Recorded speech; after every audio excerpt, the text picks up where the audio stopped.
Hello, everybody.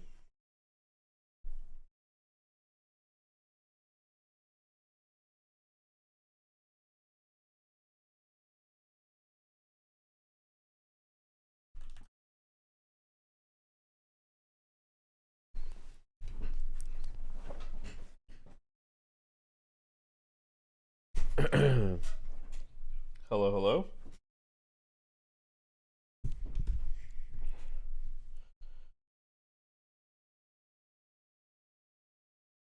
All right.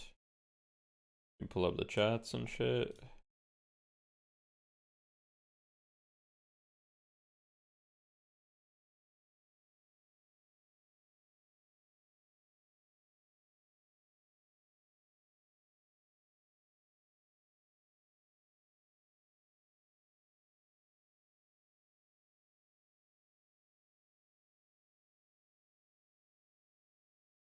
Here we go again. I didn't lie, true. What's up, Cement Consumer? Hello. Sorry, guys, if my voice is not doing so good right now. What's the news with Scout? Scout joined Llama Lords, and we picked up Ranger. Yeah, I should update the team command, but yeah, we picked up Ranger. Scout joined Llama Lords. Has the sickness gotten any better or worse? I would say it had gotten worse, but now it's starting to get better a little bit. I don't feel as bad as I did, but I still feel pretty bad right now. So it's not great. But we live on, we continue. Any progress, good progress. True. I'm sure I'll be good in a couple days. You're sort of ill myself. Yeah, sorry to hear that, man. It sucks. I'm not gonna lie, I've unironically spent like probably 90% of my time in bed in the last like 3 days. Pretty much ever since Monday, I think I've spent probably 90% of my time in bed. Just like fading in and out of reality. You think you're obsessed with the funky deadlock video? That's awesome. Given last week, do you think teams will ban Calico and play against VP this time around? That's a good question. I'm not sure. I don't know. EU always has like their own different like meta and stuff.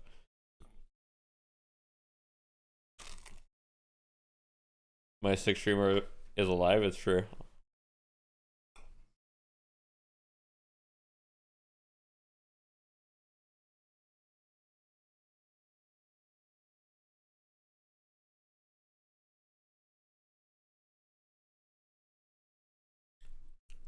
The nerfs from last night are definitely impactful. I think Magician seems really OP with the changes. I'm not gonna lie, like I think that the Magician changes, like I think that hero is really OP now potentially, but I'm not sure.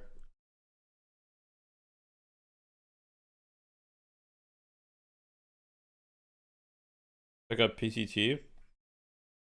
I don't think PCT is I don't think he's looking for a team, and also he's not really what we were looking for.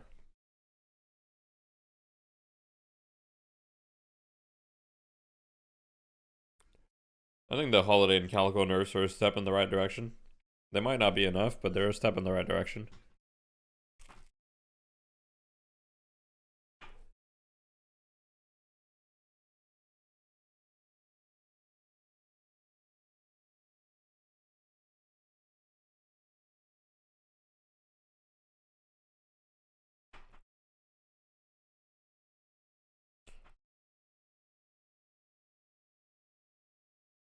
Hey, Death, you feeling better? Sorta, not really. You saw how they massacred Ido? You mean he got banned? Yeah. I saw. How long is he banned for? Boomer's playing it NA? No, not this week. It's for the better anyway, because I'm still super sick, so I'm not really in I haven't played any Deadlock in the past couple of days. I'm not really in a state to be playing. Can't hear the casters? Oh yeah, whoops. Plan for us anyway. Here. We, of course, have Parivision and Podulais Cambria, who, like we mentioned, teams that are no strangers to one another. These people are teams here that are now, also right? competing in other tournaments right now in Europe here. So these are rosters, Jason, pretty familiar with one another. Oh man, and the funny thing is, like, obviously there's still What they changed about Sinclair? They changed his weapon and some other stuff. Like his hex is now AoE by default and shit. Previously known as DMS. I'm looking at like Wolfie, for instance. He's looking for some redemption here. Exactly what Bread Roller said. One win falls DMC at him. About exactly what Parivision. He's banned on Twitch right now. Like you said, some balance changes coming through, man. Like we did see some changes to Calico. We saw Sinclair get a massive buff, and he was played today over in the 1-win Bombshell tournament you're referring to before. So I'm excited to see some Sinclair because I feel like he could be such a good support pick. I know I was talking to Ido. I don't know if he's in chat right now, and obviously RIP to him. That he could be a very good support kind of hero, and we could see him really turn the tides and be like a later pick in the draft to really counter some big ultimates on the other team. 1-win. 1-win's a gambling organization that holds tournaments. That would be nice. Poor guy. Let's bring in, of course, our everybody does that. It's just that 1-win and like Russian tournaments or whatever, they're like a whole different breed. They like don't allow co-streaming. They're like very like. You've managed to scrub the blue off your skin to get ready for the they're very special about it. Yeah, I mean, yeah, you know, look, you gotta get the blue away, but you know, still repping the shirt, which you can't see super well right now. But hey, you know, everyone's getting a little bit of merch. Jason even has a mug that he's showing off. It's great. He wasn't even thirsty there. Straight whiskey. That's crazy. I mean, what Jason is doing for the sake of this show is honestly 1-win dictatorship. Yeah, a little bit emotional. Can I see the side of that cup again, the mug? Is it the side of the cup you're trying to see, or the side of my nose? Because Ido and shit was laughing about people saying they're not the right age for Twitch. What do you mean? Design this cup with a little bit and he gets banned himself. That's a notch in the edge, so Jason can actually drink from it. Which I thought was really cool. I don't think there's any hero that has a similar playstyle to Lash, but I think Pocket can hit like a similar edge. My nose physically not fit in that glass, and I have to get the big ones. Some Jasper? The tiny ones? I swear, they're like this big, and you know what? My nose does not fit in that glass. That's right. Jason had to drink beer with a straw, folks. Hope you're feeling a bit better now, you know. Can we talk about the patch notes here? No, hold on. You can get suspended for saying you're under 18. Interesting. That's crazy. Honestly, that's crazy. We just got to show something. That's a story for a Deadlock Fight Night After Dark. Can we jump into these patch notes again? Because well, thanks for the Prime Calico was definitely a bit of a menace, right? I think that she could be built so many different ways and was just really impactful. Lately, ZP, we saw her like developed with all of these support items, or at least like these AoE items. I don't know if you're gonna play more Sinclair after this match. Yeah, probably. So like Cold Front. I'll probably play a ton of Sinclair. But now that we got a pretty big nerf on the ultimate and the leaping slash. Yeah, I think here the general idea is, hey, Calico's getting picked a lot. Calico's being used in the high end, the mid end, you know, all throughout Deadlock. Let's tone her down a little bit less damage, a little bit less power in the ult. But I think what's very interesting to me here, especially because in the last few days we've seen Pajulais is that Sinclair has gotten buffed. Where Sinclair right now is almost, you know, it's more into the support end, as Jason was mentioning, particularly with the changes of Rabbit Hex, where you can have Are you doing any gaming tonight? No. With one really good Rabbit Hex now. It's way bigger AoE. I still feel pretty bad. I don't really feel you know, quicker bullet velocity. I don't really feel in a mental or physical state to gives you more options do some gaming. Duplicate the right ultimate at the right time. I mean, I look at this and, you know, I'm just curious, is this going to be the night of Sinclair? I mean, Jason mentioned we have been seeing it get picked, right? Also, audience participation, the duration got halved as well, so that might be irrelevant. It's not a true. I believe it got full buffed. Did it get buffed and then halved again? I don't remember the exact order. No, they increased its range, they doubled its range, and they halved its duration.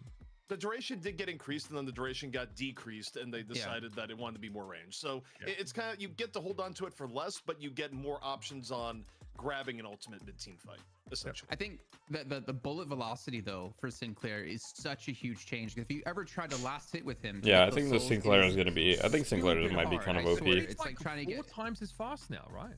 It's like 400 Sinclair's just now guys, like, I feel like it was 65 speed or something like that. I've seen that. A massive change that allows you to actually be able to last hit properly. But you know, ZP, we did get to see him once played in DFN, and that was played by Saf, if I'm not mistaken, and he played it in a solo lane, and he actually was bowling quite a bit, and they did technically win that match. But it is really interesting to see if we do have the likes of Piggy, who I know loves to play quite a few different heroes as support, potentially pick that up. Also, real quick, real shout out to Piggy for making it back in the Deadlock Fight Night, where I think it was like either 2 or 3 times where we would invite a team that Piggy was on, and then Piggy would just be off the team. And it's not really by any fault of Piggy. It's just fate was conspiring to simply not let Piggy play. But Piggy has made it in. He's locked in. He will be playing today. So we get barring another any view of last second Piggy. changes. People are CP. definitely I mean, overtuned. could Yeah, I get a think notice, so. like in 2 minutes from now, like actually we're changing. I think you just max too. Did Idol get banned? Yeah, got banned on Twitch. Yeah. Let's jump into talk about these rosters a little bit in this matchup. Then we've got having a bit of a look. Also, like Mild Nurse to Holiday. We'll see if that comes up. Also, rate changes. Let's talk about Parivision here. They, of course, we've seen them in our challenger maps on multiple occasions. Just as Jason tends to feel like Aegis Aurora is utterly washed, Parivision were able to hand them a 2-0 in the one-win bombshell group stage. So they've definitely lived up to that title so far. This is a fun team to watch, right? I personally enjoy Play With Me. What is the least useful / buy item in the shop across all characters? This is a really solid team. So does my dog, apparently. I don't know. Titanic Mag. Is VP in this? Yeah. I mean, for me, ZP Play With Me has been one of the most unique. Don't worry, guys. I'll be playing Sinclair soon enough. Don't worry. Him, you know, as much as I really want to, but he was one of the I think Gun Sinclair is probably potentially good now. Show what Hayes can truly do with the hopping between like lane 2 and lane 1, going from the duo to the solo lane, soaking souls initially when that was. I think Gun Sinclair is probably really develop his quite good kind of style. However, I feel like he has kind of stagnated a bit because some of the picks he's been going with lately just have not seemed to work out for him. Yeah, I mean, Play With Me has kind of been all over the place hero pool wise, and part of that is that there's been times where Parivision really hasn't valued things like Wraith, so Play With Me hasn't gotten the play Wraith as often. Haze, even when it is a very big comfort pick for Play With Me, isn't necessarily the best. Gun Max Assistant, yeah, that's what I figured. I mean, the moment that I read the patch notes, I was like, okay, I'm pretty sure you just max Assistant and build like Swift Striker, Rapid Rounds, some like basic shit, probably like Soul Shredder bullets. Anyone that's in the hero pool realm of running Paradox, Pocket. That sort of hero pool, right? Yeah, you probably build Rapid Rounds, Swift Striker, just simply Soul Shredder, rotating around, right place, right time. Back when double soaking was a thing, TAS would basically be ahead of anyone, regardless of the game. And it'll be interesting to see what TAS. You could change one thing in Deadlock other than mid-boss bus. What would it be? I would add an objective. You think about keys to defeating Parivision. Yeah, you can talk about Play With Me all day and all night, but I always. Why did I get banned? He restreamed Russian Deadlock tournament and they DMCA striked him or something. I don't know the exact details. Different heroes as well for Parivision, whether it was we riot tonight, right? Under the DMS name. Yeah, there's been a patch. It has been a hot fix, so it's not a major patch, but I'm pretty sure we'll get a major patch probably within a month. 9 different heroes so far. I'm not entirely sure, but I would be pretty surprised if we don't get a patch. Like, I think we will probably see a major patch within the next month. I feel like Prestis hasn't really hit his stride yet within this roster. Sewing Bullets fully useless? No, I feel Sewing Bullets is good. Player, and he put on a pretty good showing the first time we saw it. Fire rate skills really bad with Sinclair's gun from my experience. He hasn't been as solid as a the reason you put fire rate is because it's too critical or too your assistance damage is based off fire rate mostly. He can hit that stride. I feel like Parivision change the soloing so people stop complaining about it. Yeah, I agree. Be the best team ahead of Virtus Pro. And if you're an Ivy fan, this is a roster to watch as well because Litz is basically trying to lock that Ivy in. I was trying it last night. Looked ass, not gonna lie. Interesting. We've talked about Parivision. I'll have to try it. Opponents here, Podgilias Cambria. Now, give me the skinny because this is a team. Obviously, they were Rumors that Yoshi wants to be bikini dick to the official version. Valve is trying to silence them. True. Back together. How do coaches work in Deadlock? Does TFT Rumors have one? They work the same that they work in any other game. Your coach is going to help you with preparation, might help you with, like strategies, data analysis, I mean, whatever you need help with. And yeah, we have one. Ryan Central is our coach. Obviously, the only holdover from the old Pajala Escambria before. I'm not sure. Okay, so one thing I know about EU is that EU is very like designed to try and contest damn side. Interesting.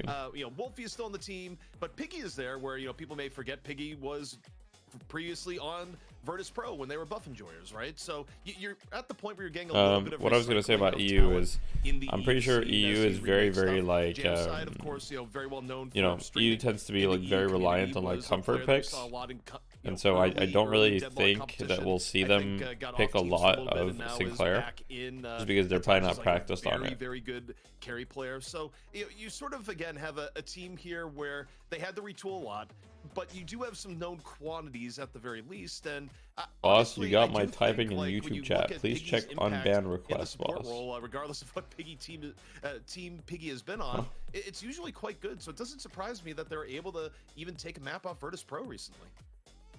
Yeah, and I don't even know how to check unban requests. Towards Wolfie in particular, because like on DMS, he was like a solo lane player. He played a lot of Pocket. He played a lot of 7. And for instance, we saw Zergy play a ton of 7 as well, but we've seen a lot of teams really move away from him just because in my opinion, he kind of comes online a little bit too late for how these games have been going. You need someone who has a little bit more impact earlier on. So I want to see like how Wolfie's going to be able to really play around this matchup early on, because I feel like Parivision, their strongest part of the game is that early game, because they always seem to punish everyone when it comes to like ganks and early pressure. Just so people know, I know they're watching the stream, we love our new roster graphics. These are not the results of the pick and ban. These are just heroes that we associate some of these players with. They're not fully accurate. For example, Wolfie, I don't think you've ever seen Wolfie play Ivy, which I think Picky's enjoying in the chat there. But again, so we haven't gone through our draft quite yet, folks. This is just a way for us to dive you into what to expect from this matchup. I think we should really be going back to the era of really competitive games in EU. I'm sorry, Hassan, for the unban request, but you literally you told Ranger to kill himself. I can't unban you, bro. I can't unban you. I'm gonna have to deny that. Selection here for those that are new to Deadlock Fight Night. We make the Mo 1v1. I meant Mo. I'm Mo and Krill. So we're going to be jumping into that very soon, and then we can talk a little bit about the pick and ban. That's crazy. Here we go, folks. We've got Taz, I think, in the blue. Let's see him throw down. Great idea, Mitch. What if we had Mo's? Or yeah, so Krills are fighting. We have Mo's all around the edges, just watching as spectators. If we can make that work somehow. That would be Shubak isn't real, ban me, I dare you. What you guys need to know is I don't ban anyone. If you guys have been watching me for some time or whatever, you know that I don't ban anyone from chat. Like, I ban no one, pretty much. I like that. Baits parry out of Taz there and waits it out. Beautifully done. What I love with the Mo 1v1s is that the meta just continually evolves in what we've been seeing, where I just feel like the Mo 1v1s are actually getting You didn't know who that was? I was protecting your pride, bro. How long the players are You can't tell anyone to kill themselves. It doesn't matter who they are. I've actually gone out of my way to try and not spoil myself on this anymore. Oh, yeah, you don't look at the draft. I think Freezy is in bad right now. I've never looked at the draft, but I used to be the person recording the Mo 1v1s, and we've changed up. I don't see the Mo 1v1s. Yo, what's up, Boschtos? Hope you feel a little bit better. Feel a little bit better, not much, you know, but what's up, Prawn? You want custom mode punch only? That'd be sick. Selection, so that means the first pick goes to Parivision, if I'm not mistaken. Here are your bans coming in. We can start jumping in and discussing it. So, no surprise. Oh, wow. Okay, are we banning Sinclair straight off the dome? That is a huge... Wait, Sinclair ban instantly. I think that's really interesting, CP, because we Makes sense. see Vindicta, Makes sense. Paradox, like two of our most highly prioritized bans coming out of these teams. If you're throwing Sinclair into the mix now, if he's a viable threat, that really makes the draft very interesting. Where you been? I've been in bed mostly. What will potentially be taken very away sick. right off the bat. Yeah, Scout ended up getting scouted. Yeah, Scout left us for Llama Lords. Pajala has been using Sinclair the good effect recently, and I think if you're Parivision, this is a very recent change. And we picked up Ranger. Just happened in the past day. You feel like you don't really want to go against this. Your prep really hasn't given you enough time to like look at Sinclair, and if it's an X factor where you feel like you can win no matter what, TFG map, you don't want to deal with it. Probably Snake Water, right? A best of one leaves you very little margin for error if the Sinclair just ends up Snake being Water. Way more than your strategy was. Why not Zera? You get rid of it, and in return, though, we had a couple options. Giving up a little bit as far as Zera goes, I mean, Zera has potential for sure. He just can be taken right away, but we obviously do. You know, Ranger is someone that's been around for a very long time, and has obviously like been very familiar with the competitive scene of Deadlock. And Zera's pretty much only been pubbing for the most part, right?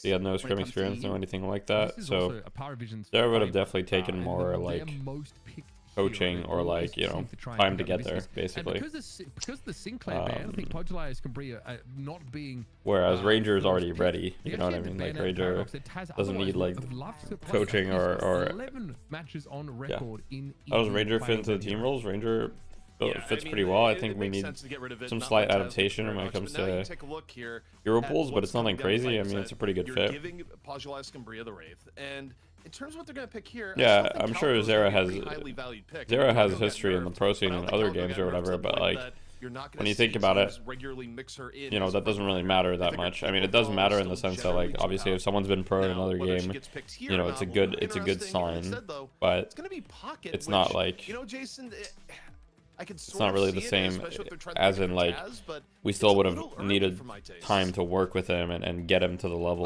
where, you know, not really. Yeah. the biggest fan of. Is LGDK banished to solo again? Really know why. He's gonna play solo. Salty's gonna play solo as well. So couple things. So heavily contested.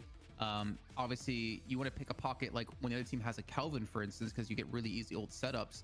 But I don't know. I feel like you could easily go for like something. We made a team change. That would be a little bit more. Yeah. Like a Geist to give you a little bit more of a tanky front line. Yeah.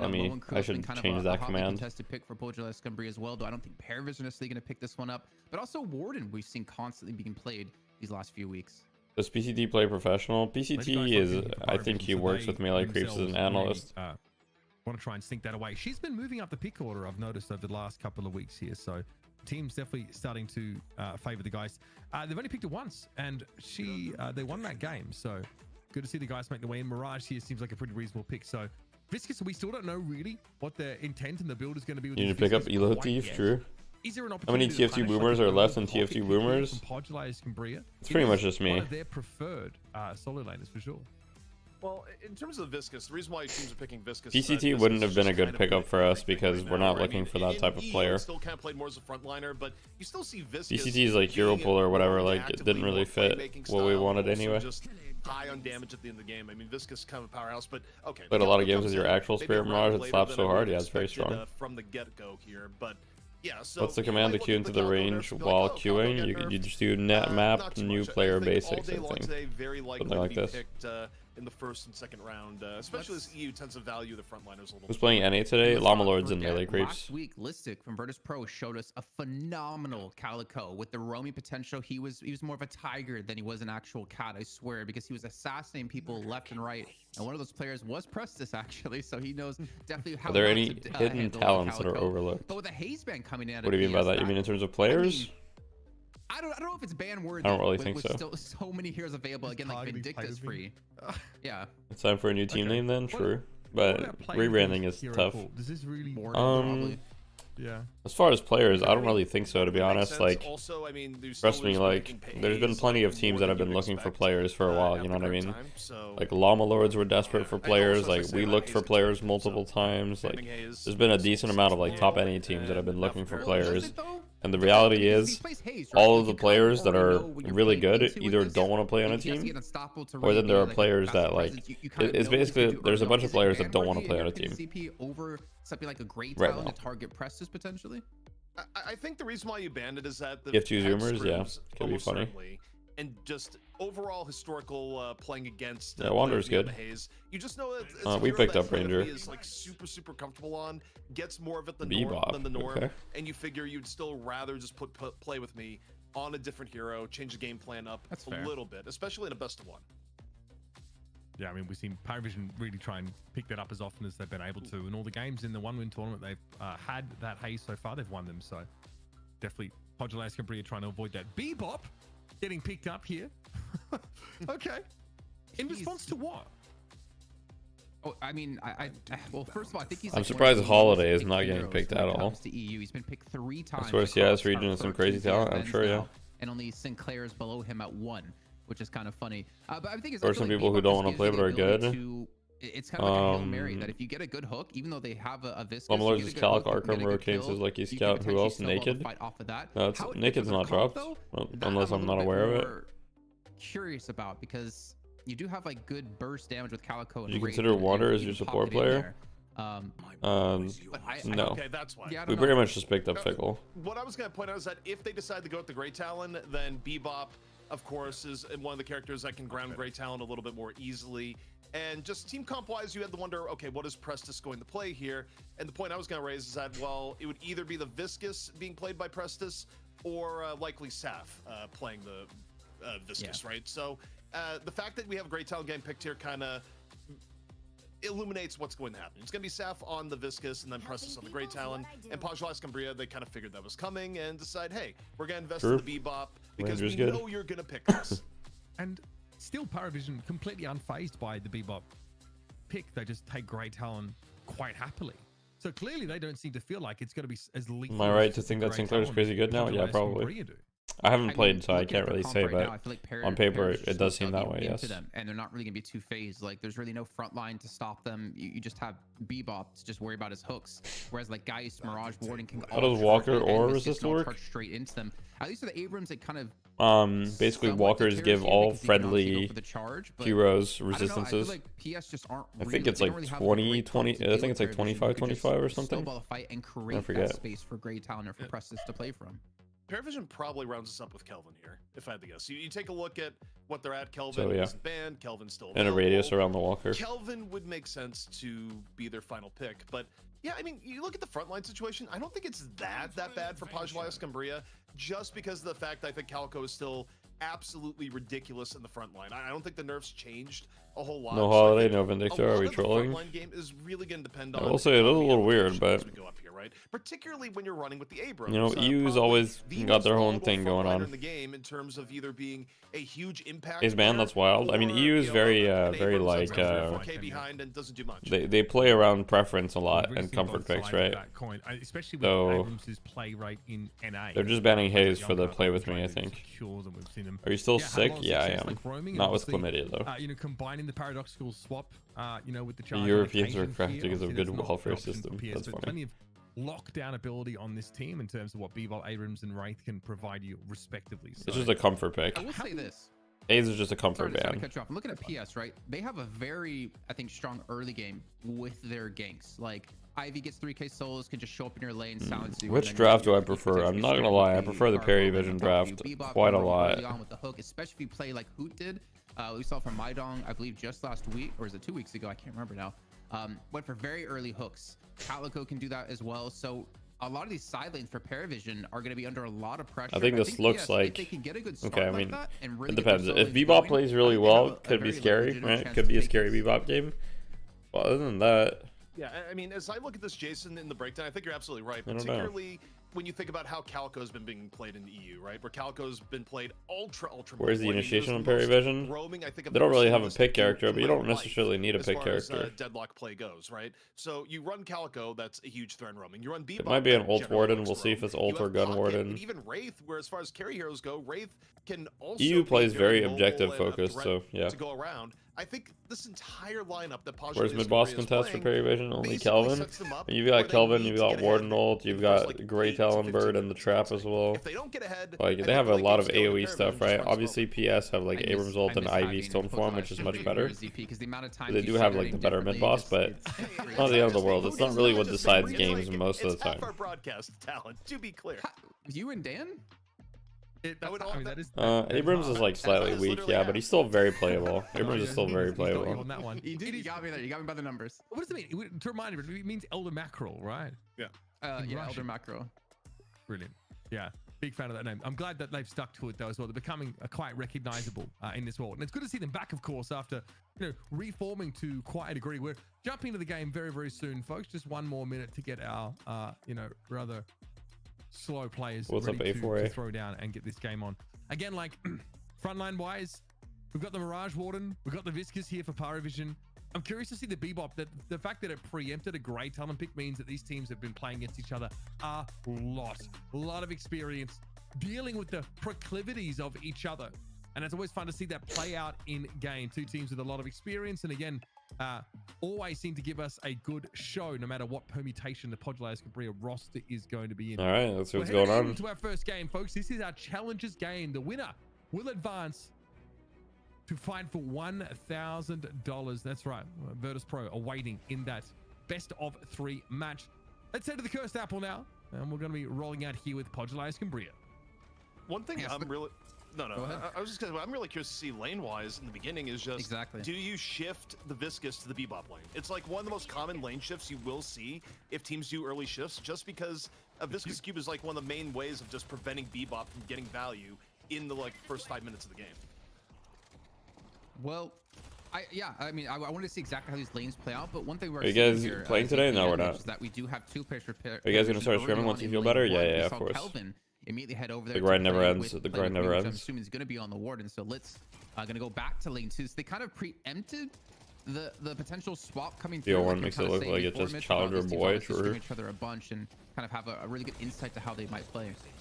Already this harassment being put down by Litz, of course. The Frozen Beam just trying to make so Alex can't do too much pushing up here. You can see now we have our lane assignments for you properly. So together we'll be going up against Wolfie on that lane number 1. Yeah, and so I it is think together on Warden. Yeah, and together I'm Warden. This is gonna be my Bro, final how is point Pocket here before 100 letting health? you guys get into I it. don't understand how this Watch is even lane possible, one bro. here, because Pocket versus Warden isn't the easiest thing for Warden overall. Even though I legit don't get how this is possible. I've played Pocket solo lane a bunch. I actually don't understand how this is even possible to be this hurt. Potentially very, very high. Together is going to be gank priority #1, I feel like, for Parivision. And on that note, though, if we do see lane 2 consistently pushed up here, ZP, I don't think Calico or Alex is going to have the opportunity to easily go for these ganks. And I Yeah, insta ganks. I talked about this before with some other Yeah, I teams. guess that's like, fair. This pressure that they're applying in lane 2 is not allowing those ganks to happen. At least What just role is Ranger playing? Yeah, I'm not seeing I wouldn't say Ranger is playing a specific matchup role. against the Bebop in the same lane, like we had mentioned. There are ways around it, of course. He plays I don't know if mostly reactive M1 barrier is characters. Really worth it anymore. But So I wouldn't say there's like a more expensive specific item, role. but it does answer the Pocket full threat HP, of yeah, the Bebop. restorative shot, very good Play with item. me is actually in the duo lane here. I'm just going to add that high velocity mag, of course, to the 0-point ward. And very standard early gun items here for this Mirage. Also, obviously playing the duo lane means that he can head out of there with the Traveler without giving up a huge amount of farm. Allow Prestus just to hang around and pick it up. I'm also looking over towards lane 4 because I did not expect to see Saf going to be on the Grey Town, and he's going to be in the solo lane up against Jamside. Kelvin just did 300 damage to that guy. Burst, so and you have the ability to obviously poke very far from range with your charge shots, so it could be a very explosive lane for Saf to kind of deal with the damage that Jamside could do early on. I'm actually a big fan of this. I was expecting Prestus or at least Geist to be there in lane 4, but a little bit of a switch up. This is insane. What's the alternative? Oh, I mean, I've been in favor of like regen nerf in lane for quite some time. So good for locking down one of those players or With the punishing parry, an let me see ya. position. Alex goes down. Tasmal's given up here, but it's a 2-for-1 trade ultimately in that lane number 2, favoring Parivision. China's cloak thrown forward here, but together. Yeah, I've been saying for quite some time that I think it would be beneficial if they, nerfed regen in the laning stage, like extra regen, restorative shot, etc., I etc. wanted to criticize Parivision before we went into this match about kind of like the hero pools of the players. It's kind of like standard, like 2-3 heroes that they all seem to play. Whereas you look at maybe like likes of Virtus Pro, and they have a very deep pool. They're not really bannable because they're just going to play whatever they need to against you. Nice little hook in the meantime, though, on a press. He's going to be locked under the Garnet. The nice parry to actually stop from hitting him. The distance not going to be created. 125 HP. Does he actually escape here? Oh my god. Escape here. But yeah, I don't know. Oh wait, Ivy's 1 health. But showing that together is going to be on Warden. Seeing Sap playing Greytown, I think this is a little bit of a step up for them, and they're seeming to grow as a team. Yeah, I mean, there might be some growing pains in the meantime, though. Saf loses out to Jamside there, who is the first, one of the first, rather. Wait, we're solo laning Talon. Actually has that seems crazy to me, no? As well, so a window. Why are we solo laning Talon? Have you tried Sinclair? I haven't played Deadlock at all in the past couple of days. The order of the day after that. I think the best way is to make regen cost some money, like to tango. They're not going to do that. If they were going to do that, they already would have. Like, it's pretty clear to me that they don't intend to make consumables in the game. And he'll be forced to back away, which does buy some time for Sap to catch up because he was, I think he was down under 2,000 souls. That's such a weird play by Jamside there. It's tough to gank that Geist, honestly, but this is the window before she has that soul exchange available. Awkward here for together. Cubed, though, as Taz comes to the rescue and ends up dealing with Wolfie. Nice little rotate there out of lane 2 for Parivision. So making some pretty big moves just after Podula and Scambria had an unsuccessful rotate from 4 to 3. Yeah, I looked at the patch notes, They yeah. held together.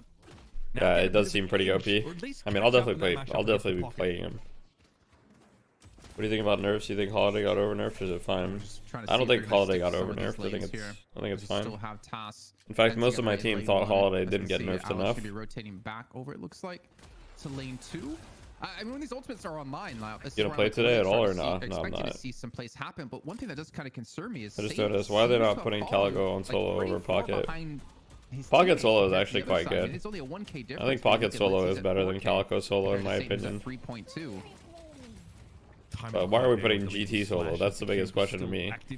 All the other solos, I mean, we got solo Warden too. Some of that pressure back now. Already, this is like Taz's second foray over to this side of the map. The goo ball is going to allow him to get away. Okay, a lot of pressure. Yeah, those gloom bombs being lobbed in the. I still think Holiday super strong. Yeah, I think so. Mirage needs his base DPS triple. True. Okay, starting to rotate back over towards that lane 2. So. Bandwise. You wish Gun Holiday was better. Abrams is going quite low. I think Alex might actually have to get here. They're able to escape. Yeah, so despite that early warning, the Visca's coming. Bandwise takes a ton of damage as to give. I don't know, guys. When PayPal played Gun Holiday, it looked pretty good. Beam is always going to be there for Litz. I believe Bandwise hit a We got charge most on the love from Blitz, but then Patch. he gets I a mean, Kelvin, Sinclair. heal up a lot of this damage. I actually want to see if he did go for Infuser. I've seen a lot of Kelvins lately go for Infuser because with the Arctic Beam, it does a ridiculous amount of damage. And of course, you're healing yourself at the same time while doing it. So we do see him go back in, and it looks like it's just going to be a little bit of poke here and there. That's a nice puddle punch. It might be more than just This a is poke. just puddle Return to punching. Shadows has to be used by Alex to And get then he away just from lock that. it, and he's back to They full. actually go in with like a leaping slash cold front. So it looks like they were trying to start something off, but I don't think they intended to stay in the fight that entire time. Oh, Good stuff here. and he's dead. Wolf just blows together And he's up. dead. Looks like that barrage catch-on was all he needed. He's And done he's just that dead. quite a few times in lane. Or uses the Satchel. First time I see Jamside playing in tourney. Yeah, I think it's the first I time can't remember the name of that ability. as well. Yeah. The cloak, there we go. The Satchel, the cloak, and of course his cold front to just burst down as much damage as possible because we've seen together playing so aggressive. Actually, it's probably not every the first single time. I we think ever I've seen looked him at play this in lane. tourney before. A little bit of a hyper beam comes out, not really doing too much though, unfortunately for a Saint. They were, yeah, that's the risk of you. Yeah, surround yourself yeah. in air and play with. I feel like I've seen Jamside play can before. Get some pretty good damage on you as the Mirage eventually chunked. Hope you get well Saint soon. down. Thank you. I appreciate it. Might have been the Jin's mark. Rock on. Oh, what a Max hook. there. Okay, here's the hook. Turn around, knock him up under the Guardian. Another charge. Front Gets used. cubed. There's the cube. That is, of course, what you try and use to get people out to safety. But this is scary. And he's dead Listen, anyway.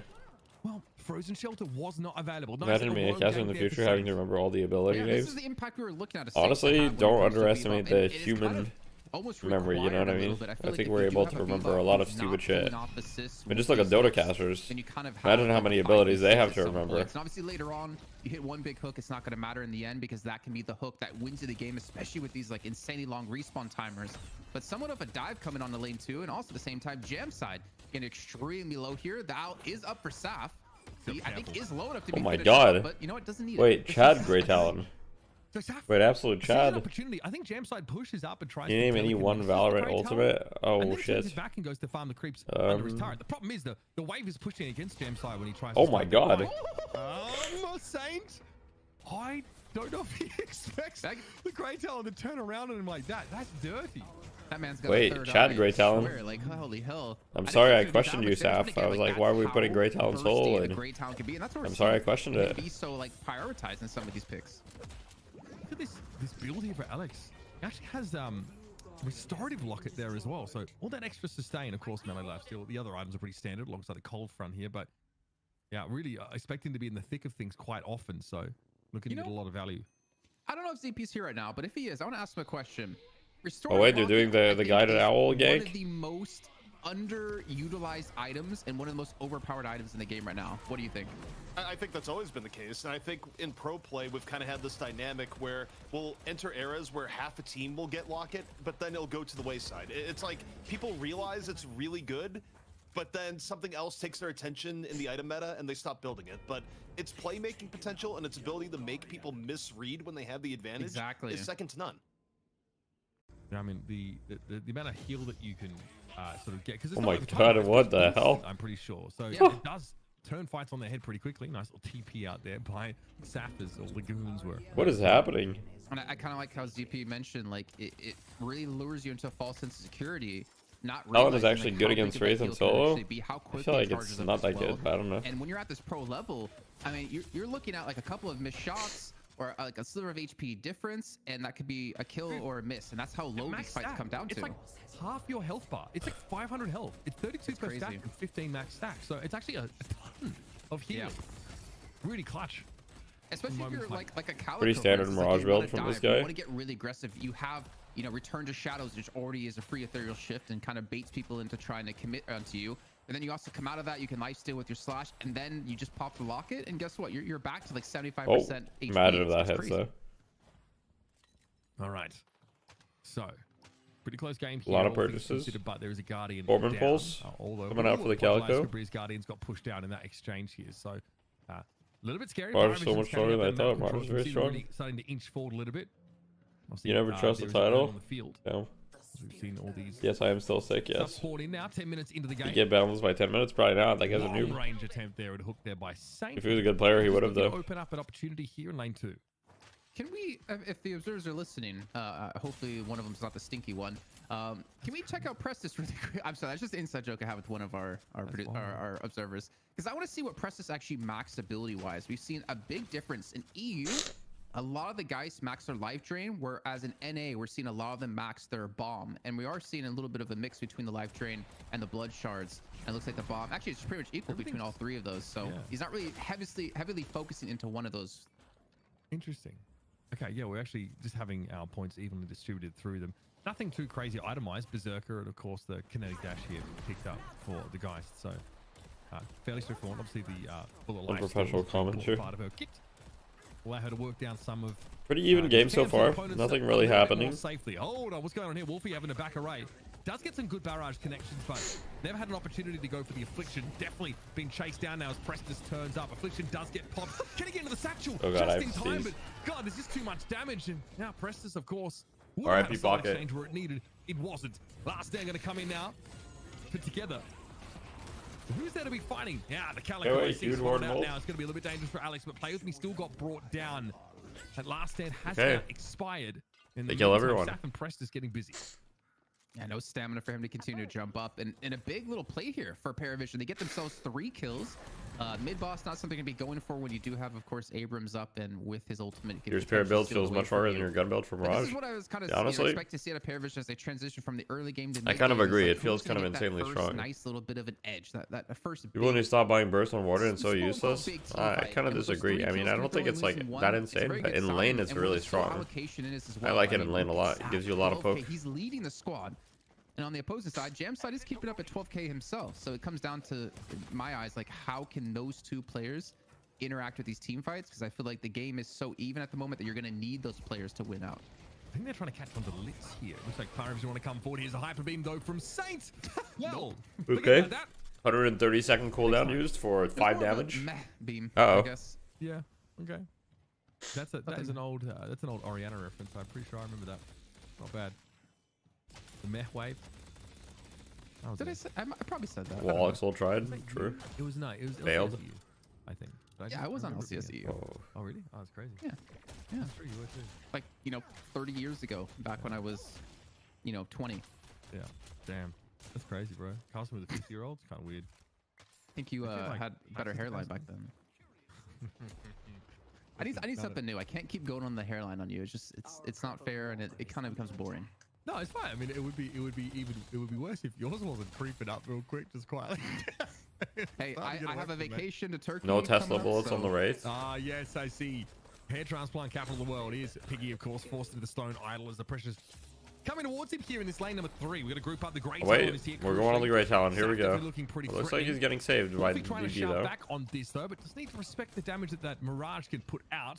Playing with me is not. Now, the messing thing with around. Spirit Mirage is that you steal so much One thing I health. do worry That's about, really though, the is thing we that have makes it Pass insane. Still kind of in solo lane here, and I'd honestly like to see him like swap out with someone else, just because of those hooks at this mid game point can be With your even more Scarabs impactful, just say, steals than so late game much. when you're typically more grouped It's up as actually a just kinda 6-man or crazy. 5-man squad. And having him there, it's like a free get out of jail card that if someone does get hooked in, realistically, you're probably going to be able to save them, potentially turn the fight around. As you do see the Majestic Leap come forward here, and Wolfie's looking for some damage, but it's a Geist, man. You're not really going to do too much to her. Yeah, I mean, just tough, I think, to burst the guys down. Pressus didn't have Soul Exchange available in fairness, so I suppose there was a window, but it's a tough one. Some of those ultimates are going to be timed by these teams, like they were, as if they were like large. Your Spirit Mirage only good if you rush boundless and skip guy. That is Walker true. in this lane number 4. I think they realized there's only Piggy that's around here. Piggy very, very low. Just took half of his health in. It Warden ult here. We're going to try to Shot pressure now. this Walker, it looks like. And that rain of arrows looks to clear the way a little bit more. Of course, our spirit ability is doing a little bit less to structures like walkers and such. It's not nothing. Here comes the Wraith, though. Telekinesis used there pretty much straight away by Jamside, but they don't want to stick around for the fight. They just want to keep this Walker alive. Oh my We're going God. upstairs, though. Stein Idol desperately Oh my used God. here, and Piggy is in deep trouble. That's 2 charged shots, and there's more where that came from. Nice dodge away from the Kudzu bomb. Divine Barrier also now being popped by Piggy. Boom. Trying to get away with the airdrop. Piggy's but dead. This Grey Talon is getting out of hand. More like a Piggy bank here, as that's a lot of souls Nice. picked up as Also, well. the Magician changes. The It seems like he's ultimate going to be coming out of it OP. Here gets a stun onto 2, but there's not going to be a I haven't charge played off that's though, so I on can't really He's gonna be tell. forced to back Been a away little bit here too sick as to they're play. making their own push and own play onto the lane In one fact, I wasn't even sure I was going to stream today. This is going to be a tough ask. But I decided I'm going to power through They it. didn't initially look like they were set up for this, but now they're able to break through. Sheer weight of numbers essentially gets them there, and Alex turning up. put some huge damage down. Now, Bro, like it. I'm sorry, just seeing them attack each other. Bro, like it's legitimately a Kamehameha beam lock. I'm being actually really trolled by just these tickled bebop again ults. because No, we nerfed out spirit damage on towards objectives. Thank God for that. are we And for so real? It's taking a while for PS to push this down. So much that the reinforcements have arrived. Prestis is on the scene, was able to push them back to a degree. But Okay, guys, bebop's about the hooks. Okay. Walker taken on the side of Podula Escambria. And with something we've seen for Parivision. Yeah, now I did and see that previously assistant last week disguise it was now. Yeah, Sherrick. is It's the use of that Podula last Russian set on except for Warden Piggy? to just I try have to no get idea. that Walker down. Like the Very Walker possible. is a higher priority than saving an ultimate for a fight that may or may not happen. And we saw Together do exactly that. Eventually getting that first Walker. Obviously not getting a flex off the back of that yet, since you're still waiting for the second Walker to come down. But at least keeps that pressure and also keeps. Yeah, he one was side of the aiming map for the now player open behind the that you can Walker, keep yeah. pressured, and that But, like, PS still, have to really ult was just give so weird. attention to. We have the improved spirit picked up here for the Grey Talon. I don't know if you remember the full Grey Talon, the full spirit build Grey Talon, where you could, there was like a. Looks like it's gonna be a free earn here for Parivision. I don't think they can really contest. For kills because it saw them, so you could sit in spawn and just spam the owl and just get a disgusting amount of souls. That was a good time. I mean, is that how you did it? Because This EU, yeah, that is. It is. Someone did it to me actually, and I was like, honestly, yes, but also someone did it to me, and I was hella mad. I'm like, wait, and I looked at the demo, and they never left their spawn. I was like, what is going on? They're literally just owling out of spawn. That was the real question is, did you win or lose that match? Oh, we lost bad because when they came out of spawn, Jason, they had like insane items. Like it was disgusting. I think I died to one charge shot. I was like, okay, you know, this is cool. I'm done. I'm good. I mean, I remember doing the special build. At least he wasn't trying to damage Walker, yeah. To do like over 1,000 damage with a charge shot, and that tanked my What's my with bailing rating the quite a bit, but teleporter? it's fun hitting people. They were probably talking, like, they were probably commenting, like, hey, you know, let's gank this guy. And then they were like, okay, never mind. This guy's leaving. I'm going to stay. But I got messed Something up. like that. It's mostly communication, usually. I'm not sure why they're coming to lane 4. Like, this is not... You're not really going to get anything off of this kill, Oh my honestly, God. besides just the souls from killing him, because you're not realistically going to push lane 4. Balance, If you're going to he be anywhere says. on the map to look for ganks, you should be looking for 1.3k arrow. 1, 2, or 3 to get some control in your flex slot. What? Piggy took 1.3k to one charge arrow. Saf has 20k souls. I mean, I just saw them buy the improved spirit, so that does make sense. Once that Boundless gets online, the guy is going to absolutely ruin you. Curious to see how that looks a little bit later. Is Earn less worthy than like 2 months ago? Seems nobody does it anymore. Nah, Earn is still worth a decent amount. Earn is still worth doing for sure. With no spirit resist on the enemy team, and I mean, he basically hit Piggy for half his HP. Not to mention 8k souls in the lead. You're hitting like a stat check territory as well, where you just have so much more raw damage, and Piggy just doesn't have the health being so far behind. But we're gonna see a big fight here, Mitch. Oh boy. Yeah, absolutely. Saint's just gonna get blown to smithereens. This is getting a little bit out of control for Podula Escambria. They can still win this, but they're definitely like, it's definitely not looking great. Looking pretty scary. In comes the Abrams. Nice little melee follow up there, but it's just too much damage coming back the other way. Alex in the meantime trying to split push. Yeah, that's yikes. I think this one has gotten a little bit too out of hand already. They might get a Walker trade out of this though, because Calico's split pushing. Slowing people down together is also that critical mass of being absolutely. You just don't put full teams on Earns, it's true. As fed as Jam side is, it's hard to see them being set up for success. Right now, I mean, they're solid. They're trying to defend this Walker here in lane number 2, but on their own, it's just not possible. Very quickly, Podula Escambria found themselves with no Walkers to their name. So we see Parivision get 2 flex slots. They obviously could have said, okay, forget this last Walker. Let's go mid-boss. But I actually like the choice of them to go for this, as Prestis, he's just on a little bit of HP. The Tornado not going to quite... Actually, the Tornado did land. Prestis will go down either way, and this should be an easy pickup for play with me. Sorry for the bother. You said a new puzzle link. I kind of like how they didn't go for it. Instead, went for the map control. This leaves things way open for them now to take mid-boss later on and bait in PS. I'll put the puzzle link, guys. Don't worry. Like Saint's position there, like he should not be getting caught out because he is the playmaker for the team right now. They need him. Is there any today? We're not in it, but there is NA. It's a good thing we're not in it though, because I'm like sick as hell still. Vulnerability also picked up here, bro. What's up, Everguard? Yeah, Grey Talon absolutely online here. That is a terrifying amount of damage, and if you don't have some degree of spirit, Was Astro on Parivision? At least he had like a decent amount of spirit. No, was Astro was on Aegis Aurora. Helping out there a bit. Knockdown also Doing a little bit better. Still shitty. Still pretty shitty, but you know. So we are seeing okay, so they get the pity urn here. They should be able to get it for free. Influence, but there are a long way ahead. Jam side as well, looking scary. 26k souls, looking extremely brolic at the moment. Morphe at least able to turn in that urn. Okay, so now it's only a 6k difference. Saf is on the way. Oh my goodness. Okay, that's an Abrams, for God's sake. Oh, we do see Ivy looking to get away. What?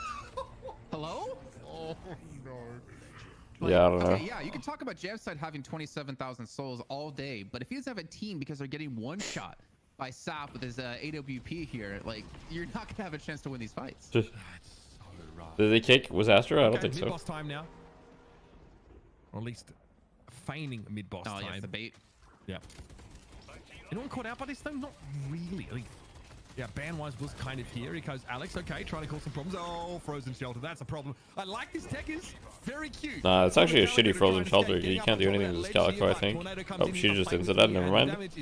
I thought she had ult. I guess she didn't. Oh, no, she did have ult. She just didn't use it. Okay. Okay, Saf is just like one-shotting everyone. Okay, Saf, dealing some serious deeps. And here comes the guided out, of course, which has a 1.0 spirit scaling, which is a lot considering that we are stacking spirit plus mystic vulnerability here. I think he's looking for the Bebop. Now we've run out of time on that one.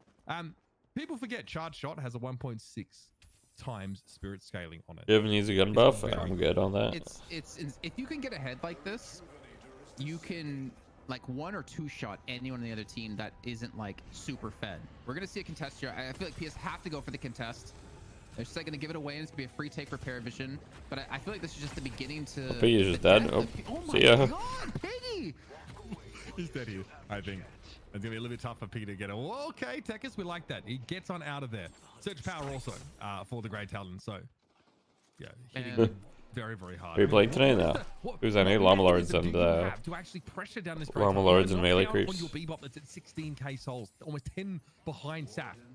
Like, who answers this threat? It's Wolfie, right? I feel like it's been him to try to jump in with his Majestic League to catch him out, but he doesn't have the damage or the sustainability to survive a charge shot to his face. That's one shrine down. Last stand being used here. And you can see very quickly Alex having to jump away from that action now. Frozen shelter pop, Wolfie caught inside of it. Good damage. Good job, Saf. That's disgusting. That's absolutely filth. Cube for a time as they go a little bit low here. Rejuvenator though active. Oh, the way the Great Talons get down, raid boss down. He sticks around to take that charge shot and does eventually fall. Back in 20 odd seconds, so no harm. I've seen enough to nerf GT. Again, I don't think GT needs nerfs, but the hero's good for sure. That is making this fight look so one-sided. Where is Jamside? Get those souls in a position and turn it into damage. I mean, you're saying it's a 10k soul difference, but it does not feel like a 10k soul difference if Saf is able to like 2-shot most of your team with his charge shot.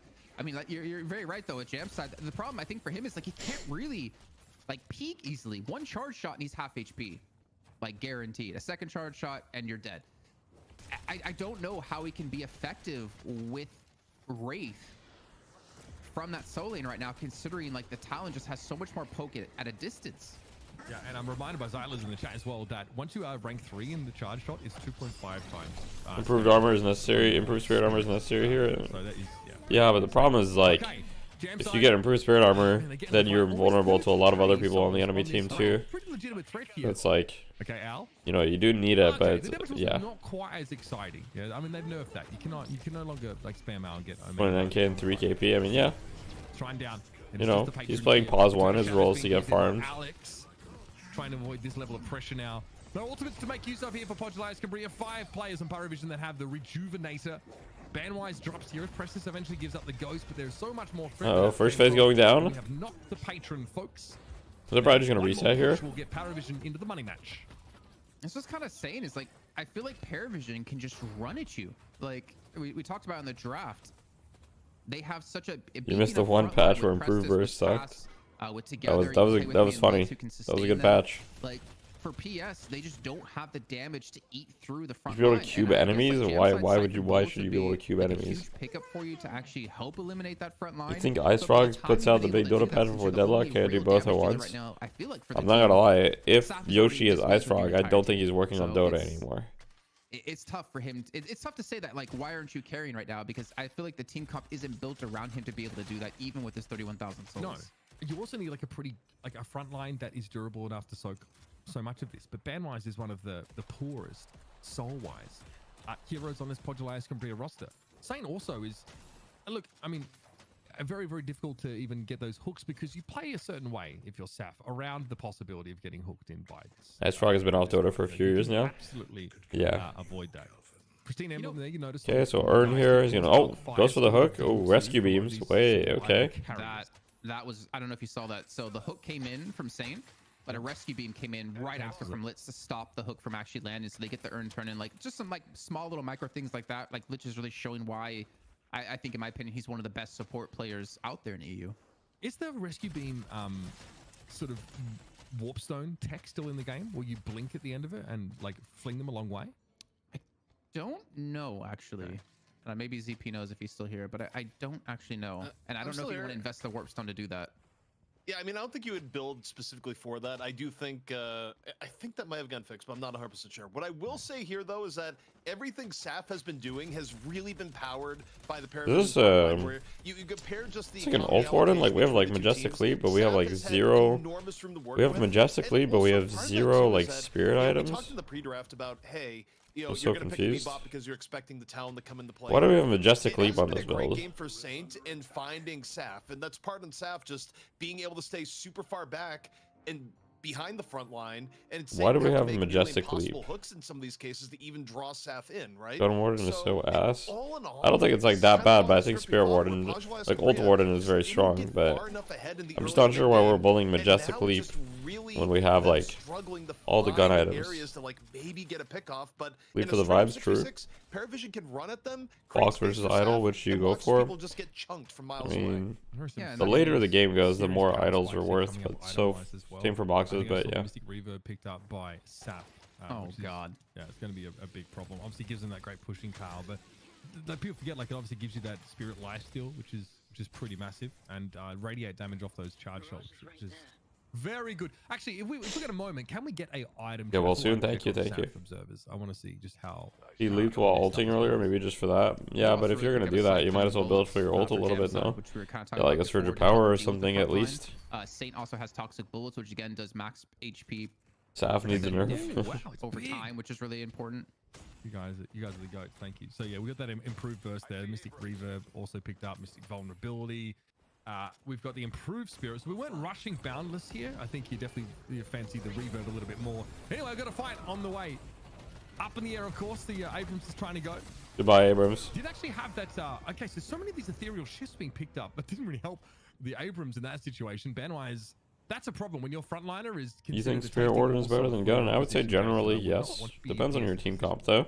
I mean, even Brina, I kind of understand you might not want to go Spirit Warden if you already have like a great talent on your team. For Abrams, that's not one of the most ideal. You probably don't want to go too much like spirit damage. And I feel like he's been kind of forced into picking it up because the amount of damage is coming his way. He can't be a Raptors fan, NBA. I don't really watch sports much. In that front line. What's up, Gil YGO? I'm a huge fan of the pickup for it, but I understand it.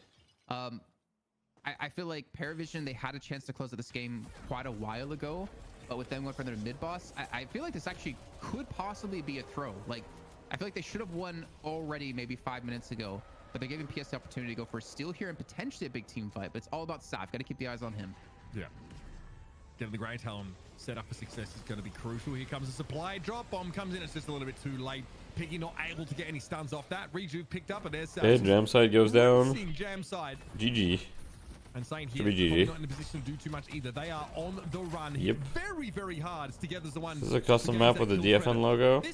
I don't really know how to do it. I think they've just modded, changed some textures. It's not really a custom map though. As Viscous, like he's even got improved burst. For God's sake, guy is hitting extremely hard there as well. Of course, Flask over towards that Piggy direction. They will be able to survive getting back in the spawn, shrugging off that tick damage, but again, there's going to be more where that came from.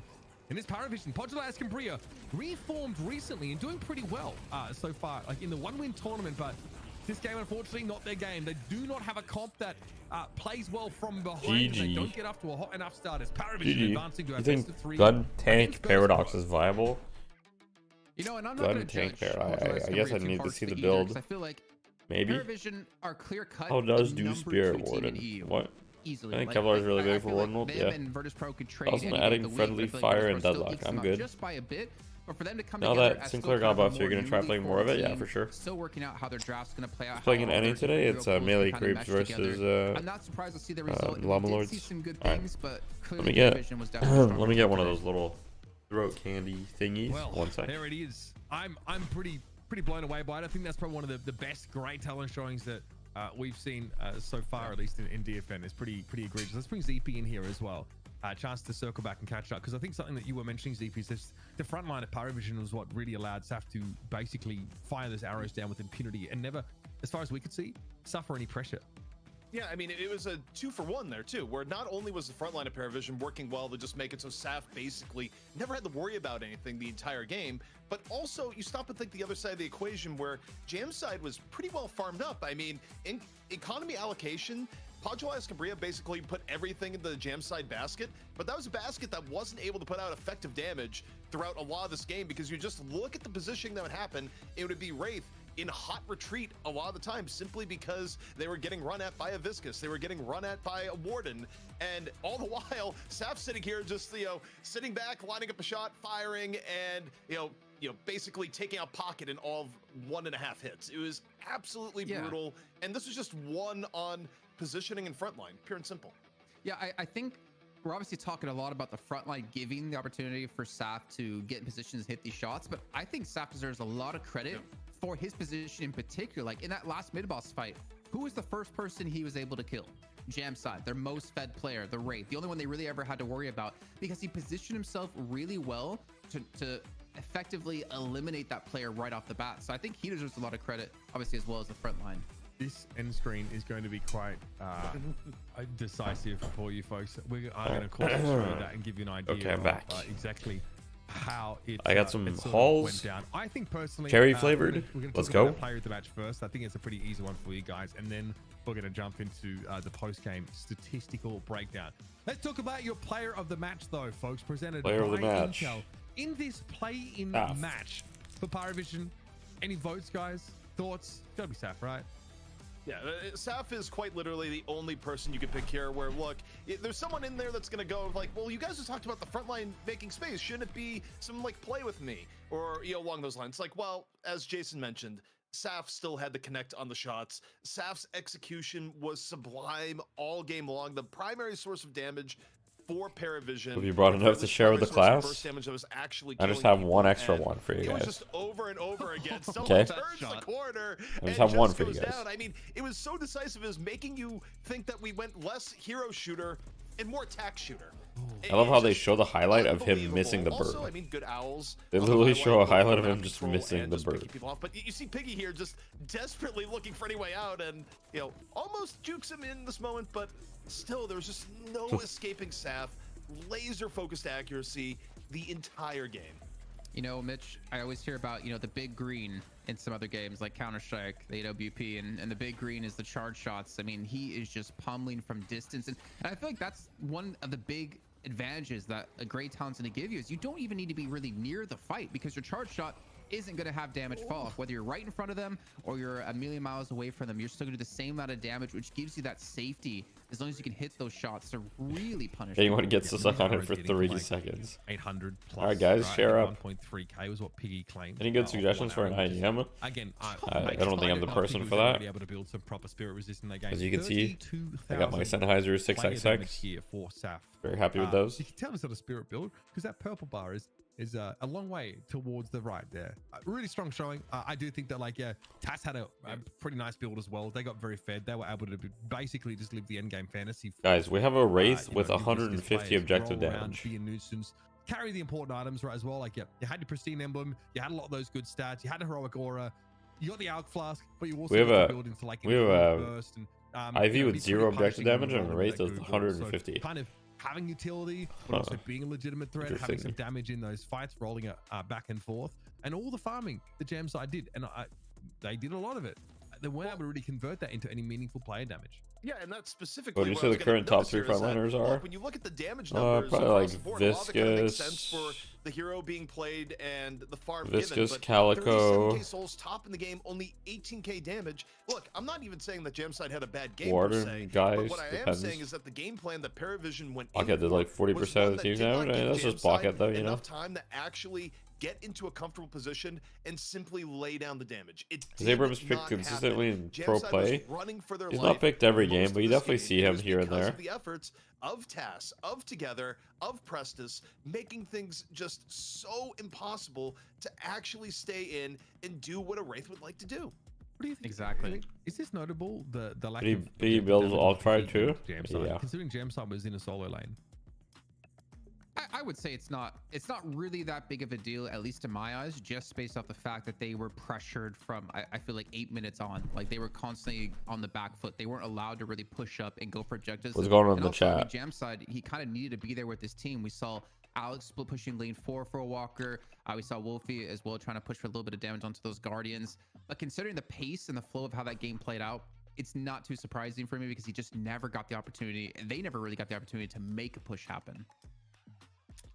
Well, there it is, folks. That is your end screen. And it will be Parivision advancing to take on Virtus Pro in our $1,000 money match presented by Intel. So, we're going to presented by Intel. Let's go. Don't go too far, folks. We get into the business end of things here in our Deadlock Fight Night number 13. That's it. If you do Spirit Warden, should you buy a crippling headshot? If you get very late game, yeah, maybe. It's not priority. IEM because you don't want dented head, that's fair. Thoughts on Llama Lords being invited again, but Ido's team told they wouldn't be invited with OBT. Seems BS to me.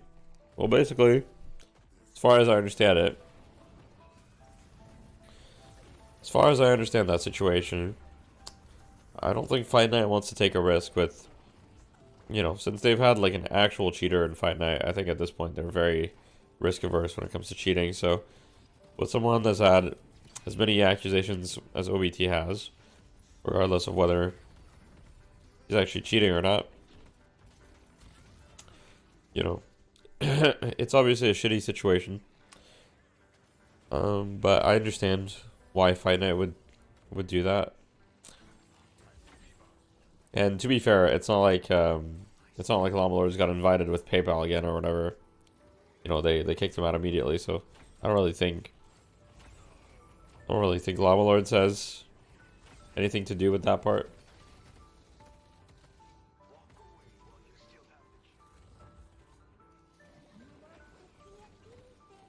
Oh, was PayPal caught? I mean, PayPal was caught because the clips were extremely blatant. I mean, I was on like a Discord with like 6 other players, and I was just watching these PayPal clips, and I was like, like it was so funny. Like the clips were just so funny. It was actually insane. But the first people who were suspicious of PayPal were his ex-teammates on a team that he had played with, on a team that he had played on previously. His ex-teammates were like the most suspicious, which is funny because they were just like, it's weird. He's hitting every head. Yo, Cascade, thanks for the prime. Thank you for the 2 months, Twisted. Then PayPal also confessed. Yeah, he did. But he didn't need to confess though. That guy was blatant as hell. Trust me, even if he didn't confess, that guy would have never been able to play again.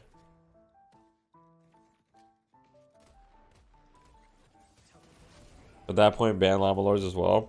Well, to be fair, Deadlock Fight Night did not ban. They did not ban Ido's team.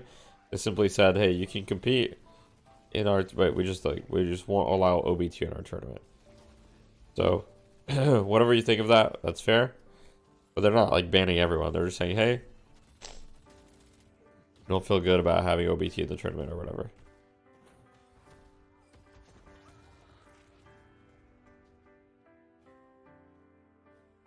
No proof, no punishment. Fair enough.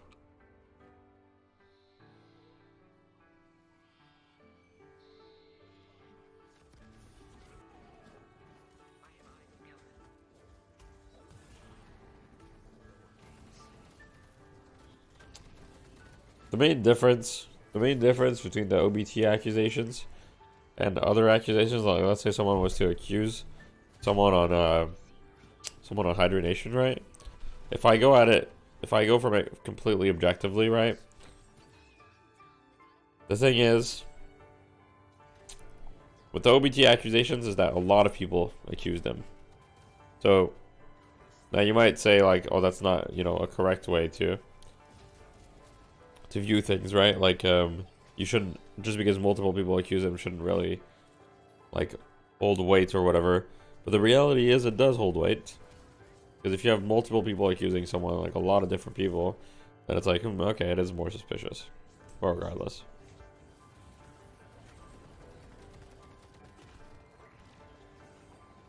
I thought OBT was clear of the accusations. OBT was never cleared, but he was never 100% confirmed either, so... You know, yeah. It never came out that OBT was actually cheating. So, I mean, OBT is just still in limbo. And realistically, OBT will remain in limbo forever. Because let's say that he is not cheating right now. There's no proof that he wasn't cheating in the past. And you can't prove something that happened in the past, right? So, obviously, should that be reason to ban someone? Probably not. But yeah. How do people cheat at the moment? Just aimbotting or what? I mean, there's a lot of ways people can cheat. Aimbotting is one of them. Can't even clear your name. Parivision have across the first threshold. They've jumped the first hurdle. They've gotten past Podulai's Cambria in our play-in best of one. Now I understand. I understand you guys were saying 100%. Three. Jason's quite happy because he doesn't think that Aegis Aurora was the team to watch in. When he's been playing EU, I haven't seen anyone call him suspicious. Like exclusively any of it. I mean, there were literally EU players that called OBT suspicious. I didn't say you were. PayPal got banned. That they had what it took. Does Parivision have what it takes here though to sneak our top spot away in EU this week? Do I think they can? Yes. No, I agree with you guys. But I don't think they're going to be Virtus Pro. I think it's going to be a 2-0. I feel like playing on land for sure, yeah. VP or Buff and Joras before, I think being the first team signed to a major org puts a lot of pressure on you. But I feel like it's the are OBT stats down after accusations? I mean, I don't know the. I will say that he does feel like he plays worse now, but it's still quite good. So it's really hard to say. I feel like it put a flame under them that's really pushed them to improve. And I think we've been seeing that, like Listic in particular, he's been criticized so heavily when it comes to his hero pool. He showed us a phenomenal Calico last week. I feel like VP are going to be on a warpath here for a while when it comes to EU. Yeah, I mean, we saw them last week. They were crowned and they made a very one-sided game of it there. They really was. I don't really think we saw a scratch put on them at all. So far in the one-win bombshell tournament, they did split that one. Settle this on land, and that's what will happen. Parivision, respectively. So Virtus Pro actually. I understand that. I understand that. Fine, I don't want to take the risk. The tournament they managed to win their series cleanly, but they have really been trading series against these teams. Now, we saw Parivision and Podulai's Cambria end up not being very close at all. It's funny how deadlock games work. You got two teams that could be evenly matched, Jason, but coming out of the draft, coming out of the laning phase, it could be really one-sided. I could be really unclose, as they say. When you don't have the infamous Mitch Uber Leslie or ZP or DDK them, of course they're not. That's true that it could throw someone off for sure. That's Bestie, that's so true. That is so true. Anyway, let's bring in our third, of course. DDK, you've been waiting in the wings. Time to sink our teeth into some beautiful EU action. How you doing, Handsome? Good to have you back. Yeah, happy to be back. I don't know if we've been on, like us three have been on broadcast for a while, so I'm happy to be here. Because you guys banter a lot, so I've got to be on my toes. Just, ready to catch. It is beyond pointless to cheat. I mean, yeah. And yeah, that's not stopping people, clearly. Stop louching out at me just because someone is more handsome than you on the show now, Mitch, okay? I need to be humbled every now and then. It's fun. I mean, I need reminders. Actually, I don't need reminders. I can't grow my beard properly. I mean, I see that every morning in the mirror, but I'm okay with that, Jason. It's gotten better. It's gotten better. I definitely have the worst beard out of us three, but I have the most grays, so I at least win in that case. Okay, I mean, I'm never beating Dan in the size of the traps competition. It looks like a freaking code. Is there any way to enlarge the eyes on Jason Kaplan's webcam? They just do this. It's really weird. Hey, I don't know. No, I just love.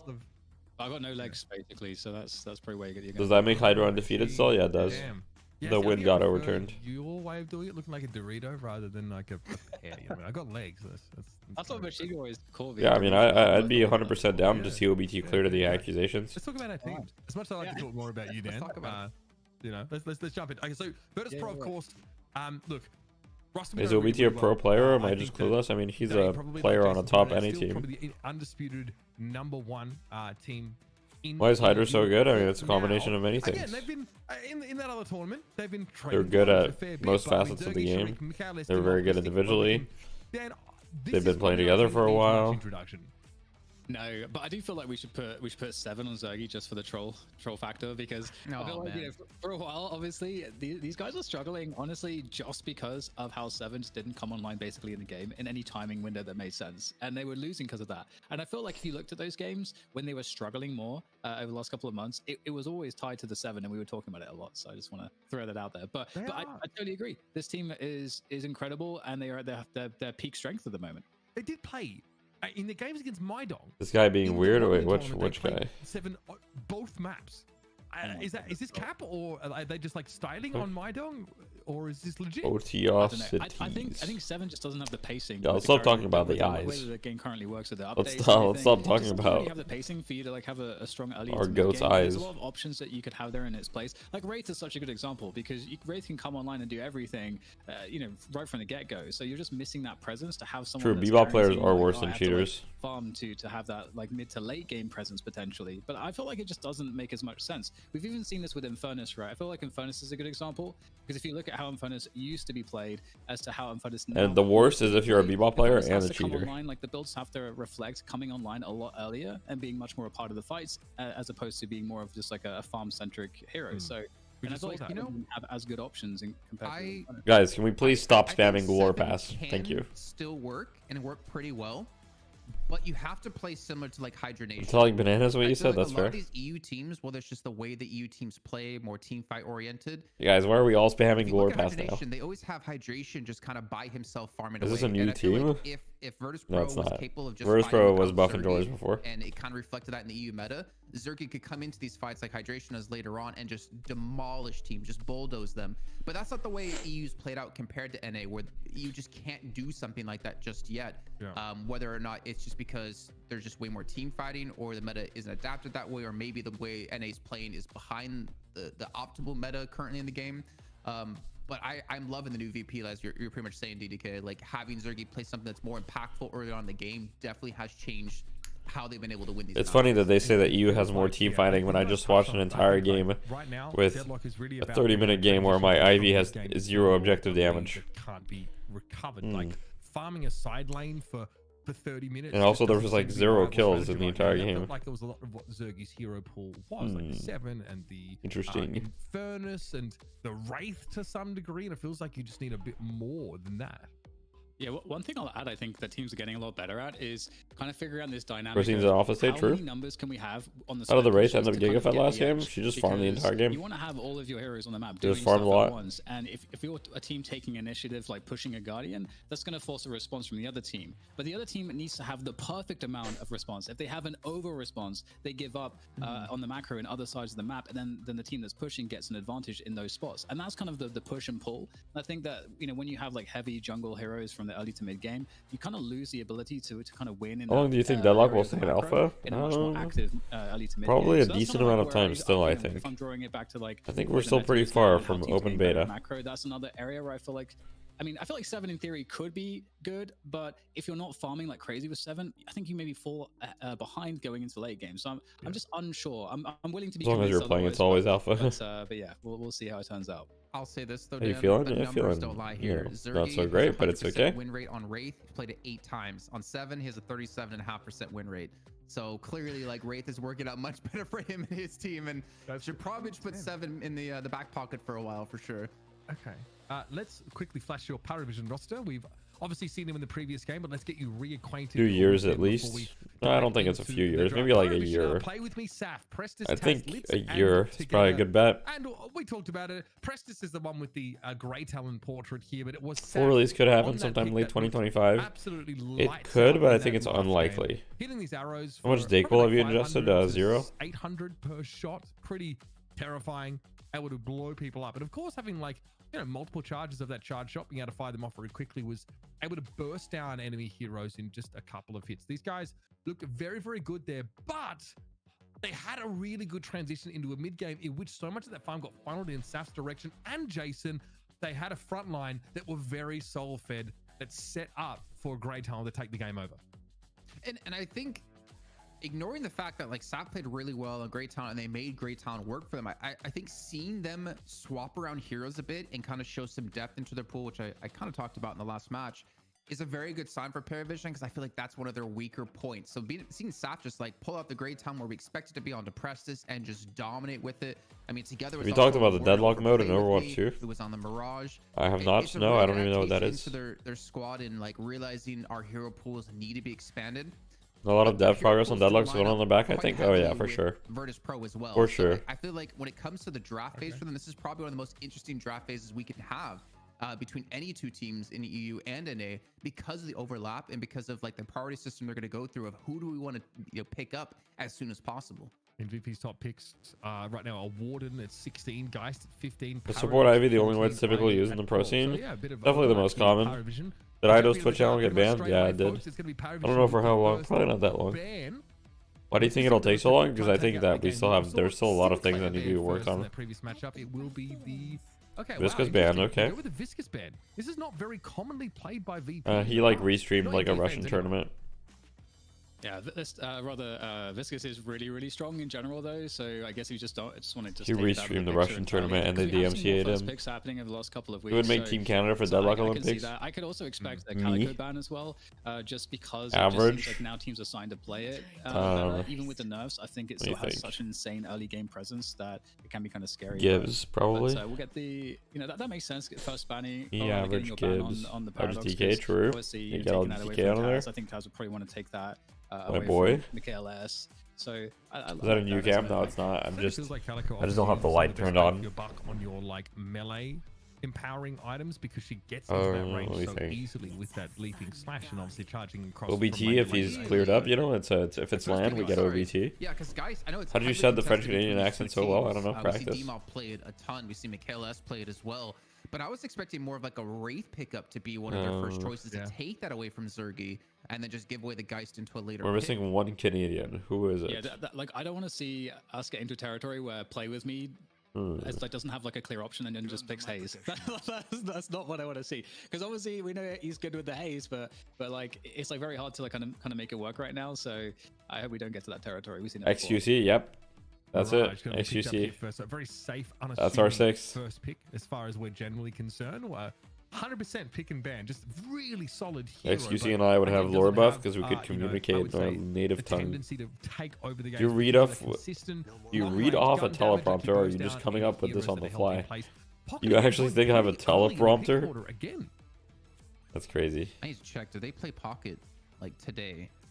And they did play Pocket today up against 1 win, where they won 2-0. And they did play Pocket against Maidong as well, where they won 2-0. So I guess I don't even know what it is about Pocket. I mean, we should ask our resident Pocket here, or at least our resident Pocket lookalike. Like, I don't know why he's seen such a rise up in terms of popularity at the moment. Yeah, Pocket's picked a lot. Yeah, I'm not sure what the clearest answer is. Are you best friends with XQC IRL? Yeah, of course. Awesome, like playmaker and does incredible burst damage, getting in and out of fights. So if you're looking for that playmaker, I mean, obviously, I think the ult, I guess like in some senses nerf, but in some senses buff, also makes Pocket a bit more reliable in some of the team fights as well. So I don't know. I think Pocket's a decent and safe pick, but I do agree that there's a lot of other big picks on the tables, and I don't think you're Wraith Calico, okay. Parivision just like picking up Pocket early. So unless it's a targeted pickup, to deny it, I'm not sure why you'd take it so early. If you target that, you lost out on Wraith and he lost out on Calico, which are like two of the most impactful heroes that we've seen Virtus Pro. I won't ban you for a teleprompter. No way. What is the? Oh boy, it's the 7. No, calm down. I don't know about that one. Kelvin picked up here. Okay, so we are going to see maybe a Zergy hero picked a little bit later on in the piece. Wraith obviously taken away from them. Calico very strong. And yeah, the Pocket obviously now has some like actually does some upfront damage with Affliction, right? There's like it does percentage of your current health, then does the dot as opposed to just pure dot. So it gives you, I guess. Interesting. I mean, I like the Kelvin pick. You pick Pocket, you pick Kelvin, you kind of secure one of the biggest counters to Kelvin too, right?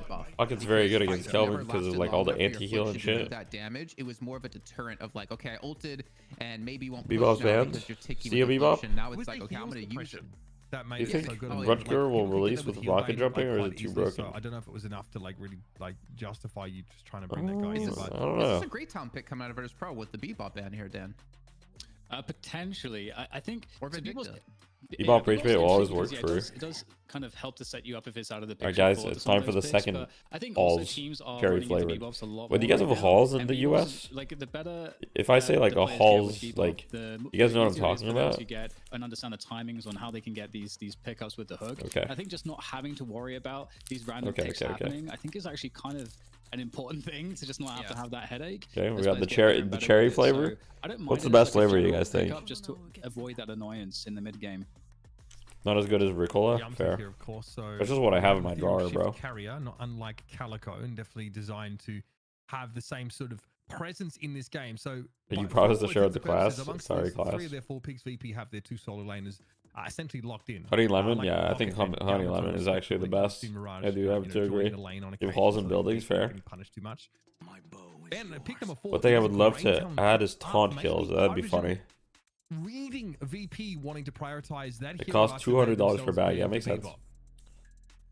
Yeah, and it is interesting as well because Black, best one. What flavor is the black one? And stuff like that. So I wonder if it is like more of a generic pickup. But I am worried for the front line of Parivision here right now as well. There is like there's definitely, especially because like no one wants to pick Shiv anymore in Europe. So Shiv basically Holiday, doesn't okay. exist anymore. That's true. No, Yeah, man, only in an A. That's so crazy. Don't get me started on that. I know Young Calc just like screams to me like, why is no one in EU playing Shiv after what we saw him do with Llama Lords, which we'll see a little bit later on today. But yeah, I don't know why Shiv's not played as much in EU, and that's actually something we should maybe ask some of these teams at some point. But the holiday pickup, I saw your face, Mitch. You were just kind of confused, and kind of so was I. Obviously, as we said before, like she does act like a pseudo budget paradox. But she did get hit with some nerfs as well in the recent patch, still in the barrel generation. Right. It's more like the barrel, like the consecutive barrel usage, which is fine. I think like that was something that was a bit problematic about Holiday's kit. It also like slightly nerfed the impact landing damage after using jump pad. Holiday still does what she needs to, and I do think that in the event that Paradox is banned, it gives you that option. I am a little concerned about like wait, Lash. I like the Lash pick here. Wait, I like the Lash pick a lot here. They have chosen to ban Warden, so is it another Abrams? Wait, I love the Lash pick. We might see come out in this game. Podgelias can breed to pick it against them early on. I kind of want to see a Mo and Krill here. I don't know about you, Dan. Yeah, I would love to see Mo and Krill. I was actually expecting VP to actually pick it up after Infernus, but they went to Lash instead. Because they don't really have like too much of it. They don't really have a front line really, VP. So that's interesting. We get the Ivy instead. So yeah, very light on front line in this game. Kind of balances out a little bit. Everyone's squishy, and I feel like that definitely helps Grey Talon, like because being able to burst people down is just all that much easier when you're up. Nobody's squishy when you have Kelvin on your team. Pretty squishy, except to Kelvin, really. Ballistic Lash again. Though that is building more of those vitality items. Well, any teams are playing tonight? It's melee creeps and Llama Lords. I would say, given what this lineup looks like. But what was so good for Parivision in the previous game, guys, is that they had this front line that was extremely hard to get past, and that's why Grey Talon was able to pop off so much. Like Saf had a lot of space. Here, it seems like you have a team that is pretty good at like setting up picks. Dice is just going to be a great objective pusher, great split pusher in general. Should we watch this one in game? Oh, I might watch this one in game. Wraith obviously has the potential. Let me launch my big telekinesis, but and it's just a sustain, and push. Like Ivy's a great alchemical fire carrier. That is all well and good, but I think the gameplay here, Jason, feels different for Parivision. So what I'm seeing here is it's like, what do they have to do with the Lash? Like the thing is, Virtus Pro have a very mobile. Where's my Steam? Like Mirage, oh wait, there we go. Kelvin, Yamato, and Furnace Lash, all extremely mobile around the map, extremely mobile in these fights. And in my head, I'm like, what are they gonna do to stop Michaelis on Lash? And the only thing I could possibly think up for this, Dan, is Holiday and the Lasso. I feel like when you see the Death Team must die. What do you mean? You have to who replaced PayPal? Because they have nothing else to stop. This is lucky, and they also have unless Scout you're now. investing these knockdowns, silence something else, and I don't see it as like a viable. Why did VP ban Paradox instead of getting from Chaos? Yeah, I think it's a probably because Parivision had a first pick. Very likely why Lash was selected is just looking at the oh, patch notes change your perception of Sinclair. Yeah, seems OP now. Seems OP now. Not an easy answer there. There is at least in terms of the front line, the guys. As you guys can see, I haven't played since. I haven't played in 3 days. Because I feel like Calico with no front line is pretty desperate sometimes, because Calico is amazing at getting in and out, but if you're the only target, it's kind of a problem when you get focus fired. So I do think I'm not that inside. I'm very alive inside. They've generally got better space control between the Kudzu bombs. Do we root for Scout or pretend to hate him? There's no reason to hate him, guys. Might be a bit easy for Parivision, but yeah, definitely a lot of potential issues for both sides. One with. All right, here's the match ID, guys. I do think that You're basically Dysos obviously retired playing for. within their optimal range with Caesar a bit close to the front line. Okay, let's take a look here. Washed, true.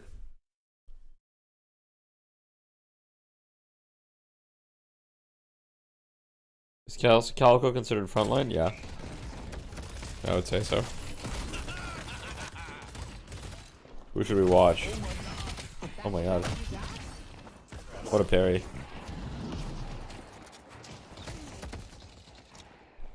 Okay, so we got the solo lane Talon again. EU seems to like solo lane Talon a lot, which is interesting.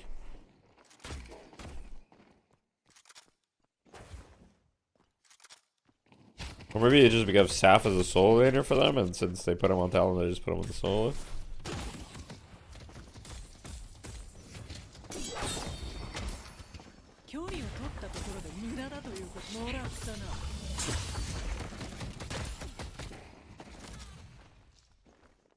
It's so weird how EU solo laner players like lane. It's so weird to me. I got more where that came from. Against Infernus too? I mean, honestly, I feel like it's not that bad against Infernus because you have like a decent way to get out of the flame dash.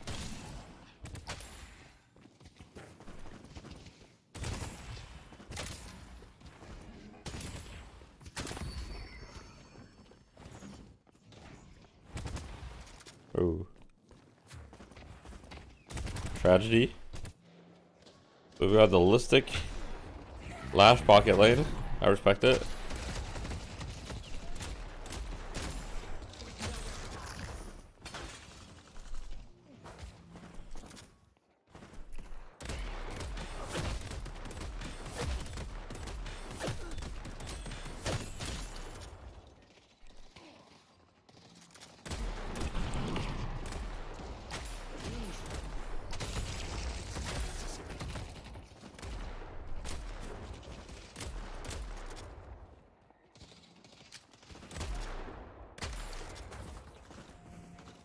Don't mind the blood on that. It's gently used.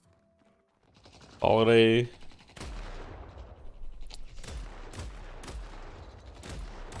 What's the Mirage building? Let's take a look here.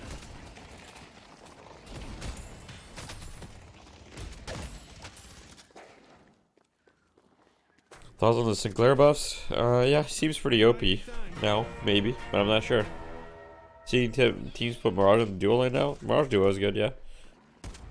But the mob gets ganked and dies.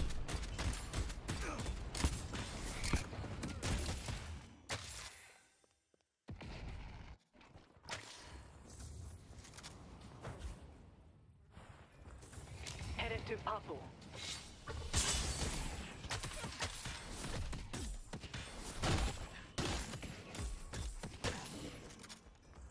Okay. What does he buy next? Infuser. Interesting.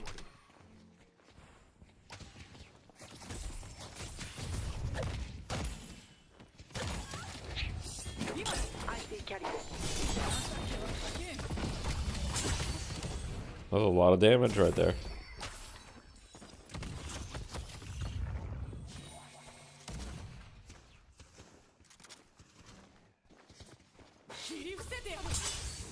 Ooh. Oh, he's going in. Oh, he fucked up. Oh, he fucked up.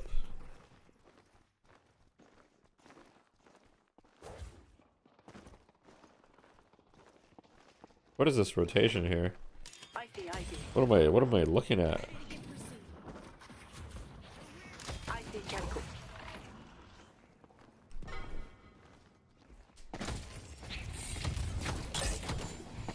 Okay, wait. Turns it around. Oh. Takes him down. I just don't understand, man.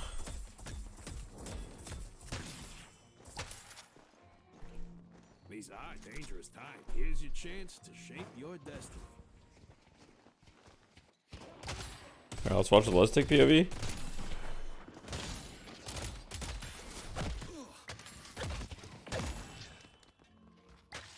Little bit of advice.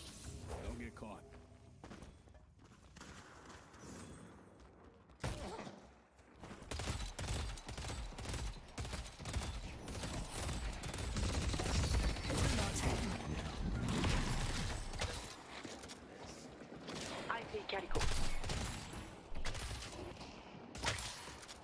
Okay.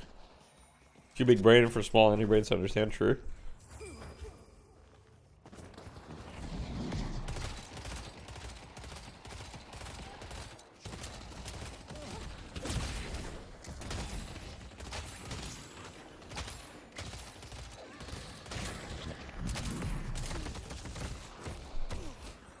Come back if I you see need anything Calico. else. They're not even trying.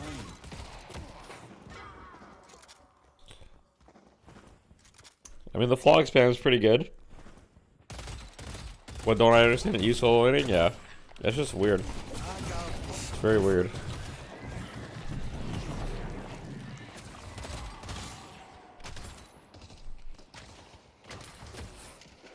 But, you know, laning is only a very small part of the game.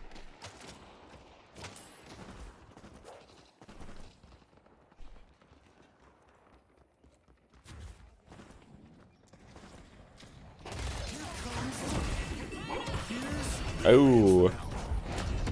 Oh. Oh. What do I think of early infuser unlash? I don't really like it. I'd rather just get ammo scab or extra spirit.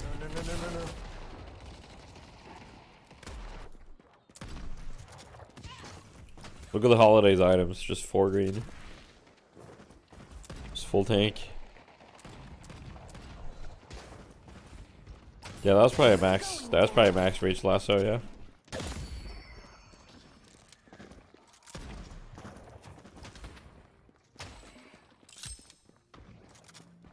I won't lie.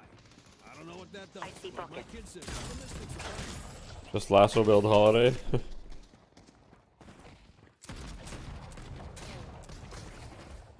You're never killing this holiday. Look at it. Look at her items. Wait, let's go on the lash POV. Oh, listing's dead again. Man, this is what happens every time. Wait, Michael might be able to clean up. No, just kidding.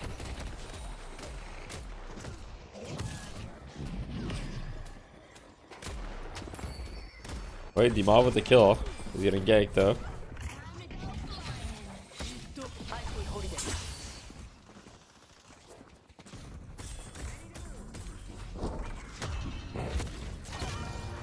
No, I don't even think Listing's build is that bad.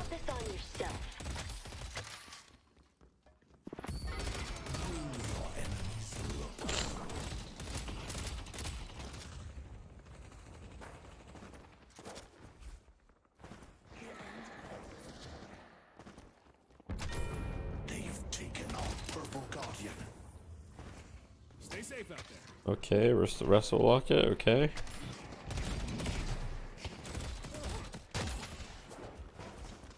Let's see how you do that, Slash. I will say, not having extra charge is pretty troll, but that's just my opinion. People are just probably going to Fuser over Abascab because of the nerfs. Yeah, I mean, that's fair. Come at me all you want. The result's gonna be the same.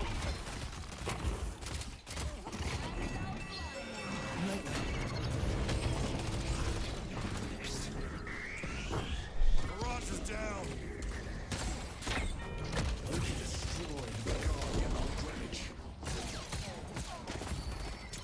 It's all good, it's all good. Holiday cannot die, yeah. She's way too tanky.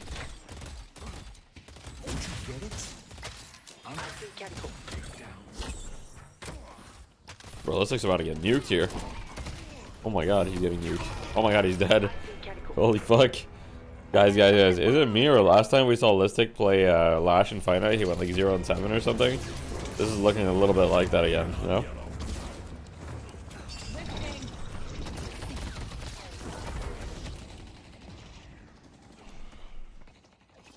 Taz is a masterclass right now on the holiday. 6k lead right now for Parivision. 10 minutes.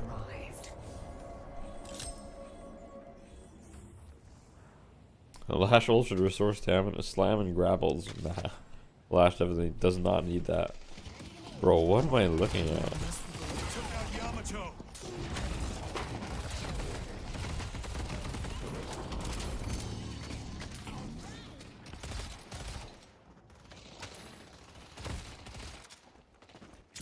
The spirit urn is waiting to be claimed.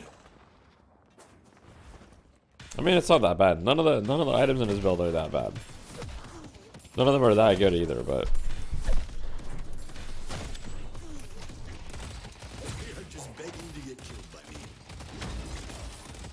oh my god, he just got both creeps yoinked by a fucking Ivy. Come back if you need anything else.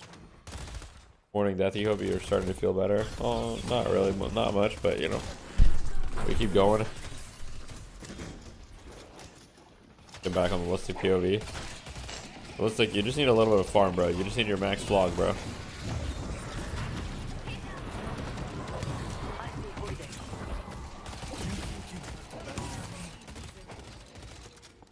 Bro, if Listic had max flog right now, it'd be so much better. Oh, sorry. Oh. Bro, why do we not have extra charge? This is the most scuffed Lashult. Do you guys know why that was the most scuffed Lashult ever? Because he doesn't have a second charge on his grapple, bro. He doesn't have a second charge on his grapple, so he can't grapple again, bro. He can't grapple. Listic, I'm too sick for this, man. I can't, bro. I can't. You prioritize Flog over Slam? It really depends on what type of Flash you want to play. Maxing Flog is very good. Maxing Slam can also be very good.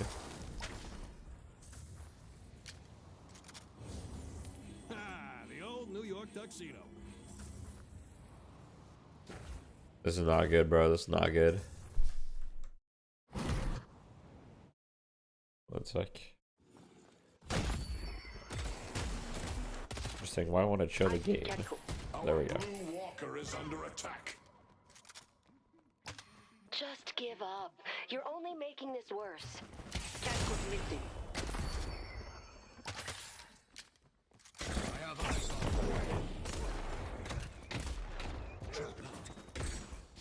This matchup is so bad for Pocket, by the way.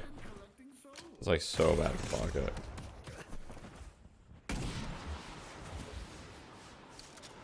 Our purple walker is under attack.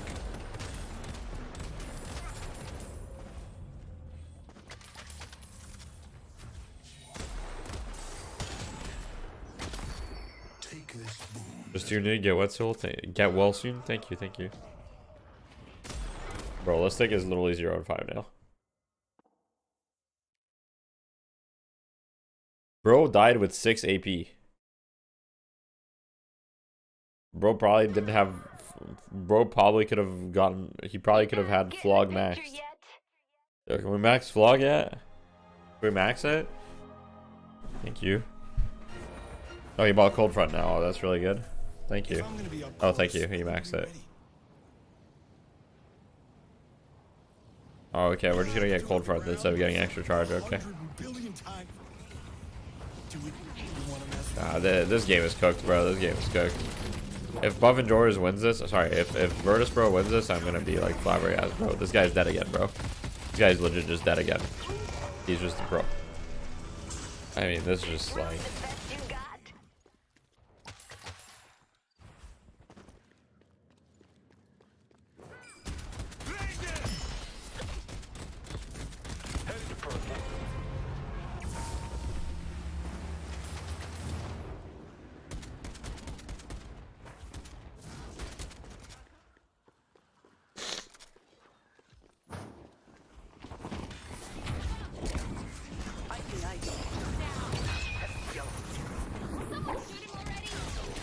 Okay, wait, Sharik baits every ability and escapes. Chad moment.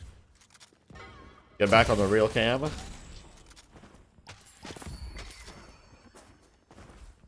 Our purple walker.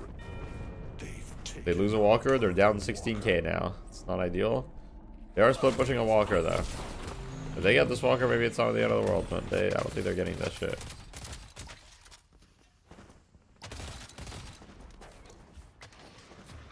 I think Listic is coming to the other walker. I think they will get this walker actually.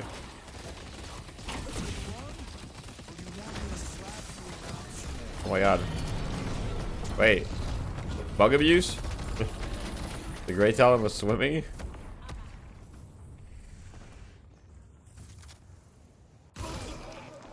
Oh, RIP. Wait, didn't I call this 0 and 7? Why? I called it, guys. I called it. I called it. It's actually crazy, bro.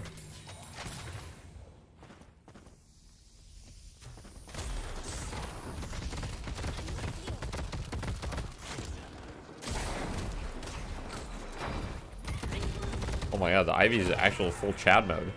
Just running this guy down. Does not care. Grandfather would be proud, Holiday.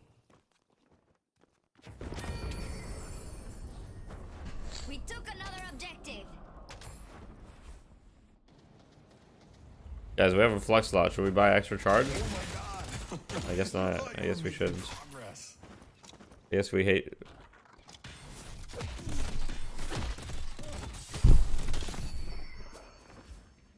I guess we just hate to extra charge the item. I mean, his items aren't even that bad, I won't lie. His items aren't even that bad.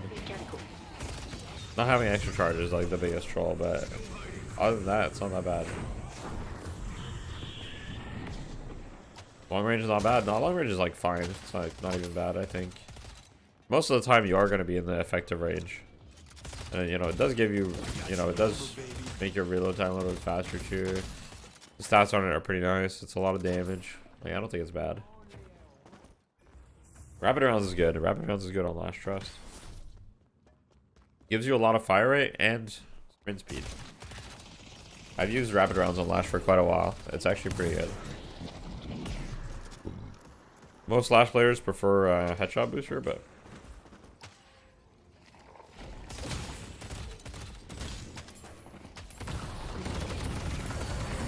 oh, he's dead again. He's actually dead again.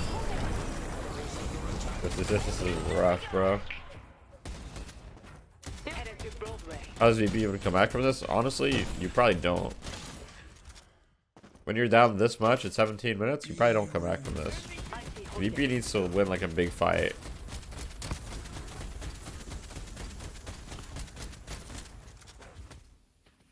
Tariq is gonna get a walker here though. That's pretty big. That's definitely big. While it looks like Parivision is just gonna go mid. Let's see, do we have a contest here? It looks like there will be no contest. Zergy opts to slow push a walker instead.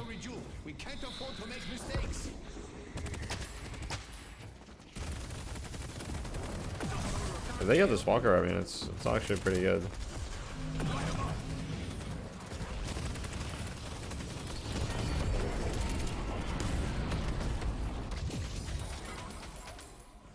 Okay, and Zergy might escape here. They did get the walker. That's good.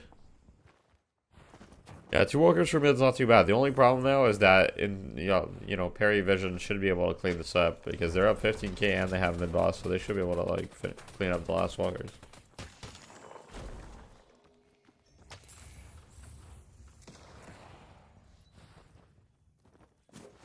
I mean, look at the kills. It's 6 kills to 28 kills. Good luck completing the ritual. The fact that VP is still even like in the game a little bit is insane. You got a 22 kill difference. What's the most dominant team in EU? I mean, I would say it's VP, but you know, right now it's not looking too good. I don't get why he doesn't go old build on Lash. What's the response? I mean, old build is fine, but it comes online later. Log build is very consistent, and his idea is probably like, okay, we already have a lot of spirit damage on the team, so I probably need to do some gun damage. He doesn't really have even gun items though, so I don't know. I feel like if you're on the side of Parivision, you just build spirit armor and you're chilling though. I'm actually surprised. Yeah, okay, this guy's got improved spirit armor and this guy's unkillable.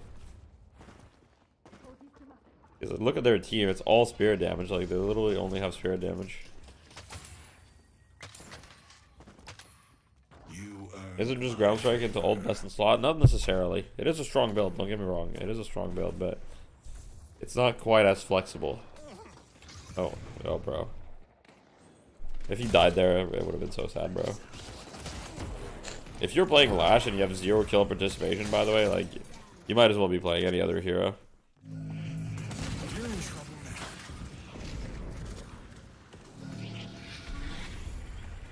Our blue walker is under attack. Why are we speeding back to base here? Okay, we're buying Mystic Volt now. Okay. I guess Mystic Volt is actually good. Because you have a lot of spirit damage on your team and you only have Mystic Volt in your Infernus. Wait, here we go. Fight at the Walker. Dome on top of the Walker. What do we got going on here? Flash ult onto 2. Wait, Prestus goes down. Can we get another? Wait. Guys, somehow Listic still has 0. Wait. Alright, our boy's on the board. Our boy's on the board. He's on the board. Have you considered just not being sick? That's true, actually. I didn't even think about that.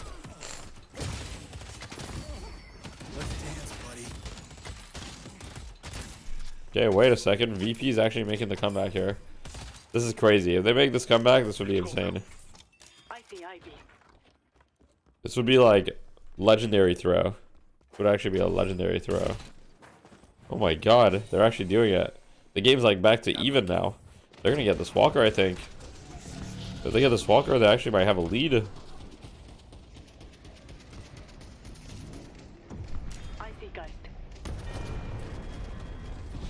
My goodness.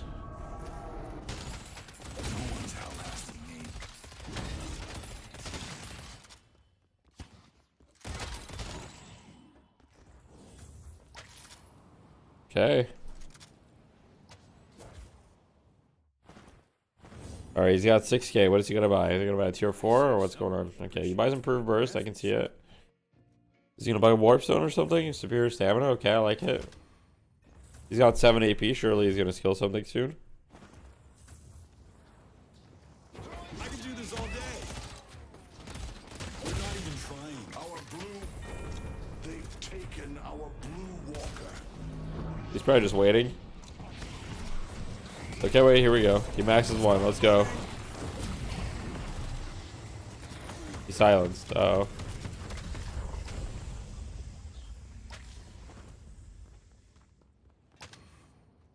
They get too close, they'll regret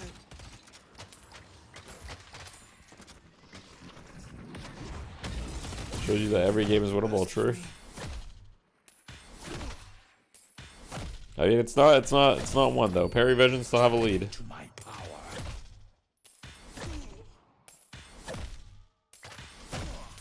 I'll throw him around. Dropping in. Sorry. What are the benefits of saving AP? There are none. I'm playing. He's literally just forgetting. Wait, here we go. We got a bird. Get on the bird POV. Boom. Huge damage.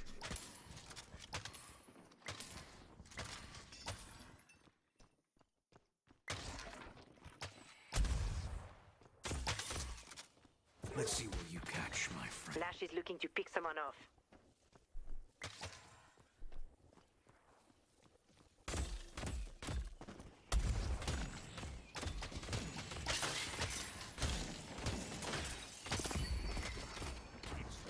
I see Lash.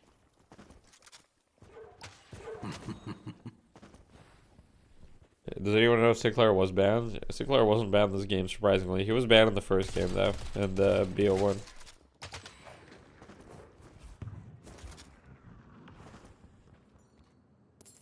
An excellent choice. What did he just buy? Oh, he just bought Sharpshooter. Why not? Why not? It's a lot of damage, right?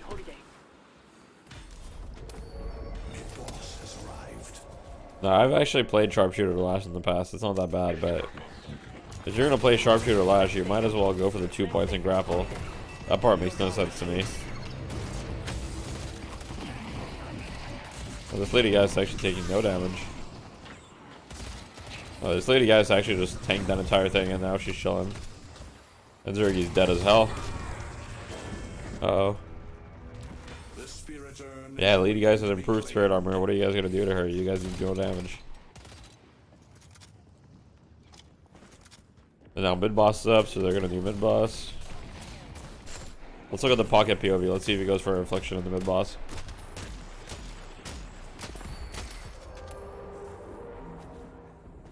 I have to be willing to fight.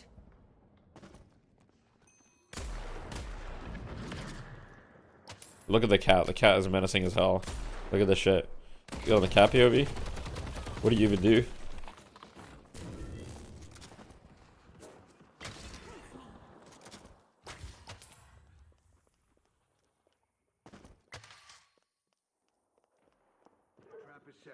Well, no. Infernus is back up, but he doesn't have ult.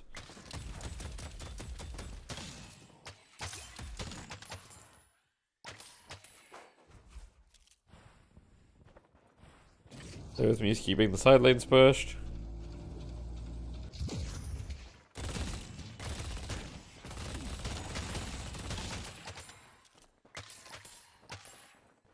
When you're calculating the value of a kill, do you also consider the souls the opponent is missing out on? I guess you should. That is why kills are valuable, is because of the things that you're preventing them from doing rather than the actual souls you get.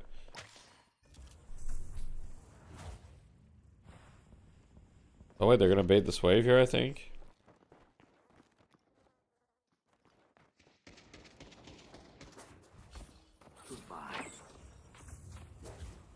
Okay, so they were like, okay, it's a little too obvious maybe.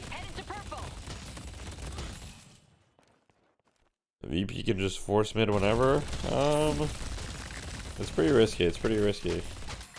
This urn pickup though, this urn pickup could allow VP to force mid. If I was VP, I might do it with this urn pickup. Oh, looks like they were thinking about it. Looks like they want to do it. Oh, they see it's not that hurt. This is what happens when you force mid, you know what I mean? The other team just uses their... The other team has a bunch of nukes and shit.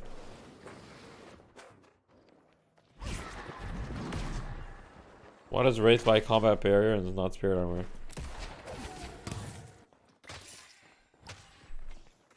What do you mean? A combat barrier because for the left click, this is mostly like a left click damage Wraith. Like this is a gun Wraith. If you need anything else.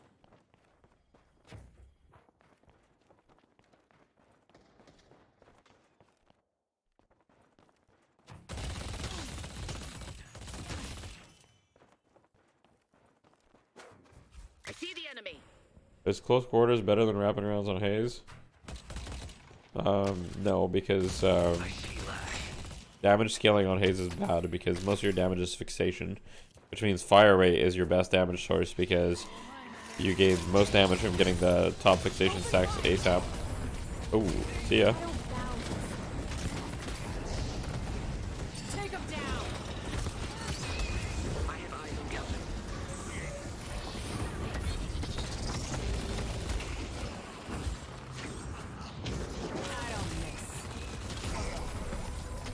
Okay, and this looks like a VP wipe. Well, the Wraith might die. Nope, Wraith lives. And gets rocketed. Now they mid. Oh my. Well, that was clean, that was clean.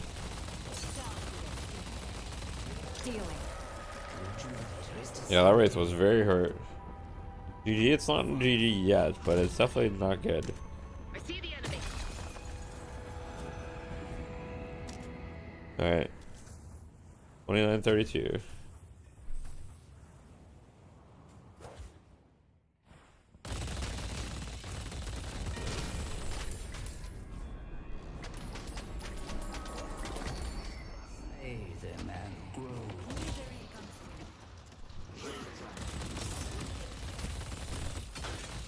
We got them.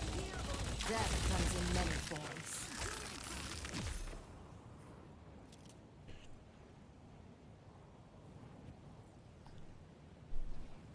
Alright, should we go back on the Listic POV?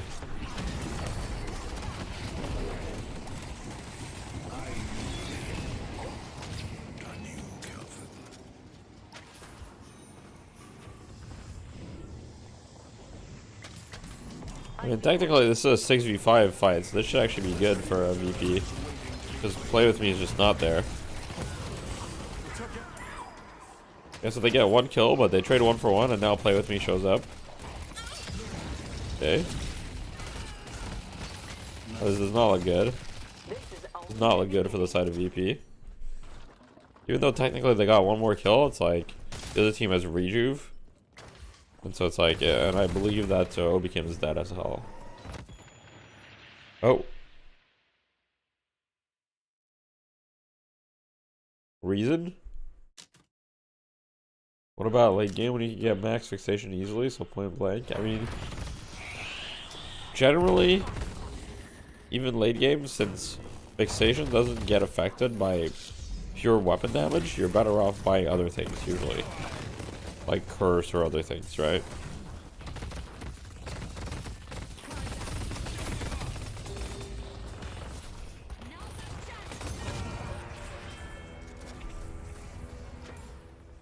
Enemies have breached our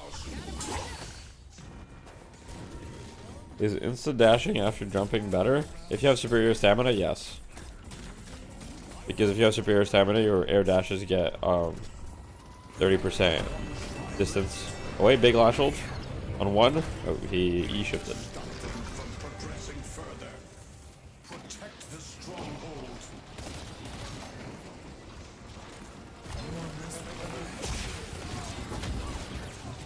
They actually do no damage to those guys.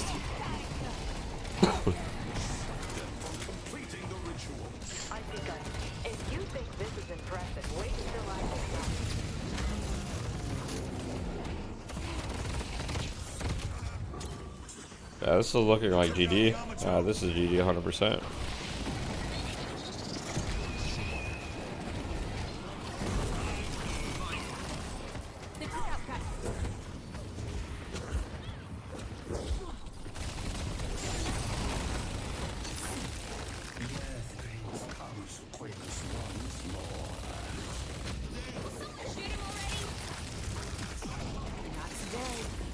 TP's in, Chad. Who does Listic play next? Hopefully not Lash. Hopefully not Lash. 17 kills to 41.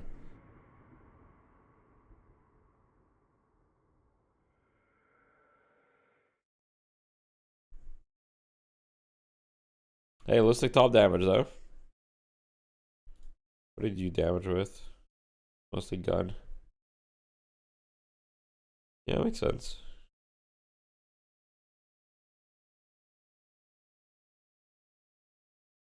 True, this Ivy actually did insane damage, that's true. A lot of gun damage on the Ivy.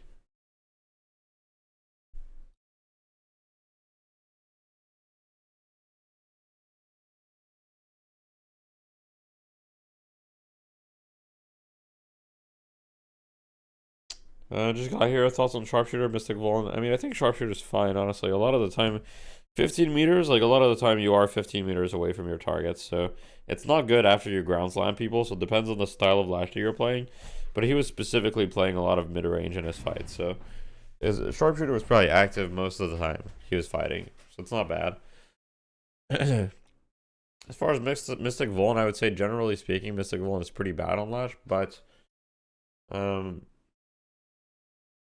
here his team is a lot of spirit damage. And his pocket didn't buy Mystic Vuln, right? And neither did his Yamato. This means that getting Mystic Vuln and applying it on a lot of people with Flog spam, and he did go Flog, right? So he's spamming Flog a lot, is quite valuable. Are you still sick? Yeah, I am. Yeah.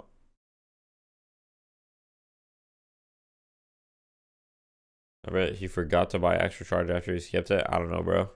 You don't just forget to buy extra charge in like the grand finals of Fight Night, I feel. Is Mystic Shot just not a bad item?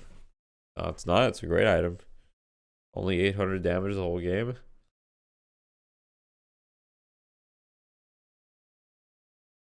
Yeah, I mean, it seems like, you know.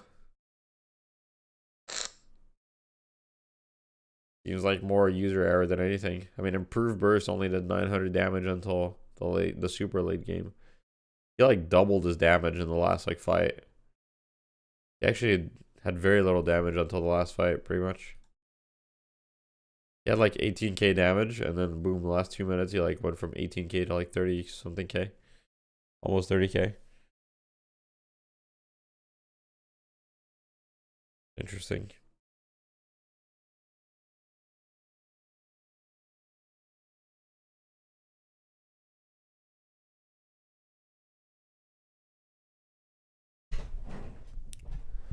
Alright, let's go back to the stream. See what we missed. Pretty impressive just seeing the power of the jump pad and the barrels and how utterly disgusting it is. Let me ask you a question then as well, Dan. I feel like the hecticness of this game, it's such a double-edged sword because it worked so well for Parivision, I feel like in the beginning, but we did hit some moments where VP started to turn some things around. Sorry, that's crazy. I mean, were they just standing around on Alk Fire forever? Like, what is this play damage? Man. Yeah, it's not Kutsu Bomb. He did 15k gun damage. So big, right? You sure Wraith build? Yeah. Alkfire. Also, Alkfire is so busted if you have a Wraith that's actually fed, because inside, inside Alkfire, you're taking like more weapon damage, which is pretty gross. I don't think it stacks with Tesla boards. I think that's like spirit damage either way, but that is very, very gross. Yeah, it augments the gun damage. And that was like the interesting thing where you were starting to talk about how Liz was maybe putting a bit more itemization into the gun damage, which kind of makes a lot of sense. Carried the game. I mean, yeah, Holiday is really strong still. Look at the Holiday's damage. And also Taz on Holiday, like a lot of burst spirit damage that's disgusting. On top of the Wraith cards and obviously some of the bombs, the Kutsu bombs, and also, Prestis is, I mean, everything. There's so much spirit damage, but also there's a lot of gun damage. And all as well. I thought Gun Ivy was standard. She melts with gun damage. Problem with Gun Ivy is it takes a while to come online. Reverb or anything like that. That's why she's usually not played gun, and she wasn't played gun this game either. She just did a lot of gun damage. How we saw and it happened just as I think Parivision got a big lead, right? It kind of makes sense though in the way that he itemized, because you don't want to like stack too much spirit power, because you have Litz who's gonna do spirit power damage, you have Tas, you have Saf, but also you want to like balance between like bullet damage. You see Metro's new heroic Wraith. Prestis able to do so. It's heroic Wraith's been a thing for a while because it kind of makes it very difficult to itemize defensively against that. Well, folks, I'll be honest.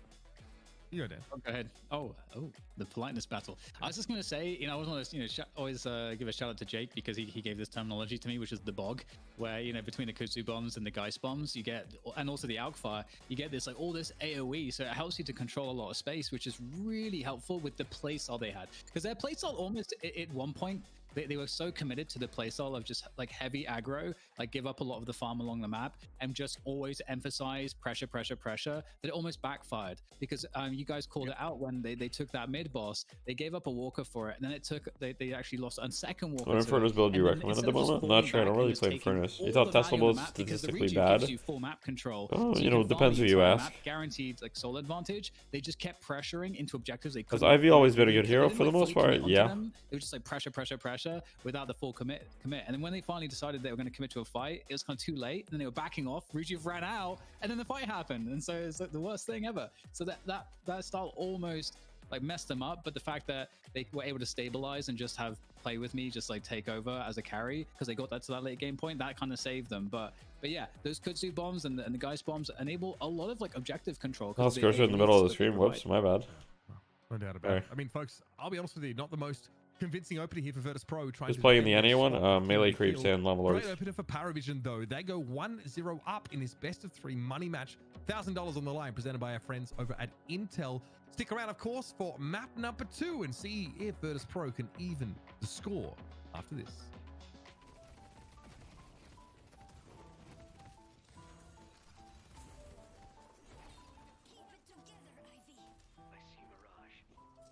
Yeah, look at this Ivy.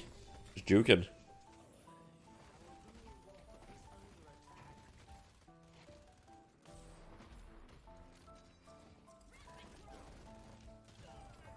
My god, Chad.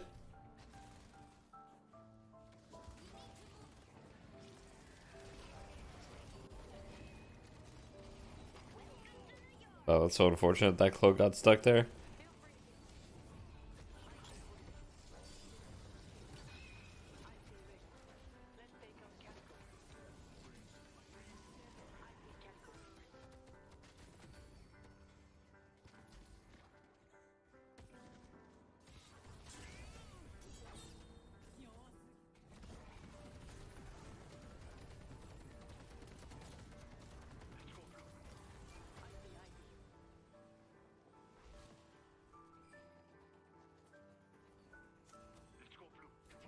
I think got him second. They disbanded. True.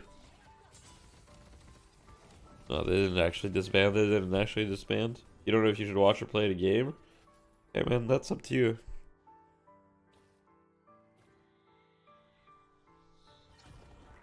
Ooh.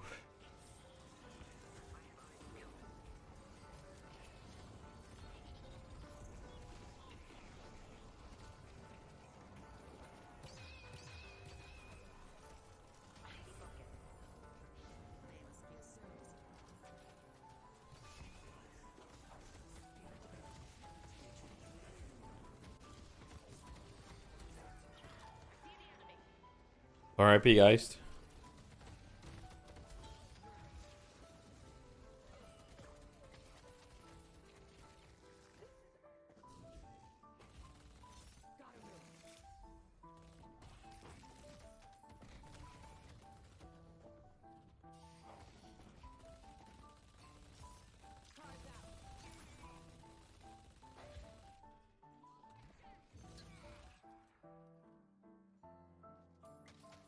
Do you have scrims lineup this week? Yeah, we do.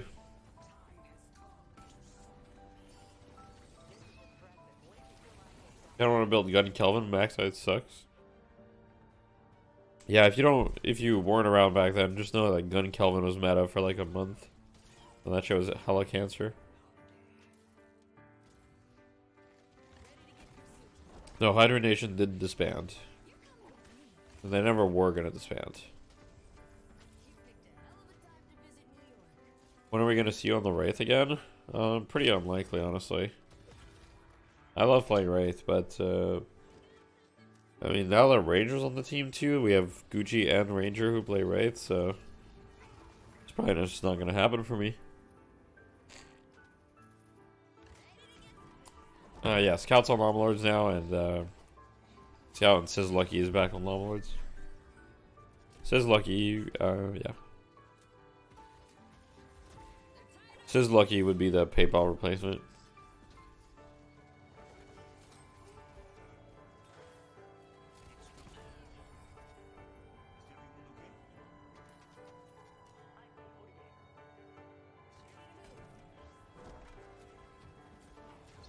As far as how the Scout to Llama Lords happened, I mean, Scout told us that he was approached by Llama Lords, and he said he wanted to try out for them. So we, you know, we're not at jail, obviously. If someone wants to try out for another team, they're more than welcome to. So yeah, and then he left. Would you join Hydra? They offered. No. Why would I join Hydra?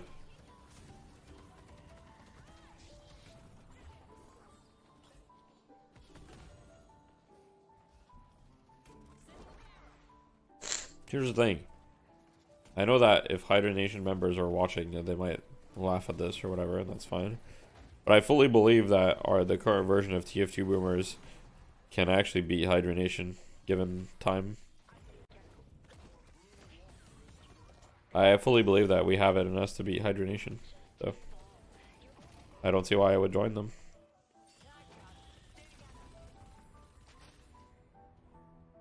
It might take time, it might not happen, whatever, you know, but hey, I believe in my team.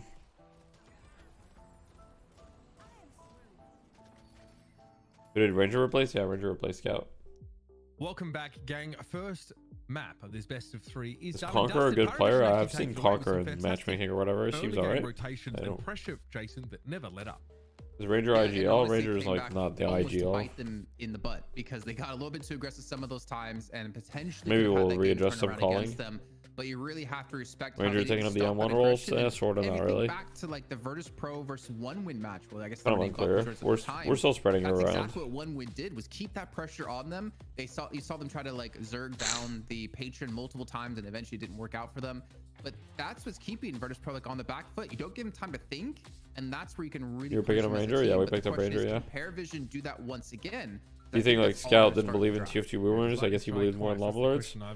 Realistically, for Scout, it's probably two things. It's probably a little bit of what you said of like he believed in Lava Lords more than TF2 rumors, and it was probably also the thing that he felt he wasn't really in the correct role to succeed in our team because he never got to pick Paradox and other heroes that he wanted to play.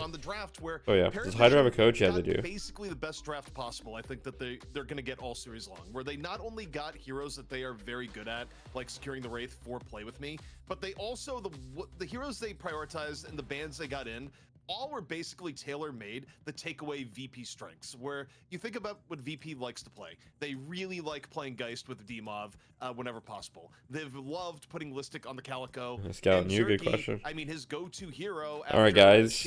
What are we doing this draft? Was going to Wraith as much as possible, right? And on top of it, Paradox is banned, so their coach is Purity. Play Paradox. I don't think. How much did Lava Lords pay to get Scout? Are you a millionaire now? Absolutely put a stranglehold. Purity, aka Pride. The VP draft. What do you think about Ido being banned for restreaming the one-win tourney? I think it's really dumb. Like a response of like letting one of these heroes get through that they were so successful on, or not having the ability to pick them. As we see with the Wraith ban coming in, there's no chance for Play With Me to play Wraith now, which means what is he going to fall back to? And we know it's generally Haze, it's generally Warden, pick Sinclair. Mirage. I doubt we're going to see Sinclair picked. I feel like that whole if they didn't pick it last game, I don't think they'll pick it this game. It's almost just stop. Yo, thanks for the gifted NA memes. Yeah, thank you. In DFN, banned from what? Twitch. Seen, he got banned from Twitch. 3 Haze games and only a 1 in 3 win percentage there. Michaelis having the Paradox ban out again, not a huge surprise. Parivision have been targeting that pretty closely. That's crazy, yeah. There is still a ton that's out on the table here for Virtus Pro. We had an interesting draft CP like last game where there was like no front lines for either team really. Like none of the Warden Abrams, no one was really looking in the tanky direction whatsoever. Sorry to jump in really quickly, ZP. This has got to be a Geist or a Viscous, right? Like off the bat.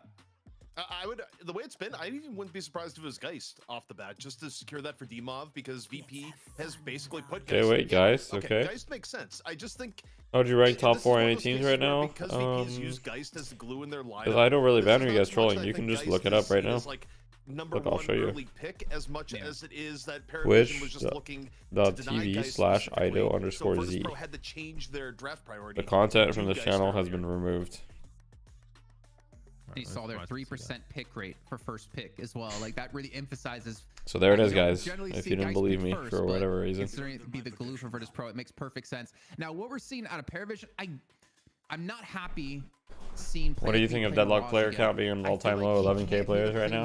He is. All right, let's look at the Steam charts, guys. Young Cal go back to Abrams after seeing his Shiv, which we'll obviously have later on today.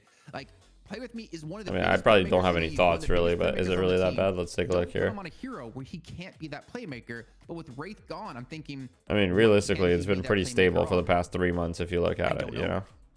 We haven't really seen it. His Haze gets shut down by Virtus. It's been on a slight decline. I don't think anything surprising, but Geist and Viscous both go in the first round, like you guys had assumed. Viscous, I mean, yeah, first round pick bans. Top 4 NA teams. Yeah, oh yeah, someone asked me that. And Lady Geist, we're getting picked. It's probably Hydra Nation. 5th almost in some cases. Now they're really early in the draft. Melee creeps. Teams know each other quite well though. But Hydra Nation number 1. Melee creeps number 2, maybe.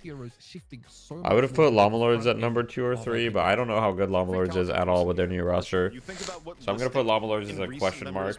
We'll see after tonight. I haven't scrimmed them with their new roster at all. That's directly for Listic. And also, I think there's a world where Play With Me is not playing the Mirage. Like, there has been flexibility for Parivision where they can decide, okay, Play With Me rather than you playing the Mirage. Us number 3, Big and Brolik number 4, and then Llama Lords, I don't know where they fit in that. But I do think the big adaptation here of just banning Wraith, what Ido did is no different from what I'm doing. It's just that I have permission from Fight Night. Zergy doesn't have a chance to potentially get Wraith depending on the draft, but I really think taking away from Play With Me downgrades him even if he goes for the Haze. The Warden's open. What was Ido banned from Twitch? For Play With Me, we've seen that from them on occasion. We've seen Warden get attract some second round bans so far today. Pocket going to come in again for Virtus Pro. They still seem to believe in that pick. It's one that's been pretty underwhelming for us today. The ones after Seagull previously too. Yeah, exactly. Can they? How would you punish EU teams' playstyles? We'll see what I don't think I would do anything particularly different. It was restreaming 1-win, yeah. It is the Play With Me Haze. I mean, how's your day going? Otherwise, going all right. He's an insanely good Haze player. He's definitely the best Haze player I would say in the world, in EU and NA combined, right? But the problem is the later the game goes on, the better response Virtus Pro has to it, and they're able to shut it down. Yeah, you can get the unstoppable, but ethereal Pocket shit shut you Calico down, Geist, curses okay. shut you down. I like it. So for Play With Me to have Can you success, we please see in the increase past, he font has to do size of early chat on, overlay? Is and it too Parivision small? What do you guys has to think? win early on to I make think I it can work, increase it I'd a little say. bit. Is this teasing a Is it set? better? Wait, this looks a little weird though.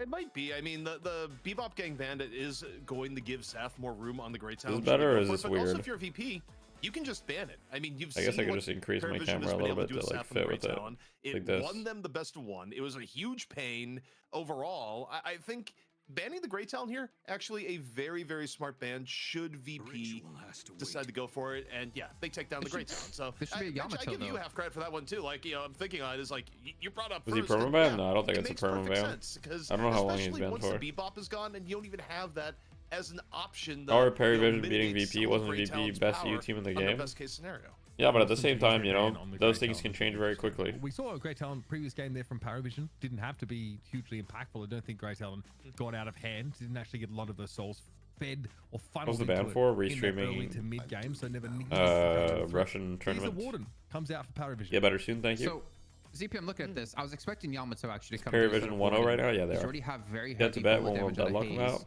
Mirage is a little bit more Probably of a like hybrid, I guess you could say. 2026, I would Warden guess. definitely would be going the gun build unless we see that infamous Spirit Power Warden come to light here in EU. Yeah, EU doesn't like Spirit Warden, and that's one of the things that NA will use repeatedly now to just flame AU. And NA has felt very good about themselves as of late, and they do not like EU drafts. But when it comes to Spirit Warden, they might have a point. What's interesting to me, though, draft-wise, is that Kelvin being prioritized a little bit earlier this time around. And, you know, the interesting thing about that to me is that I don't think Parivision had any intention of deviating from the Ivy. I think especially with how Litz played it in the last round, I think there was going to be Ivy no matter what. Yeah. So I think Kelvin actually could have been saved for last pick here for VP. You see the Overwatch 2 spotlight today? No, I didn't see, but I heard. That I don't know what he was doing was wrong? Probably not. I don't think they need to. They can leave in What symptoms do you have? Okay, they go for it now, so. I had like a really bad headache. I had like 100% fever. VP's draft so I had like, I don't know, just really tired. To like look at the drafts ahead of time earlier today, right? I still have a really bad headache right now. I don't have fever anymore, I think, so I'm still a little warm, but nothing crazy. He's also a Green Bay Packer fan, if I remember correctly. Jason so loves getting a reaction out of you. Yeah, Jason is now just. I'd guess open beta this summer. I'd be very surprised if we had open beta this summer. In the commentary booth is crazy. I don't think we're ready for open beta. In the big 2025, Jason Kaplan is just out of control. Here's an Ivy. I can't hit you on that one, yeah. We were dead right. Yeah, the Ivy. Wait, it's like literally the same draft almost. Again, the bog, as Jake put it, From something VP. that you need to worry about. You know, a lot of bombs that can be thrown. Is Holiday down, still too good? and I think of course, Holiday's still quite good, but I haven't scrimmed in a little probably bit. At least different heroes. Currently, there's a in flu this wave game going. is gonna Maybe be something Canada has well one worth, too. Wouldn't surprise me. Yeah, looking it's out possible. for. Not a hero that ever gets banned. Why do I lose but, to every we use Infernus that as still guys? leads to get that early lead, and Because like after yeah, you picking swap up the an active Infernus, he reload, just all heals of a back to sudden, fall with like, his sort of flame dash and chasing down a shit. kill, can be pretty scary. The Abrams comes in to round this out. So you have a Warden Abrams frontline here for Other than Hero Parivision. Pool, what else does the new game need If this to were be NA, ready for open Shiv beta? would be I think incredible value another for VP, but objective. VP has shown that they're Final not decision with as Earn. big on the Slight Shiv, rework of mid boss or EU in changing the general. positioning of plays mid it. boss. Yeah, no, Listic I has played it, think but EU just collectively decided probably to just, more you know, items. gentleman's agreement Shiv out of the game. Yeah, more I mean, it's heroes not for sure, like you gentleman's agreement, I said. just don't think Shiv is Maybe very some good map reworks too. But yeah, last pick, Mo and Krill. Okay, that does make sense, especially with EU playing more Mo. It's kind of, you know, some teams favor Open beta Mo, this summer like, confirmed. I've Deathy said never new played hero this patch DFN. when I've drop never soon. The played day it Mo dropped. That's true. which is interesting. I heard how could they improve it? Usually it's been played by teams that like. I'm not sure. Like Aegis Aurora, right, where they would use combos like Yamato Mo and use the Mo to basically feed the. But it doesn't feel good. You're right. Yeah. More maps. But, I don't mind the Mo coming out here for VP. It Holiday is works bait. really well, 'cause Alright, remember I said Ryan, nice before, try. like, the Haze has Nice a lot try, of Ryan. value until The Virtus Holiday Pro literally get, like, carried curse last for the game. items they Hello? need to like shut him down. The Mo Bro, and my coach Krill is literally in chat baiting me. It's alleviates actually that early crazy. game pressure I feel like that a Haze can have. And then you force Unstoppable to come out really early, or Play With Me has to come in these fights super late to make sure he doesn't get Mo and Krill ulted. Objective because that once does something goes to down, items that's like a lot buff of your first pressure 6 gone tier from gives him. you something that would Not be to cool. mention the fact that you can Sounds cool in stop him from theory. I shooting feel like in blind with your practice it'd be really pocket hard to sand. balance. So you eliminate a I lot am of down the for an coverage that objective he's that gives gonna you do a on buff top, to but of some also kind the though. gun warden. So the Mo and Krill, I feel like fits really well helps alleviate like any early game pressure. I like the Mo that pick though. Play with me could do. Yeah, I'm curious to see how this sort of plays out. We talked about like the ethereal shift as an option to like. You're gonna start playing Sinclair again, yeah, probably. Already stunned. You are not going anywhere. You're going to remain locked down and won't be able to do anything like that. So that's kind of why. What sort of new objective do you want? It's really like we talked something about. that gives you sort of maybe something that spawns at like 15 minutes in the game.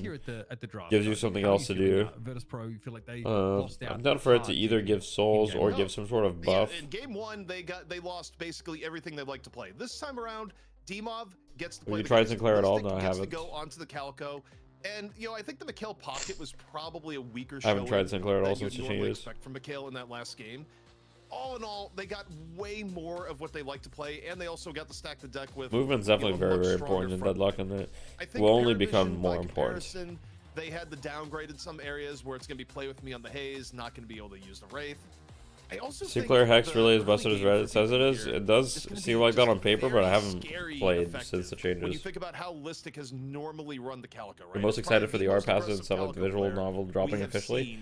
Yeah, it's going to be awesome. Since Calico has come out. So I think for Parivision, there's a world where the early game can go really, really rough for them.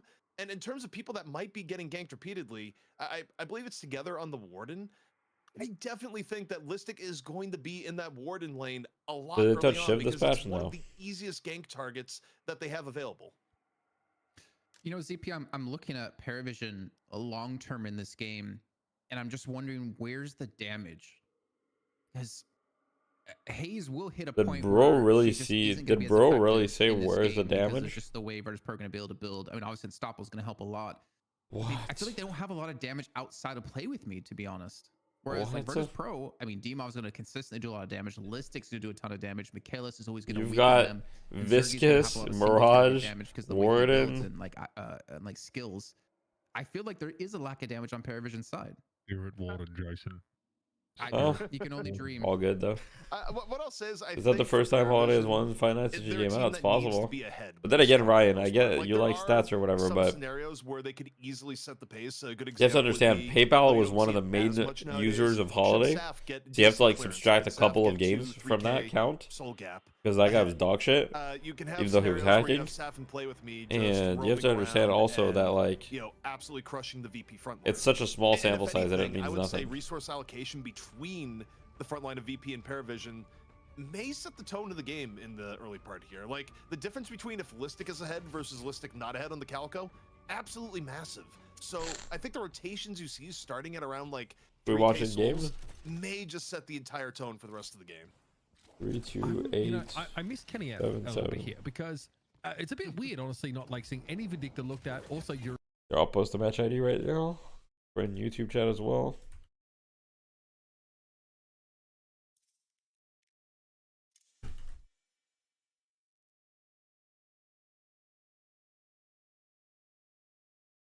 It's you, PayPal. You cheated. Ask me. All right, bro. All right. So we got Abrams in the solo lane here.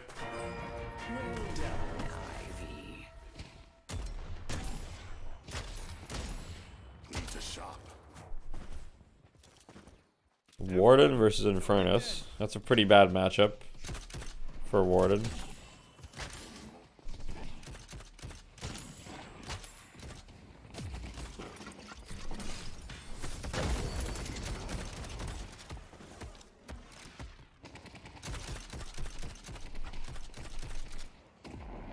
Dual lanes, Calico guys. Pretty strong lane against Haze Mirage. Okay, interesting.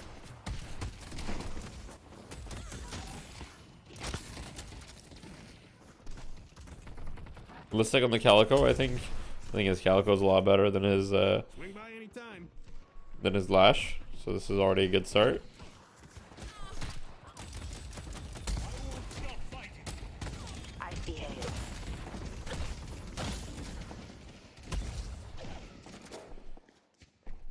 Let's take a look back at the Warden versus Infernus lane. Looks like Infernus already got a decent lead. Our yellow wall is under attack.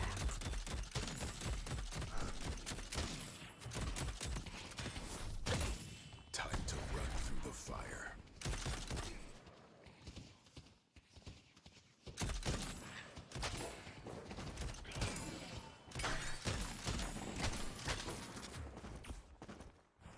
Why would they put Abrams in the solo? So it seems that Parivision has dedicated solo laners, because Together and Saf are always in the solo regardless of what hero they're playing.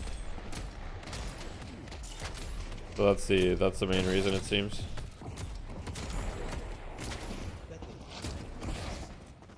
Ooh, Abrams took a lot of damage there. We're rushing 2 over 3 on Warded, not be better against solo Fern. Rushing 2 over 3. Well, you never rush 3 anyway on Warded, so I'm not really sure.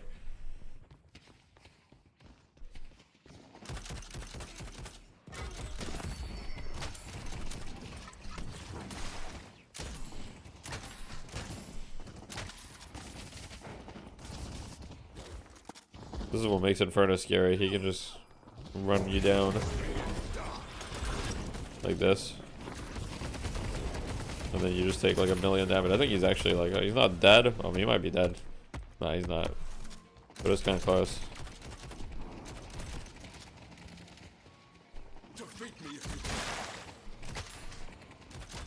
Interesting approach. It's fairly common for teams to have dedicated solo laners.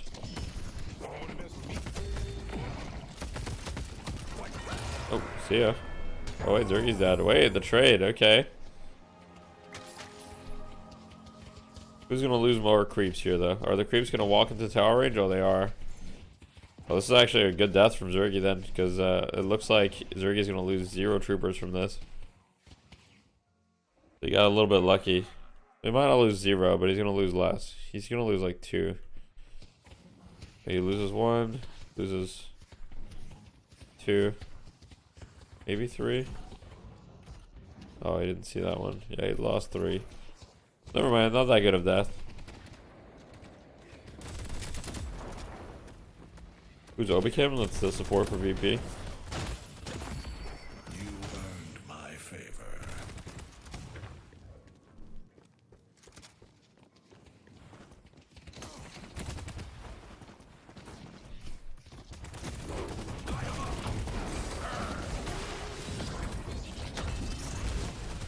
Okay, wait, Zergy's back in. He's dead. Okay. And this is why the matchup is terrible.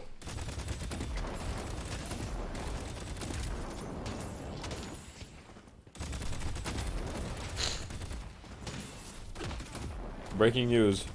Zergy has done more damage in 5 minutes than what Astra has done in his career. No, I'm just kidding. I'm just kidding, guys. I'm just kidding. Uvid has a good Infernus matchup. I mean, people that can just avoid his Flame Dash. There's not a ton of people, I would say. I think Mirage has a fine matchup against Infernus. You should watch Patty with his Astra. Yeah, that'd be sick. You guys ever discuss meta with EU? Yeah, a little bit.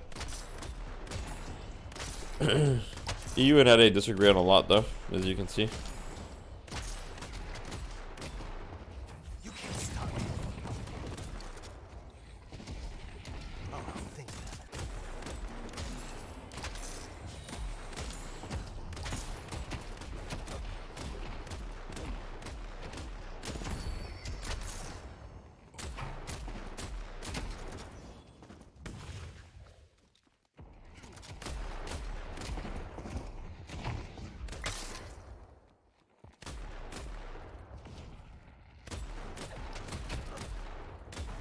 Pretty even game. I mean, both solo lanes of VP are winning, but it looks like the dual lanes are not doing as hot.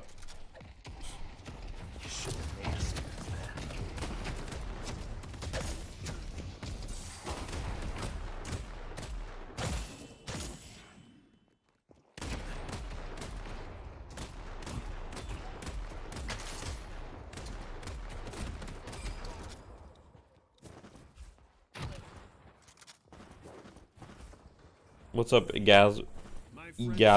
Sorry, that's hard to say for me. What's up, man? Going with every smoke. Thank you, thank you. What do you think of the Zergy 1 rush? Ooh, I like it, I like it. A lot of damage amp.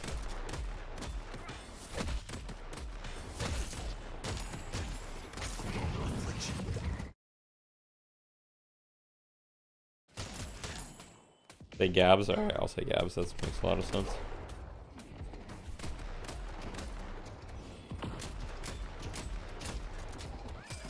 How's the Pocket Abrams matchup? It's good for Pocket. It's not really great for Abrams. It's pretty bad for Abrams, as you can see. There's not really much Abrams can do.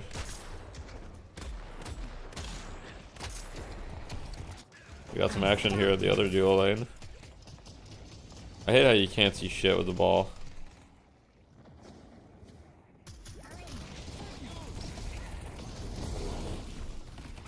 A lot of healing.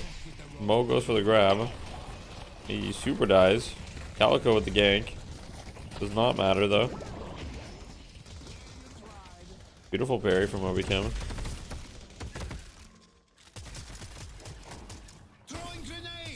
see Mirage.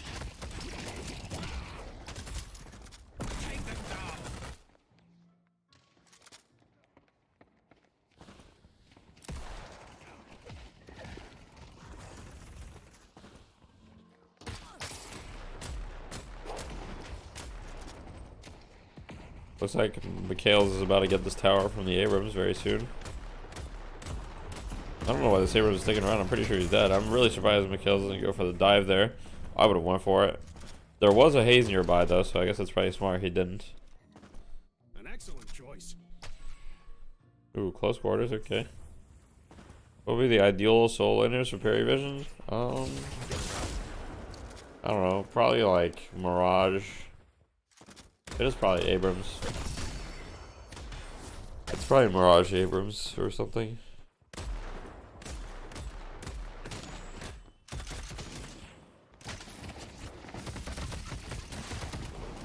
It's time to shake the world. Oh my god. Zergy forces out the Warden ult. And has more health than him now. Pockets missing. I mean, this is just depressing for the Warden player. Oh, he's so dead. Wait. Abrams here with the gank, though? Abrams is dead. I'm not gonna lie, bro. Pretty sure Abrams dies here. Oh, wait, never mind. I miscalculated. Spirit urn is waiting to be claimed. No one stands in my way. Do you think playing with full support Kelvin and Lomar would work? Yeah, it can, yeah. Don't mind the blood on that. I'd rather play Abrams into Infernos than Warden, honestly, yeah. Abrams has a lot of natural sustain too. It's obviously not good for Abrams, but yeah. Our purple guardian has been defeated. Much worse start for Parivision this time around.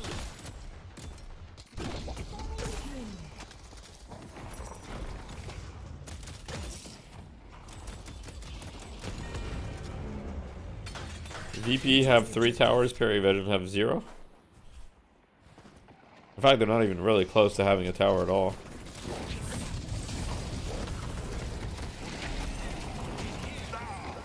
Oh, the dome, beautiful. VP are just kind of running over them at the moment. Nice to work with competent people. That's 4 people in this lane. Every single tower gone.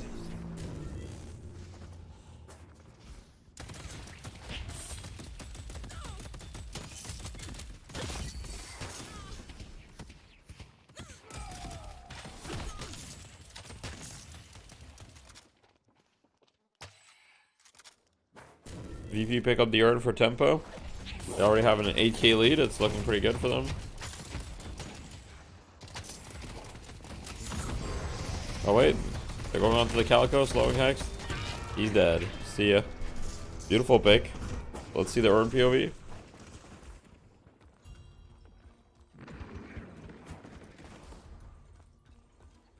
It looks like urn's gonna be free. Nothing really happening here. 10k lead almost for VP, pretty good. Let's go blue. If you need more protection, you know where to find me.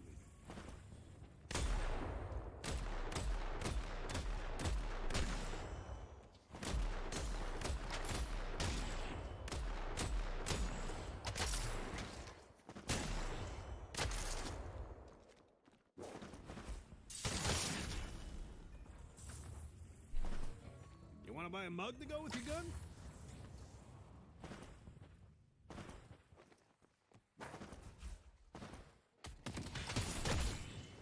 I think Zergi's going for the max 1 into max 2. No points in anything else.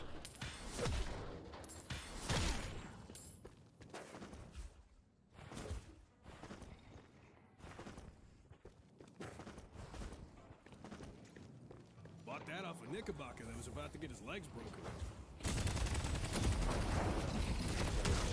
Let's action. Oh, FaZe is dead. Holy, FaZe got literally melted.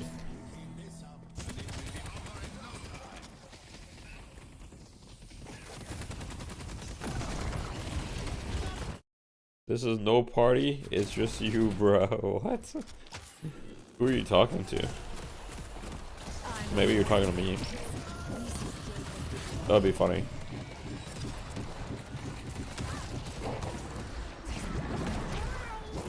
I'm just a sick man watching Fight Night. Rage bait used to be believable, guys. We got almost a 20k lead for VP now. Looking good. Hammer team is the more annoying heroes. Yeah, kind of true, but Michael's looking pretty rich on the pocket right now.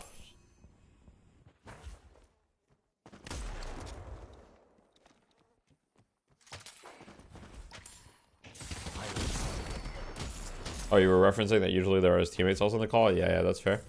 Yeah, right now I'm like too sick for multiple voices, to be honest. I think I get a really bad headache.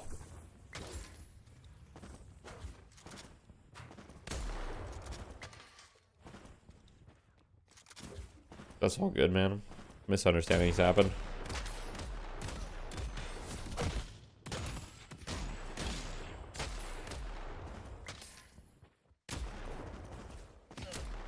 But Pocket and Infernus are going to run over this game. I mean, right now you've got a huge lead.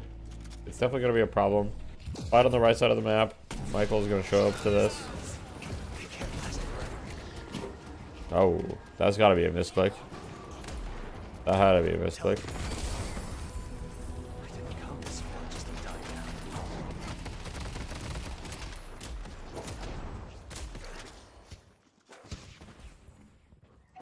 Very irresponsible for you to host a party while sick. Kind of true. Headed to purple. Sorry for what I'm about to do. Keep your eyes on Hayes.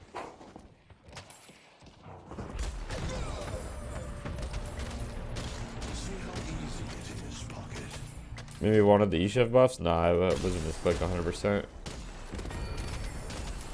You definitely wanted the cloak there. Or like infuser or anything else.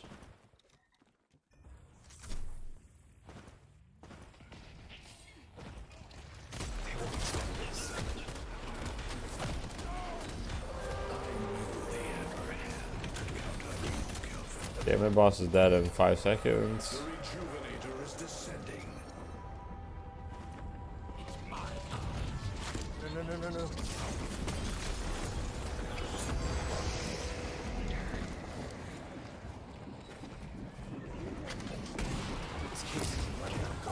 Okay, play with me goes down. This is not looking good. Not looking good for the side of Parivision in this game. It's 1 AM in Europe. Why are they playing so late?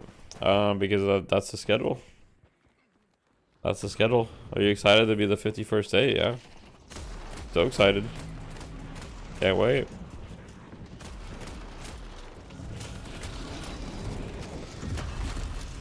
Oh.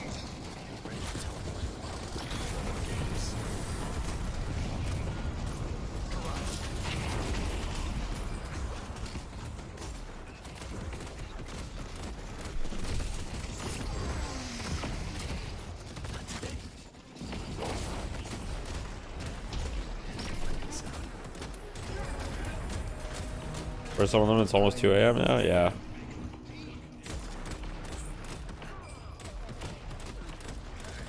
Maurice and Krill are off to a fine start. I mean, yeah, I guess we'll see. We'll see how Parivision can manage to come back from this. I don't really think that they can, but we'll see.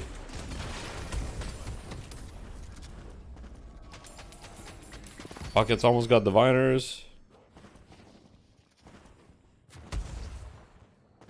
If I were channeling a Yeah, Pocket gets diviners.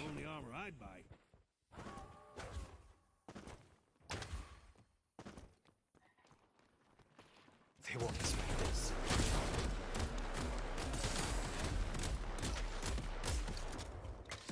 Parivision strong side lost hard. Yeah, they lost pretty much everything. How come Buff and Dory started dominating all of a sudden? They had lost a few fight nights in a row. I mean, they'd been dominating for a while before that. So they started losing a little bit, and then they figured it out, and they started winning again. Oh, you feel so bad at selling Infuser on Pocket? Yeah, but once you get to late game, it's like Infuser's just like not that good anymore.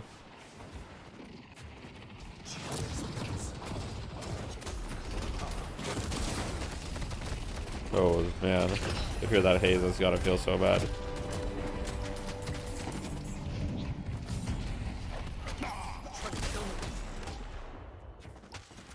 Headed this way. Time to push with the rejuvenator.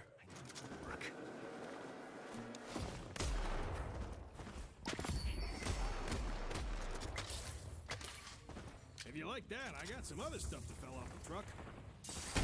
I see water. Letting out spirits.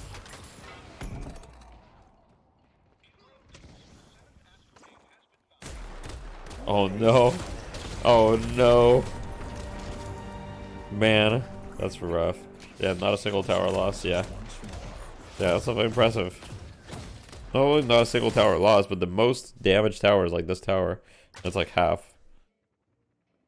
Or this one, which is also half. That's more than half. Headed to park.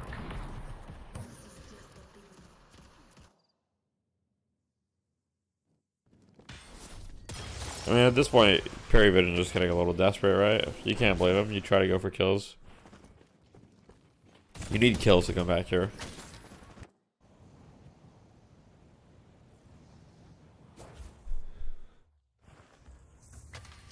No coming back from this? Yeah, probably.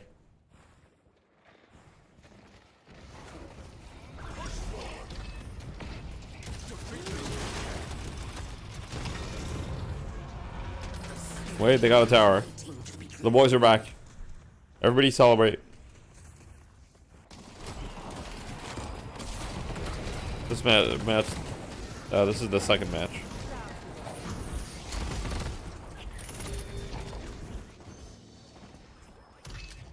Let's push green. I am superior. Para won first game? Yeah, they did. They won first game pretty convincingly too.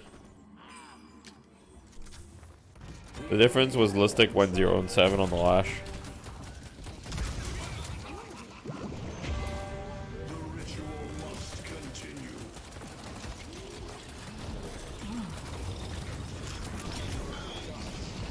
Never show fear no matter the odds, guys.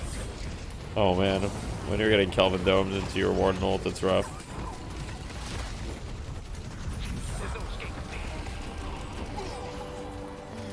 That's a GG, I think. Well, maybe not. I do think that they can end, actually, yeah.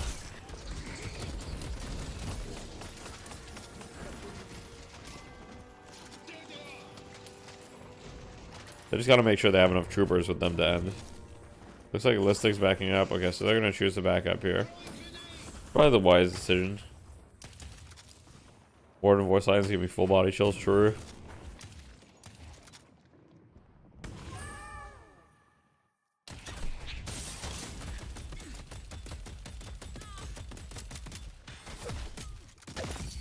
I will bolster your mind and spirit.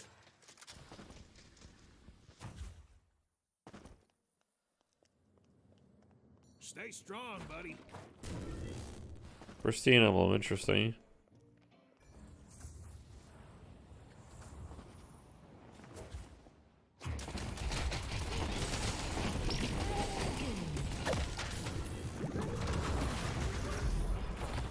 I would have just bought superior stamina, I think.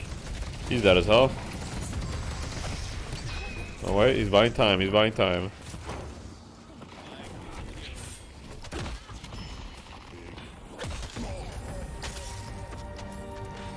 This is even easier than I expected.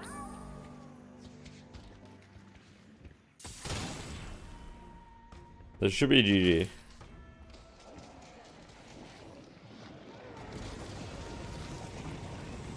You remember when Goober told everyone Kendrick was edging everyone? Yeah, I remember that. Wait, D-Mob is dead.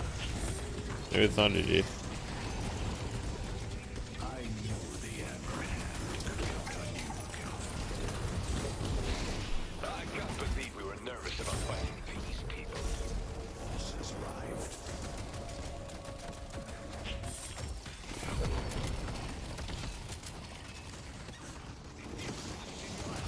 Okay, this should be GG. Surely, right? Wait, Hazel on top of it? Ah, GG, GG. Melee creeps or Llama Lords? Hey, what's up, Alju? A ghost from the past that just showed up. Holy fuck. I think Melee Creeps is probably the favorites. I think Melee Creeps is probably the favorites.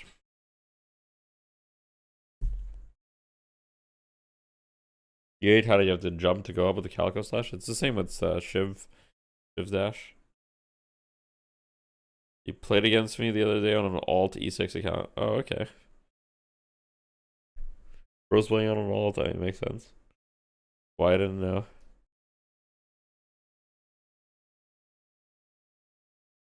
Yeah.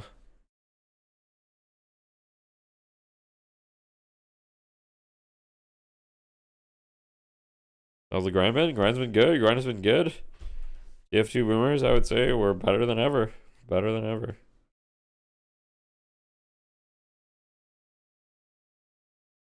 Keeping it up. What about you?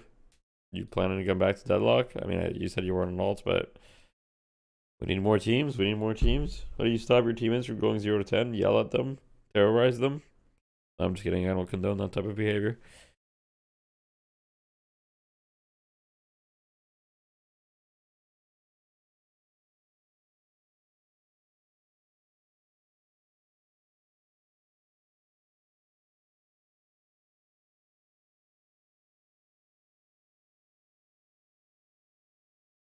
Alright, game 3. They don't see the point of playing competitive at this stage? What do you mean by they? What are you talking about when you say they? Most part doesn't play, but you know, a Dynamo would be an option, right? There's just no gameplay. Oh, your friends? Fair enough. Yeah. And they fell behind. You said your team is sick right now? Lane pressure that what do you mean? VP was able to put on early on was super overwhelming. It began from the beginning, and as a result, Play With Me, who we usually I mean, really, the only reason to compete right now is for the love of it. Hey, Deathy, hope you get well soon. Thank you. Are your friends Eternus or just haters? That's a wild question. Able to get early pickoffs, able to get a little bit ahead, able to make the most of their team comp, which would have been. Yeah, I said we're better than ever. Yeah. Instead, they fell behind. I think we are. Just no mechanisms to close the gap. I think as well, ZP, is that the wave clear out of Parivision in terms of like the lanes they were running was just really weak. I mean, Play With Me, he was paired with Prestis, so it's a Haze and a Mirage, and wave clear is not going to be a strong suit for you, especially when you're up against like an Ivy, who could, or sorry, not up against an Ivy, but like up against like a Kelvin or a Mo and Krill or a Pocket. Like any of these other heroes can easily push these waves against you. So he was never given that opportunity to push because the wave was always shoved against him. Yeah, and I mean, the evidence of the lane pressure being ridiculous, as you point out, is just the fact that they didn't get flex on all game. Was Zero trying out the other day, or is he? Yeah, he was trying out, but we picked up Ranger. Could be, and also, I mean, Listic, a lot to do with that too. Just you talk about why the early game pressure was just so ridiculous.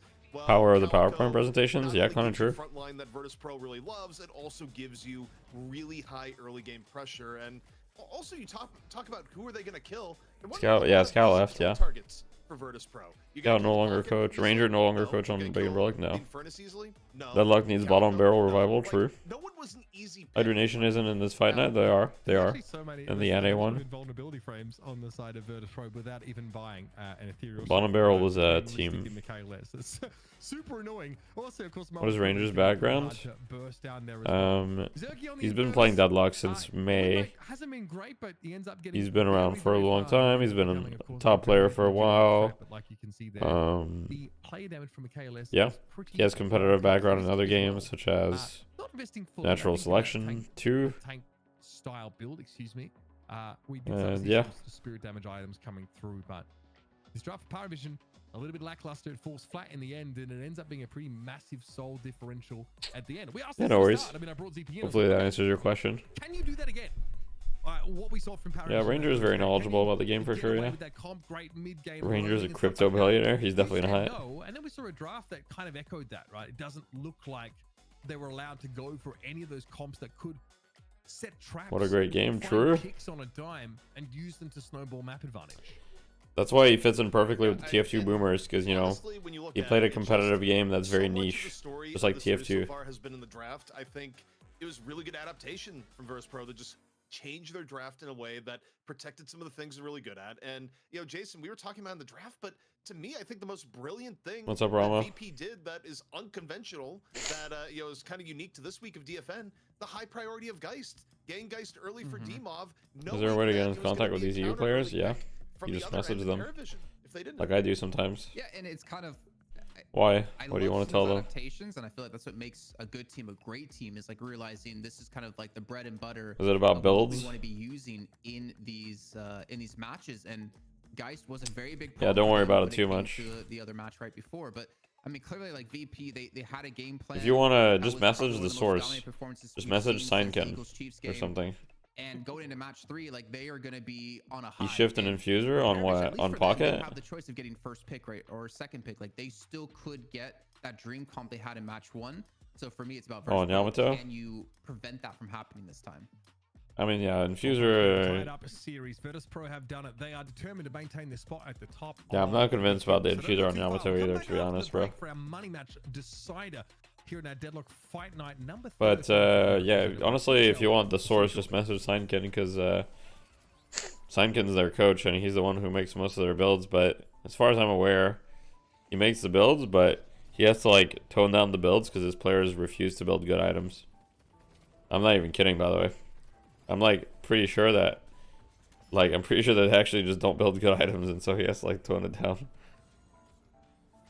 Yeah, Lightbringer, so AK Signken, yeah. Yeah, he's our coach, yeah.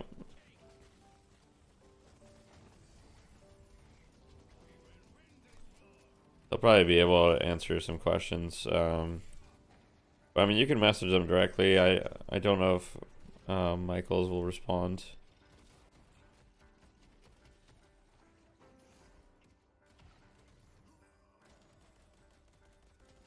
I mean, E-shifts on Yamato is just like for when there's things you want to avoid, right?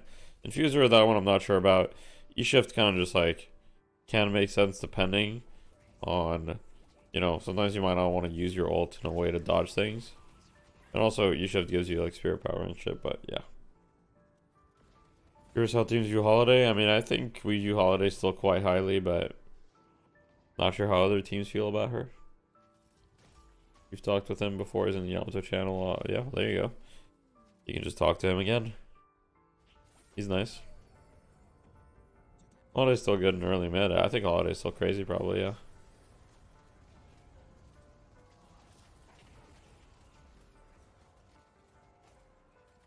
Hoping for a Lash Sinclair game. That'd be funny.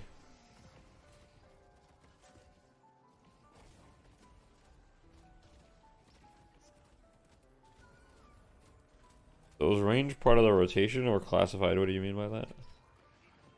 You're surprised by the amount of Lash? We've only seen... No, Lash is good in comp. We've only seen one Lash game, though. I'm a big believer in Lash, though. I think Lash is good and competitive. Yeah, Ranger is part of the team, yeah. It's not classified.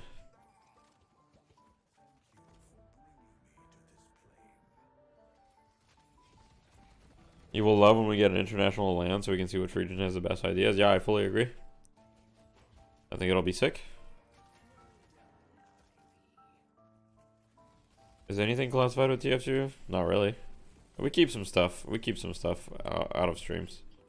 I won't lie to you guys. You guys don't see everything, but you see like 99%. Will TF2 Boomers eventually feel the larger team swap players in and out depending on the matchup? Probably not. I get what you're saying, kind of like an Overwatch situation, but it seems unlikely that we'll do that.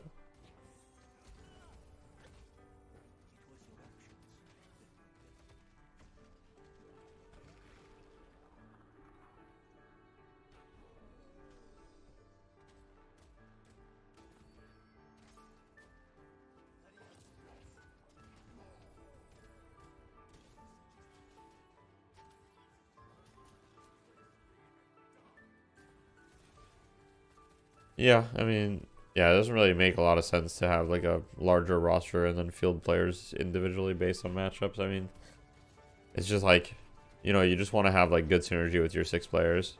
Really the main priority.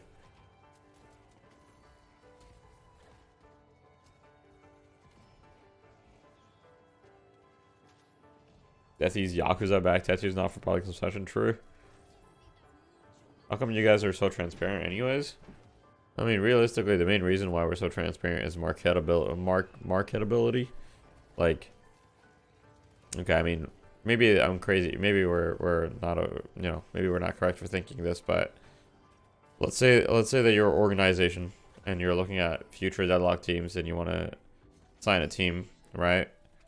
I feel like we're a pretty attractive team to sign because like we're a pretty good team, right? Like we're like consistently top 4, I would say. We're fairly competitive, and on top of that, we have like, I'd say like a pretty big reach. A lot of hours streamed, etc. So that's really the main reason we do it. It's for visibility and yeah, being marketable. I'll send Hydrophers. They have very PR safe players. Kappa Chungus. They're very unlikely to give it up. That's exactly what we saw in game number 2. I got the pocket. Have you had people refuse / not want to play with y'all with how much y'all stream? No. And the rest of the team really came alive around him, shutting Parivision out of the game and taking us to a decider map. It makes me think of, if any of you out there are CS fans of Virtus Pro way back in the day, they were called Virtus Plow for a reason, is that they just demolish you like a bulldozer. And that's exactly what they did in this match. And that is just a true testament to getting the right org to pick them up, to live up to that name. Yeah, I think if we go back to the drawing board of like the whole draft phase, like match 1 looked really good for Parivision. They stole away the guy switch. I'm expecting to potentially see. You saw Leffa pinging some dude calling them trash because they teabagged him in a game. Damn. Holiday wasn't. What are the top 5 teams in order in NA right now? It's probably like Hydra Nation. Okay, so Llama Lords to me is like a big question mark because I don't know how good they are with their new roster. So I'm just gonna take Llama Lords out of the equation because they could be really good or they could be like not that good. I don't know. Yeah, I mean, but it's probably, as far as the 4 that I know, I would say it's probably Hydra Nation, then it's probably Melee Creeps, then it's probably us, and then it's probably Big and Brolic. But I think a lot of these are like variable. I think on any given day, I think any of these teams can beat the other team. Like I think NA right now is the closest that it's ever been. In the sense that like, I think that we could beat any of these teams, for example. I think Melee Creeps could beat any of the teams. I think Big and Brolic could, like, I think most teams could beat any other team. As a priority. What about that team? The team that won Fresh Blood thingy. These 3 abilities have a massive utility in I don't know, I guess they would be 6th. To defend, to attack, to everything. I haven't actually scrimmed them. It's surprising when you see them perform so well with it, yeah? Non-cheaters will not take crack shot. I mean, no, just saying. Non-cheaters will not take crack shot. Yeah. Well, I hope that we go back to it, because the pick at least, because I mean, I don't understand what the logic is, because it's not as though it's like a specific pick that's like, oh, it's to counter this or to do this. It's like, no, it's like actually universally all this utility is applicable to good pressure in the early game and also be valuable later too. So, and VP talked a lot about comeback. I mean, it's very competitive with each other right now, which is fun. True. Yeah. I mean, I'll let you sort of start a fight on your own grounds. I think having like a hard engage is really important. Now, Lasso it's quite long range. I mean, it's deceptively long range. I think people don't expect it to be, and then all of a sudden they're like halfway across the lane and they end up getting caught and dragged in under a tower. It's also really good at just. I think Jason Kaplan is not related to Jeff Kaplan. I believe it's just a coincidence. Well, good to go. So let's jump into our 3rd game here. Draft is up first. So we got a lot of Canadians in the chat right now. Let's go. We've seen Viscous banned first round. We've seen Paradox first round. Those 2 are the most, I think, frequently attracting those early bans, guys. Yeah, I wouldn't be surprised to see it stay the same way, Dan, honestly. Like, Paradox is for sure going to be gone. I wouldn't be surprised if Virtus Pro take away Wraith again as well, because that, I mean, you shut down Play With Me pretty much just from that ban alone. Yeah, and we talked about, like, okay. in drafts where he gets a strong argument for him and his pool to go. Hey, What happened to Jeff Kaplan? Is he retired chilling? I have no idea. I actually don't know that there's been a win ever in like the recent like last few weeks. When I feel like Overwatch had already gone to shit before Jeff left. I'm not gonna lie. It just always seems like it's a bit out of place in terms of how it might synergize with other things, because there are synergies you can create, like with Emma and Krill. Like some setup characters can be very helpful, but Play With Me Star with the Haze is also like very independent. But the problem is that I think his shenanigans are well. Mirage. No, I like this. I like this because it leaves open Paradox and Wraith. So it's Parivision. Which one do you value higher, Paradox or Wraith? And Virtus Pro is going to get the other one. I kind of like this ban. Mirage is an incredible hero, but I have not seen a ban since he was first released. I think it's very cute. So yeah, Wraith is one of Paradox. That's so funny. You get one or the other. That is Virtus Pro backing themselves in the biggest way possible, honestly. He's actually one of the highest pick ban or first pick or pick ban heroes that we have. What did PayPal do to revert the Fight Night win? He cheated, yeah. He did aim cheats at the very least, as far as we know. Could have done more, but we know confirmed that he did aim cheats for sure. First round pick ban 58%. First round pick 41%. He is the second highest first pick hero in both regions. Yeah, so you're right. You guys, but I would have preferred to have seen like the. He didn't really play like a Waller. And to replace the utility, the Paradox. Did Calc go off at him like he did to Obama? Yeah, kind of. Is OBT still in the scene? No, I agree with you actually, because Play With I don't think, yeah. Besides like Litz on the Ivy, I don't think anyone on Parivision maybe PayPal just had a really good gamer chair for playmaking potential as Play With Me. So I feel like you need to set him up as your biggest priority and then worry about the rest of the pieces to fall in. So I agree. Like I said, yeah, you can't even play Mirage, for God's sake. Like that is an option for Play With Me, right? You can play Warden.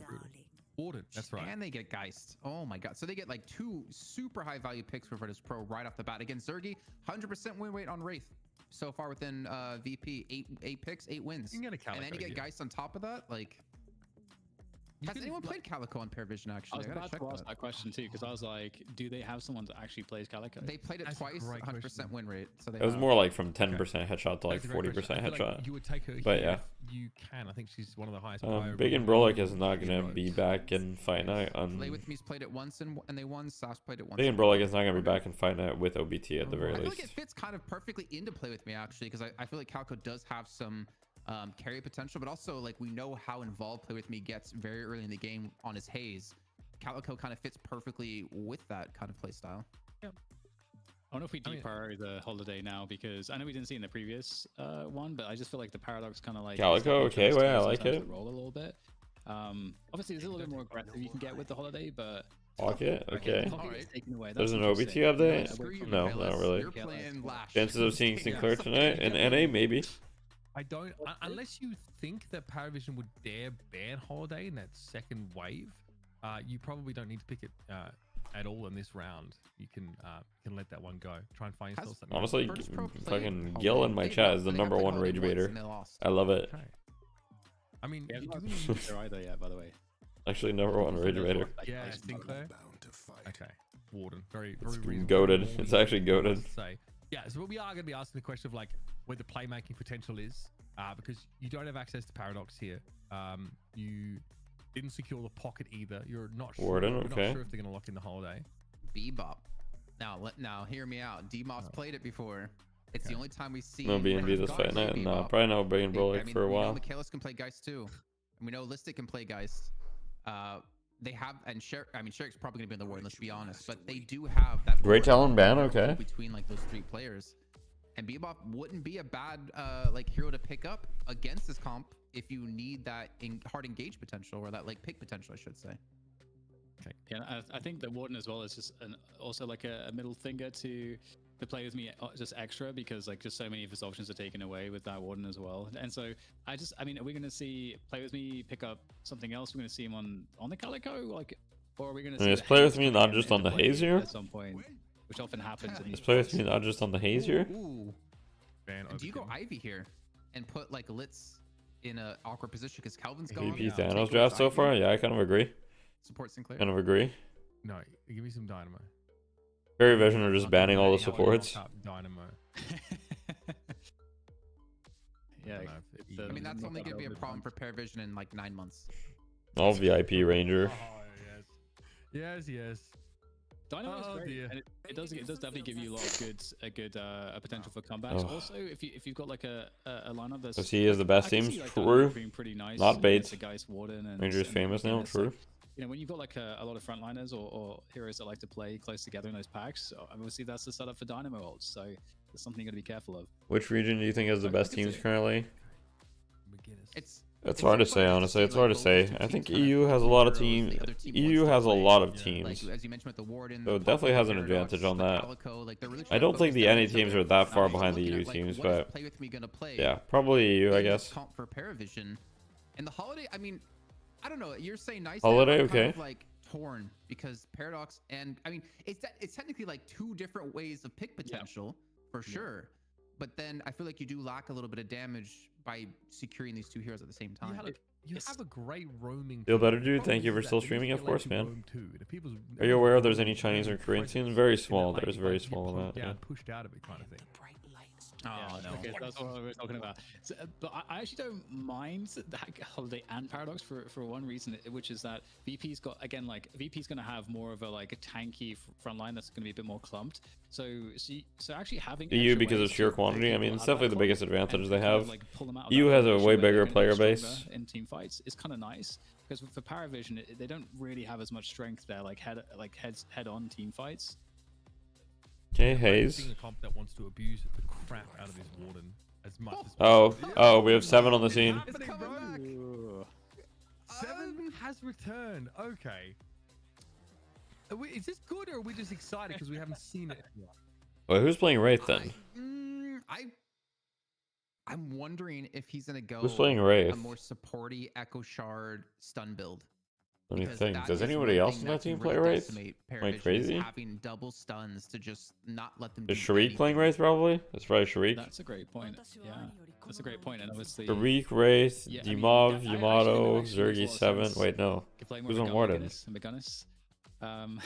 Wait, Listick's on who here? I'm Wait, here for it. I want to who's see on the the signal with guys? the hexes though, because I really think that's Obi Kim super McGuinness. disruptive as well, especially with the buffs on that hex. But Mikhail's Who's on guys? who now for Virtus Pro? If we're putting Zergy on 7, because I think he's the only that plays 7 on the team. I have no idea, bro. Then who's gonna be on the Wraith? Because Dimov's gonna be on. Listic 7, you Geist. think? Okay. Eric's gonna be on Warden most likely. Obi Kim's gonna be on McGuinness. Does that mean Mikhail S is gonna be on Wraith or 7? How come nobody umbrella can Fight Night? But then who's on Yamato? Fight Night doesn't want the heat, basically. this is a very interesting draft. Yeah. Ivy. It's already in my head, man. Yeah, a lot of interesting. And Parivision love Ivy. Okay, so They pick Ivy like every single solo game. laners here for Virtus Pro seem pretty well positioned. If you do end up having the Geist, I don't know if you want to put Warden in a duo lane, but you know if you have like a Geist Yamato solo lane, They got signed by VP since when, like a week? You're putting 7 in a duo lane. If VP lose with this draft, I'd be shocked. In a lane together. I guess we'll see. I almost want to see them split up, but Warden 7. I do like their draft a lot Like, you put more. stun on someone and then a binding word, and they're not going anywhere. But I see how Parivision could get out of control as well, though. Parivision have insane pick and roam potential early. 7 be the ones to go from the dual lanes to the solo lanes to look for kills with their ganks, because they have very strong ganks with the binding You word have and a stun. lot of CC in this team. Like you have wall, telekinesis, binding word, the stun from 7. There's a ton of stuff to work with there. I feel like VP has really good objective.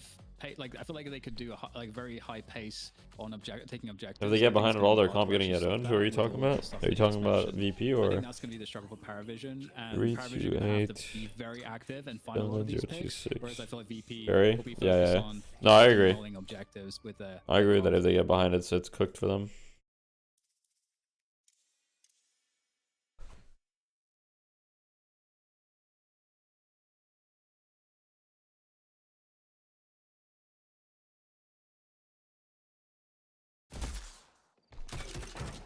Alright, so it's Sharik on... Okay, so it's Listic on the 7, like you guys said.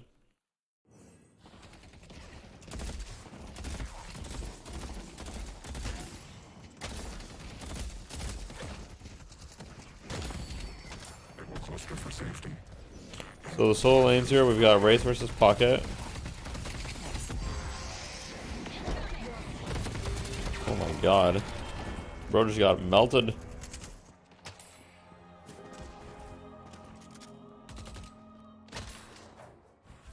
Don't mind the blood on that. It's gently used. is under attack. Is McGinnis or Ivy stronger? I mean, they serve different purposes a little bit. McGinnis is very strong at defending objectives. Ivy is very good wave clear and roam. Hey guys, we got a friend. We got a friend. This is Stella has joined us. Hello, Stella.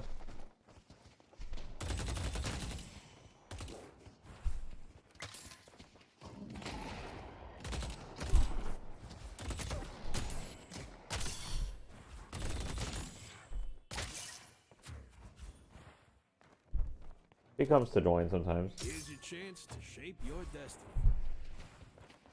He's gonna settle on the lap probably.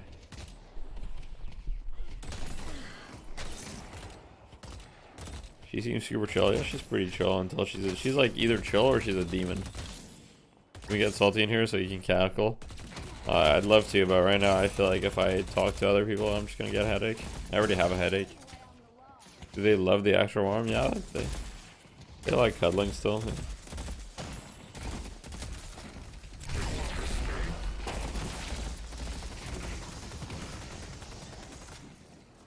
That was a lot of damage, bro. Play with me, 1 health. Oh, if he hit that dagger, I think he dies. Oh, what a parry. They took out Holiday. Oh.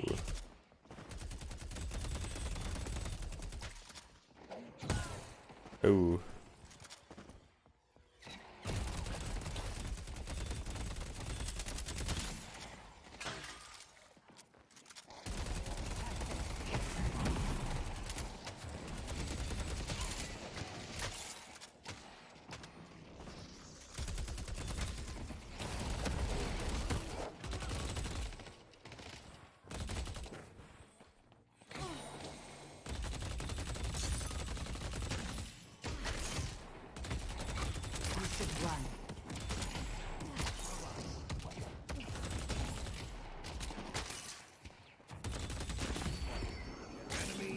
They'll be running from me in no time.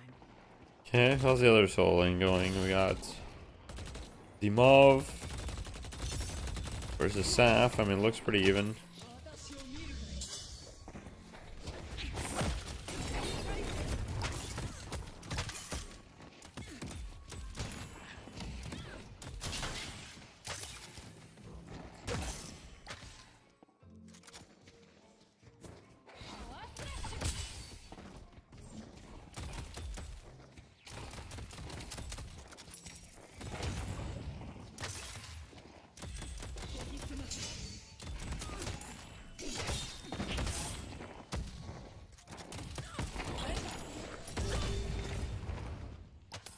And this seems psycho behavior from this Yamato, I'm not gonna lie.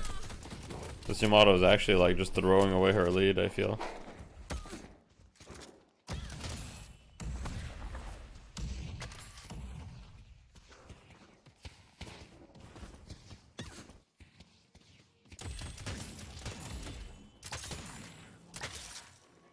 Might be time to improve my gear. This is what I don't get with EU soul laners. It feels like they just like they're really aggressive at times where it doesn't make sense at all.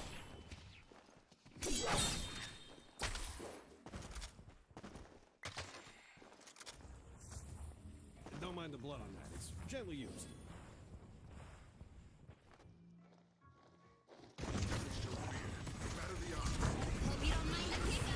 And they just fly away.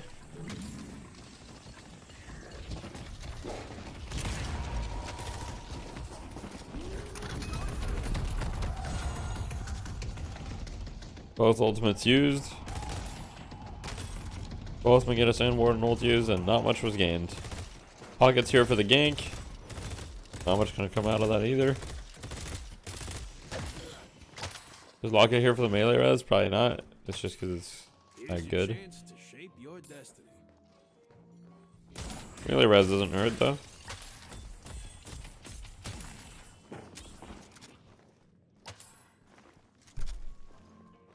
Good luck completing the ritual.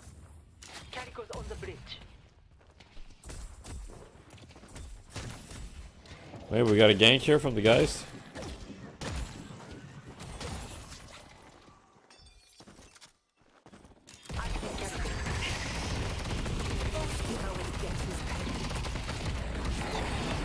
Oh my god. And Michael's barely lives.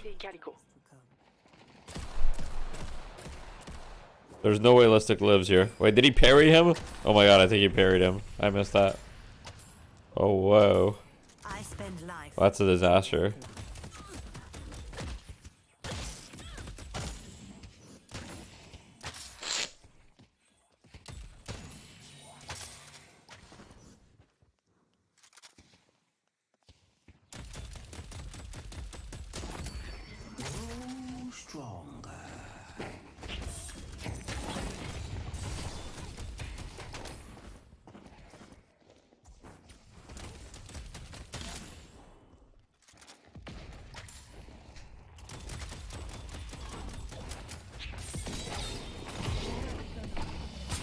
Let's get on the Listic cam. Wait, Listic, oh my god. Wait, just owning. He's just the goat on 7.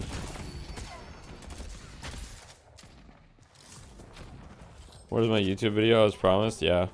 I've been sick, so I haven't been able to do anything, but I do intend to get back on the grind. Sorry about that, guys. That's on me.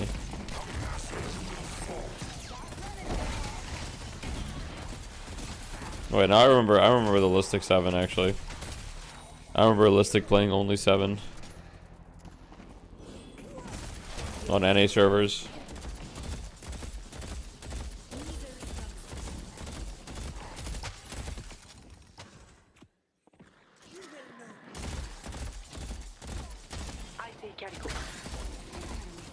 Was that before Big Ball 7? Yeah, it was. Way before. Oh wait, he gets hooked. Sorry, I mean lassoed, same thing, you know? Oh my god, there's no way play with me. Why are you punching there? Why are you punching? Obviously he's gonna parry the tower. No.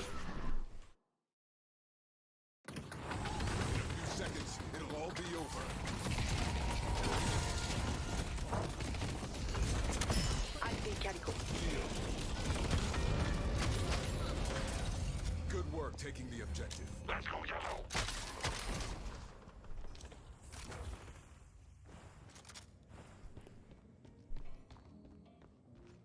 Don't mind the blood on that. It's gently used.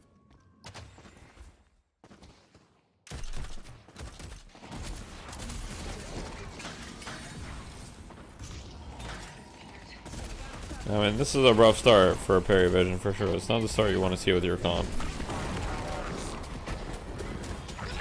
Oh no, play with me is dead again.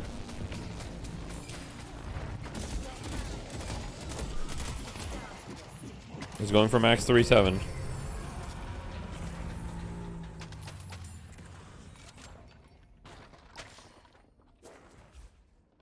Come on, Listic, you know you want to put your point in it.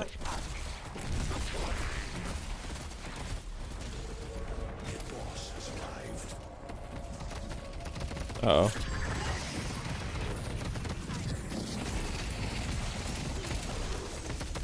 There's no way. Okay, he almost won that. That's actually a good trade for play with me. I think he's happy with that. I think guys might die here too. Oh my god. Just parries left and right, bro.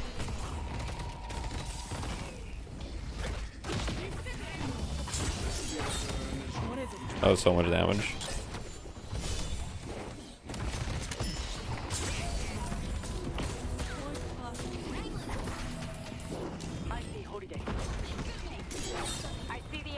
I thought Yamato was still in her ult. Why is everyone throwing hands, bro? I don't know. Didn't EU make fun of NA for doing this? I thought literally, yeah, I think he got lassoed in Yamato ult, first of all. Second of all, I thought EU made fun of NA because we meleeed so much or whatever. And all I'm seeing in EU is just people are just going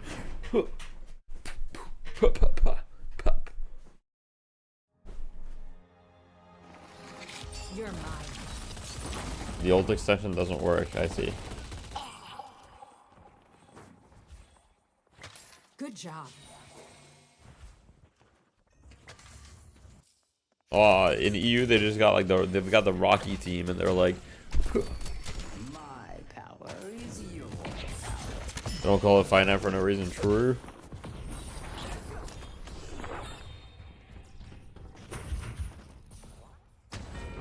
Our yellow guardian has been. Holy shit, the kitty cat's escaping.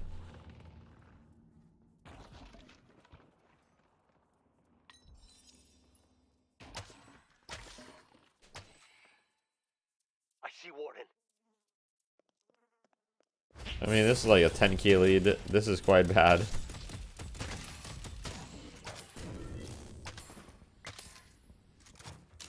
Why is Calico not M1ing while in cat? That's true.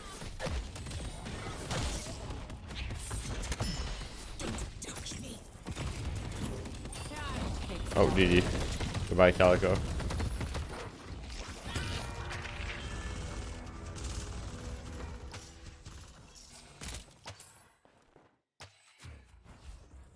I see Holiday. Well, someone's looking to make a statement.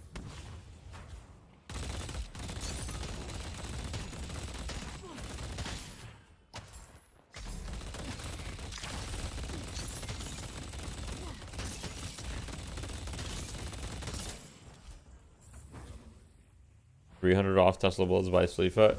Bro, Zergy's not gonna buy Tesla bullets. Repositioning. I need some new tricks. I mean, this one looks pretty GG, I won't lie. This one looks pretty much GG. I don't really see how you, it's gonna be tough to crawl your way back. See, someone appreciates fine craftsmanship. Your haze is 2 and 7 right now. Not ideal. Let's look at the haze POV a little bit.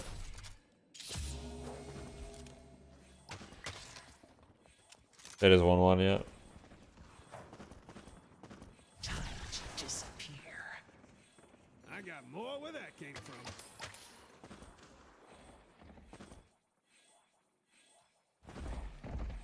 I see 7.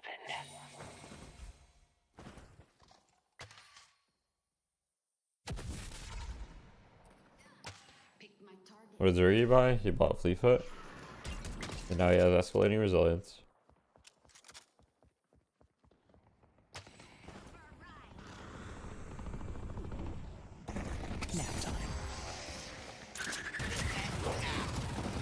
Okay, wait, they get a kill. Right? Surely. Unfortunately, the Litz goes down at the same time. Oh wait, the parry. The swap, wait. No one will bar my path. Oh, this is over. This is so over. It took out Paradox. Yeah, this is over, bro. This walker's dead. The Spiriturn is waiting to be claimed.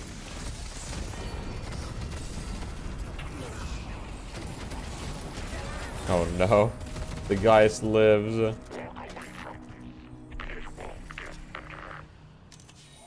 go blue. Where's he gonna max here, I wonder? Guess we'll see. Excellent choice. Buys Warp Zone. They will feel my Maxes bomb.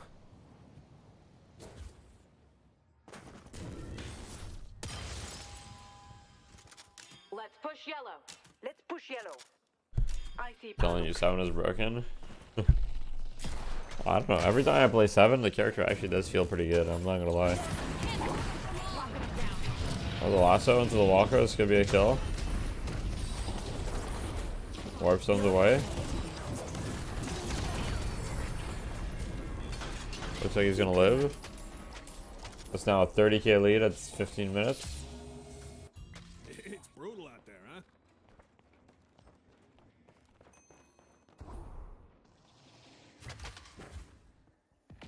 They're gonna give up the urn and go for mid-boss maybe. That comes in many forms. Let's look on the Ivy POV. Is Ivy gonna try to steal it? Probably.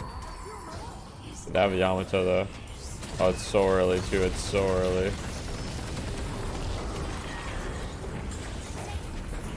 It's so early. All good.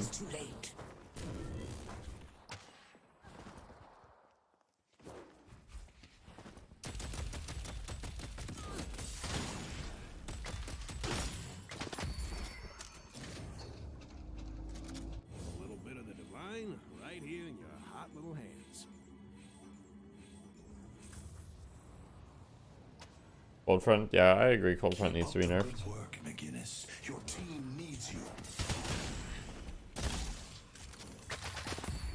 I will strengthen you. They've destroyed the Guardian on purple. I see Paradox.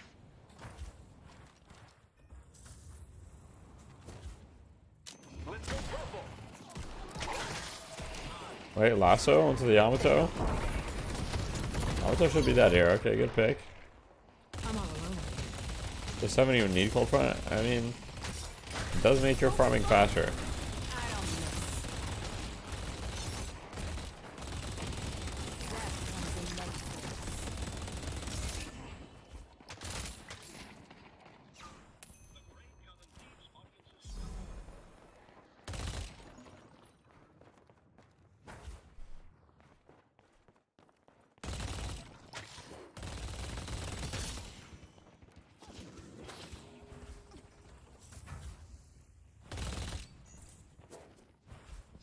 If you need more protection, you know where to find it. Not today.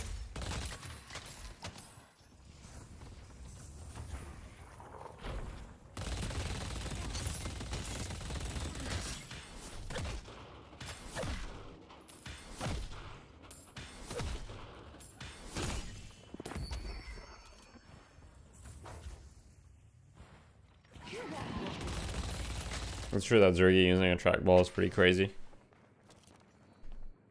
Alright. 20k lead, 18 minutes in. I mean, you know, I don't really see how they lose this, but we'll see.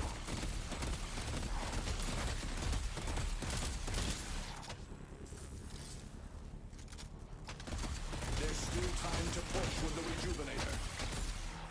Lightning.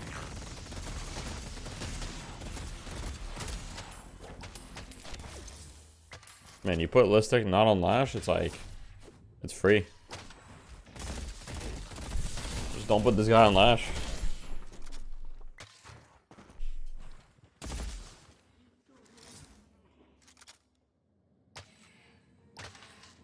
Is high sets better on this game?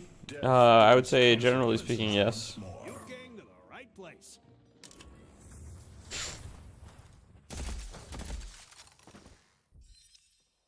I mean, Play With Me got his hero, he got his haze. Go with your gun? Headed this way.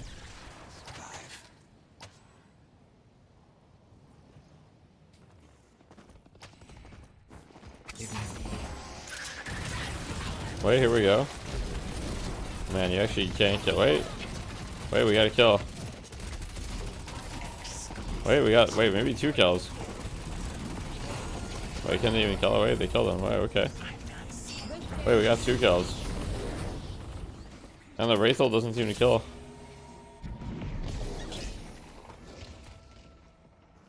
This is a 6v4 technically. Yeah, this guy's dead. What's happening in the base? This is what's happening in the base right now. Yeah, Listic literally just died. Listic just died. All good?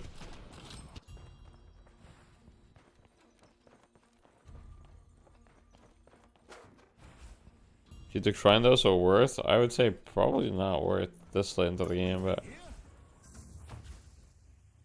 If Deadlock has no hero elements, what would be OT team comp be? I'm not sure. It's a good question. Headed to yellow.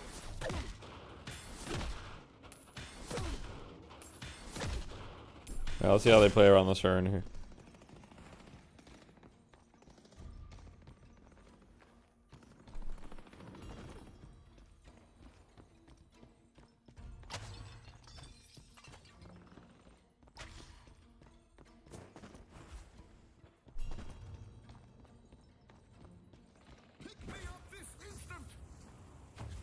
Yeah, so they're hosting the urn. Play With Me here is looking for something. He doesn't have ult though. Be still.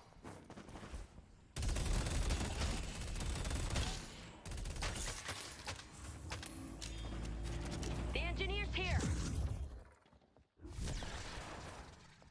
I see McGinnis. Oh no, the race is coming. Oh. Bro got rotated on. Let's take out pocket. I see pocket.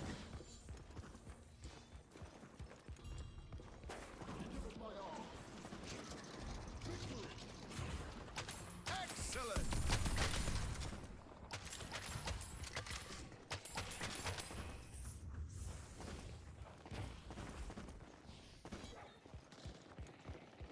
Six viscous, yeah, that'd be probably pretty strong. We're staying in this fight.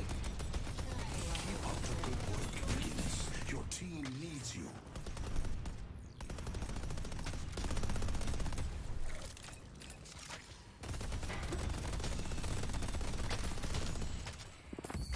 My power is yours to wield.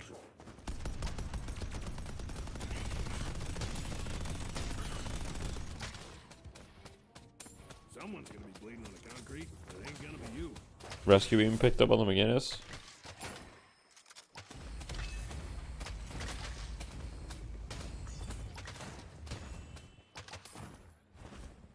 No, I don't go selling these to just anyone. Mid-boss has arrived.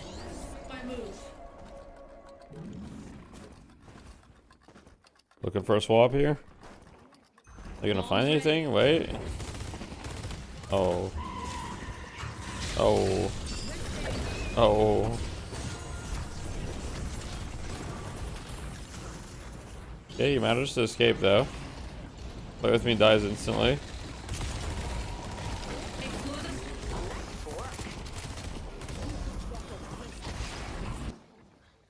Ivy's 1 health. Holiday not really able to get much here. This one looks pretty much wrapped around. There's a gun Holiday.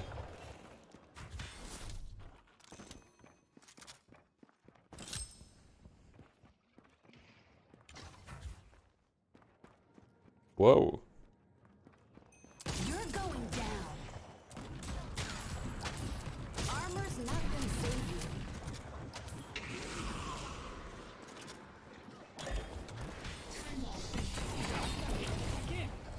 Something for you. You're coming with me. Wait, nice kill. Wait, play with me is in there. And he's dead. And he's dead.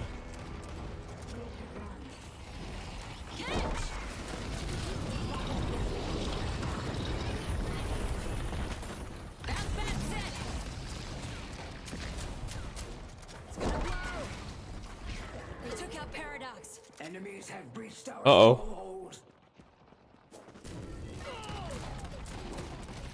I'll take him down. I feel like the crack shot procs just don't do like enough for it to be justifiable. Pick my target. I know how to make it hurt.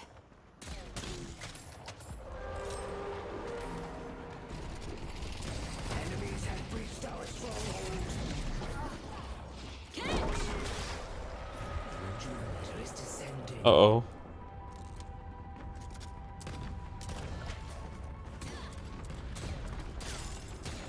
They have the rejuvenator. Regroup.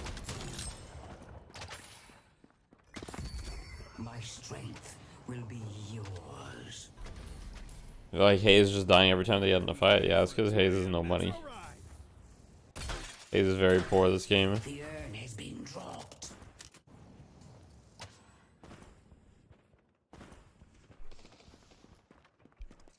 26k lead for VP. Armor's not gonna save you. I'll take him down. Let me show you what I'm the law.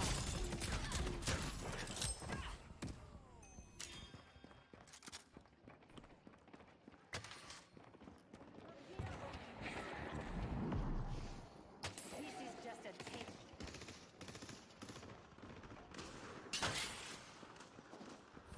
Warden is on the prowl.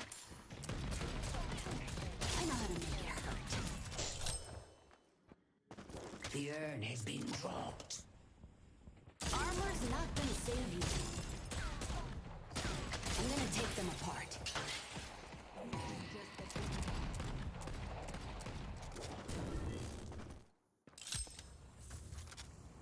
What was in the patch that dropped yesterday? Just some minor balance changes for Sinclair, Holiday, Calico, a little bit of race changes. Any other heroes that were changed? I think that's it. Some items were changed a little bit too.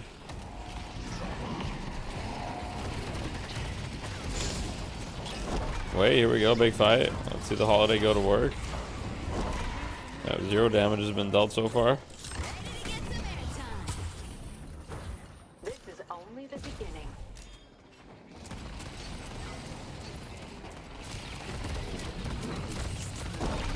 Nah, bro, this is not it. This is not it.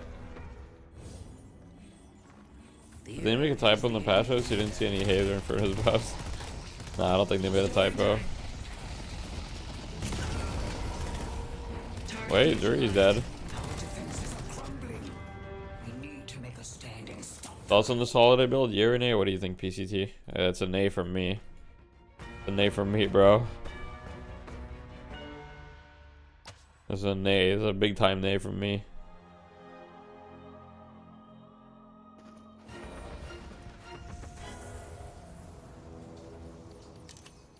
Let me show you why I'm the law. Armor's not gonna save you. Unless you're cheating? Yeah, exactly. Start running, pal. You have scrim today? No. Honestly, I think Inferno's in a totally fine spot. I think Haze is also fine. Why they play this at 4 AM in EU? Oh, this is like the last game, so. I know how to make it hurt.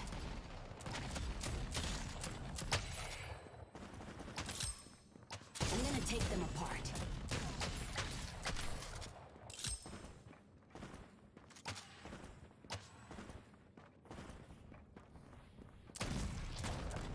I'll take them down.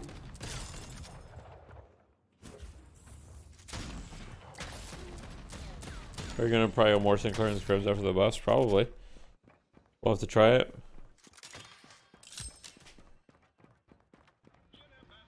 I see Wraith.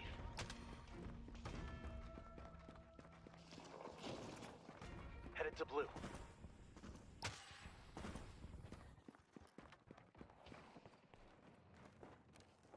Zergi's got the ultimate tank lineup. Superior stamina, Colossus debuff remover. How do you kill this guy? You can't. He does have a bunch of flex slots he needs to fill though. Oh, I know he has filled them.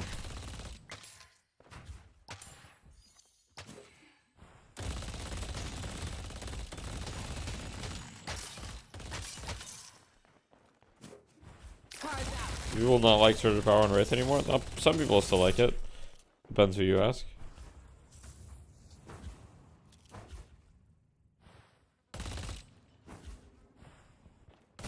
I see pocket. A little protection goes a long way.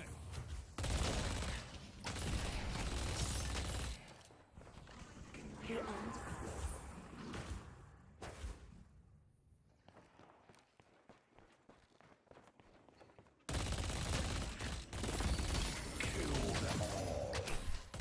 I see pocket.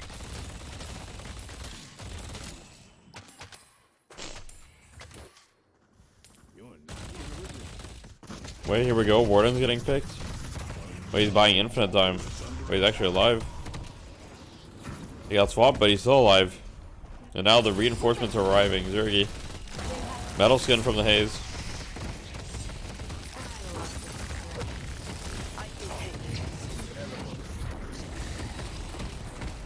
Wait, Zergi might go down. Wait, Zergi's dead. Together should go down? Okay, so Zergi dies, but half of the enemy team dies in exchange.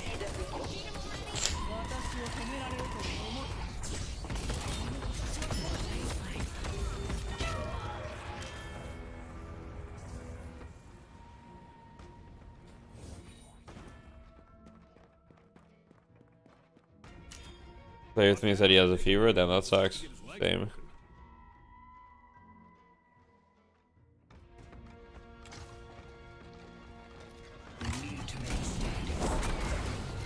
GG's.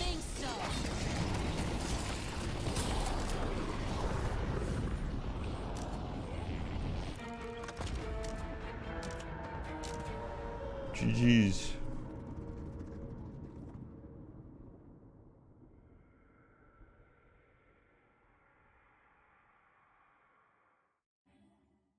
Let's stick with the 7 performance. Look at him. Top damage. Top objective damage. Top kills. Top everything.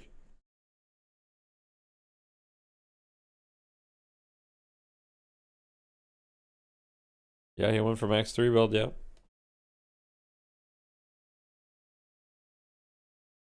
Max 3 into max ult.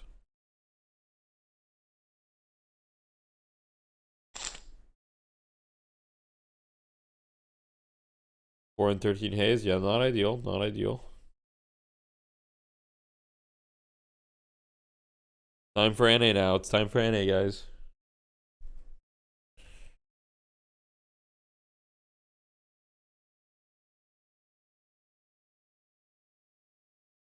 Back-to-back match against Parivision, but not letting that lead slip. He's playing NA melee creeps versus Llama Lords, and then Hydra Nation versus the winner of that. To me, why they are easily the strongest team in Europe. Let's bring DDK back in here and to sort of talk this out, because we kind of mentioned the conspicuous lack of frontline for Parivision in that game, and it definitely felt like there wasn't a lot of space in which Play With Me could even operate in, you know, favorable fights on that haze. Yeah, I think, you know, strategically, you know, do you have a strategy that kind of works against what the opponent's trying to do? And I think we looked at this like very, I guess, bulldozy type of comp in terms of the objectives at least, and you know that they're going to be taking objectives. So either you need like a comp that's good at disrupting that, which we saw in game 1. We saw that approach where it's super disruptive, they couldn't get rolling, they couldn't get coordinated because they were constantly having to deal with all of these crazy you know, pick off attempts from Holiday. Who's taking the place of PayPal for Llama Lords? You know, if you pick a strat it says Lucky. Really have any way to mitigate. Who's playing NA melee crews versus Llama Lords? Is Scout in your team? Yeah, Scout's on Llama Lords now. Kind of like dead in the water. Why not Unstoppable on 7? I guess he didn't feel like he needed it. Massive advantage. No, we're not playing NA this week. No. Last time I've seen that level of advantage. 4 Guardians and 4 Walkers when there's just 1 Guardian down for Parivision. That's crazy.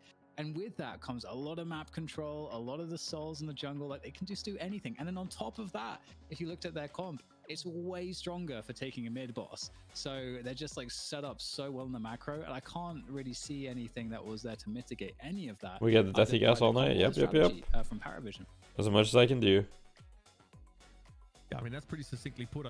I think we got to see the 7 taken for a run. I think Listic, you know, was never in a position to even necessarily solo down anyone. We saw them actually build into like fairly defensive items, right? But still, obviously, the stim that you get on your 3 abilities was worth sort of maxing building into. Listic still ends up the game. Yo, well, thanks for the Prime, Brandon. Appreciate it. Player damage, 14 kills. Is it me or is the mainstream glitching a bit? 7 back, and feels like, Jason, that they're more than viable. I don't think so. Yeah, I think. Can you show end screen once more? Of course. As like your solo carry, because if you take Wraith out of the equation, would it have been as effective? We go here, so maybe it's a little bit more visible. So many different factors. I can remove the chat. So many objectives does obviously play into this as well. But if you have Zergy go back to a 7 and you have Listic go to like a Lash or Shiv, check your eyes. Okay, my bad. I don't know if the 7 would have worked as well. However, you got to credit to Virtus Pro. In some of the locations they were fighting, the Storm Cloud could just be insanely impactful. The zone control, if we're talking about how Litz did it on Ivy, controlling a lot of the area with the Kutsu bombs in the prior matches, I feel like Listic also did something similar. What are my keys to the NA game? What do you mean by that? To control areas and provide like extra damage over time as they are fighting inside of these like. What do you mean by that? I think oh, go ahead. What to look out for? I mean, we can have this. Important factors for each team. Honestly, I think for Llama Lords, one of the big factors is going to be 1, how well does Scout fit into the team, and 2, how good is Lucky right now? Because I haven't seen Lucky play much. Right? Yeah, not shying away from the pocket in match 2, despite it going pretty poorly in the first game and just like taking over completely. And I feel like I'm not gonna lie to you, I feel a large part of one of the reasons I feel as though melee for creeps have been a little bit off their game recently. It back and just showing how powerful it can be when he's given the I feel like melee creeps has been a little bit off their game. Pressured down constantly, and that's a huge threat. That had to be respected, and then he got so far ahead that the spirit damage, I don't know. output, and the playmaking. How viable is Great Talon? We saw Great Talon a bunch today in EU.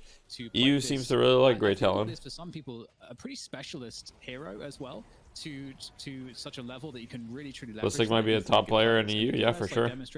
When he's not on Lash, when he's not on Lash, when he's on Lash. Great performances on so many different heroes, and to also add Pocket to that is pretty notable. And then going on to the Geist too is like Geist is an interesting one because. What are your thoughts on Dynamo? Dynamo is like a decent hero. Very important role in terms I think of Dynamo is probably your underrated. Spacing and your different roles. Vegas too, true, and Salty as well.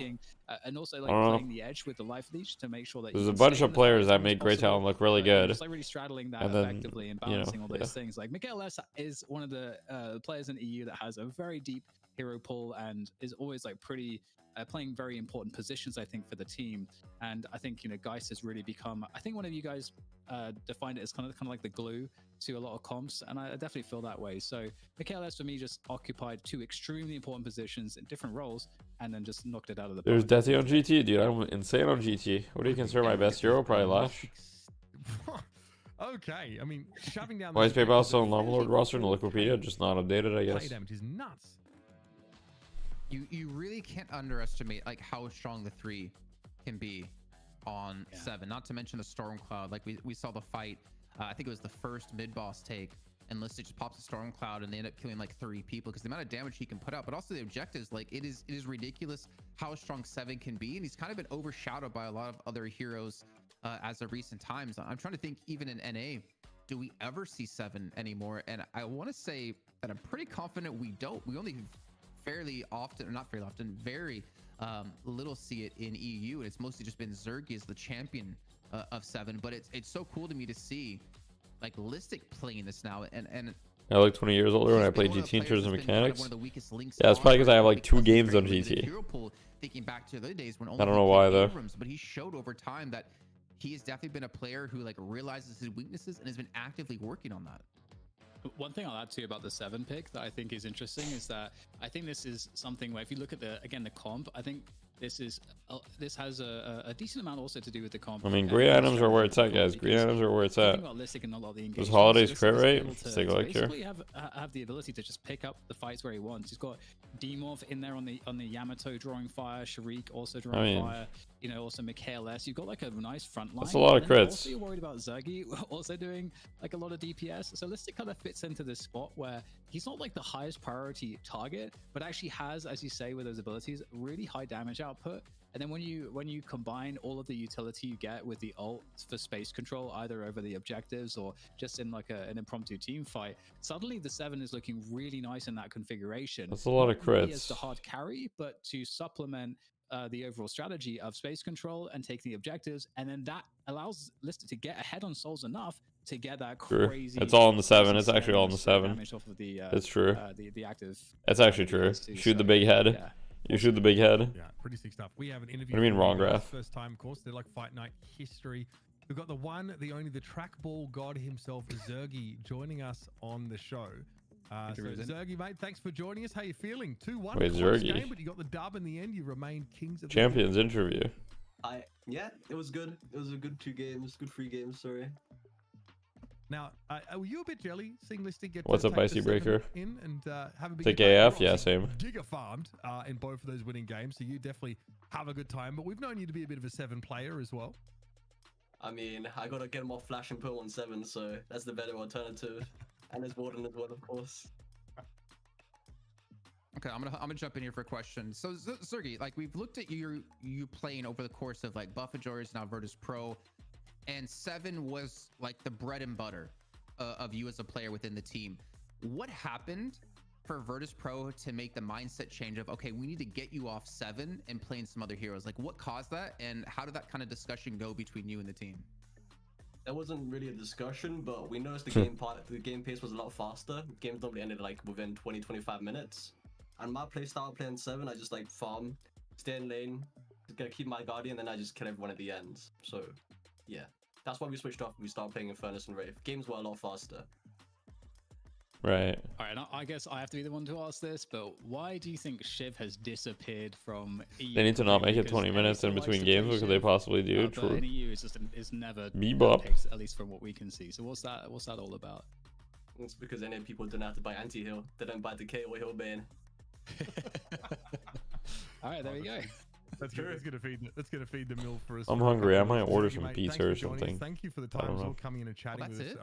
Yeah, I got like 20 other questions to ask if we I have tell you time. what, mate, Can I order some pizza? Tell me if you read Discord, Jason. I've got 20 I don't read. minutes. You know I So- can't read. I'm American. If you have a question for Zergy, fire it Oh, up. man. I'm happy to hear more. I'm curious. What do you think? Because we're not talking to you about the team. I want to know more about the team. Like, what do you think makes Virtus Pro, the team that you're playing with, stronger than these EU teams? Like, what are you guys doing right that these other teams haven't caught on to just yet? If you can tell us. Well, all 6 of our players are extremely good mechanically. We all understand what to do and how to macro and move around the waves. And yeah, that's it really. We're also really flexible as well in terms of hero pools. I mean, that's something we've seen, no doubt about it. The drafts have always kept us on our toes, Sergi. All right, take 2. Mate, thanks for joining us. And we look forward to seeing you next week. Defend your spot at the top. Have a good one. Thank you. You too. Damn, I wanted to ask him, does he have a 6-pack on his thumb because he plays with a trackball mouse? And also, I want to know, like, how did this start? Like, why did he start playing the trackball mouse? I think he's one of the only 2 players in the world. You mind control me? I might order pizza. Do it, man. Plays with a trackball. It was him, and it was a guy named Kerp in League of Legends who played top lane. And his thumb was it was crazy. He had like muscles on his actual thumb. Dan, you're into this esoteric aiming stuff, aren't you, bro? You love this. You know what? I don't know anyone that's into trackball and like aim training and stuff like that. So I'm also kind of curious about that. Also, the last person I knew playing trackball in Quake like gave it up in like 2012 or something. So like the trackball's like kind of weird, and it's like, but how do you get onto the trackball? Are you like a graphic designer and you're like then pick up the FPS games? Because like that's like the demographic. Yeah. That's a good question. I use one for CAD when I make 3D design. Yeah. It's bizarre. I'd never use it though to try and play FPS. I mean, Zergy, he's a great interview, of course. A proper lad. Hopefully, we get to hear from him next week. Should Virtus Pro go all the way? But there you have it. I mean, we are at the end of another Europe show here at Deadlock Fight Night, and it absolutely delivered. Big fan, of course, of what we saw from both Parivision and Virtus Pro. But of course, $1,000 care of our friends over at Intel goes the way of Virtus Pro. They will be taking away the honors. We're going to go to a break now. When we come back, we're going to be starting off with NA, a spicy region, one that apparently doesn't know how to buy anti-healing items. So I'm very curious to see what that looks like now that they've heard this wisdom passed down from Mount Olympus as Zergy is imparted amongst the unwashed masses. Will that make a difference in NA? We'll see. We'll be back after the break, of course. It's Hydra Nation who is still back after the break. NA, but here in EU, all is well. Here we go. Virtus Pro still reigns supreme.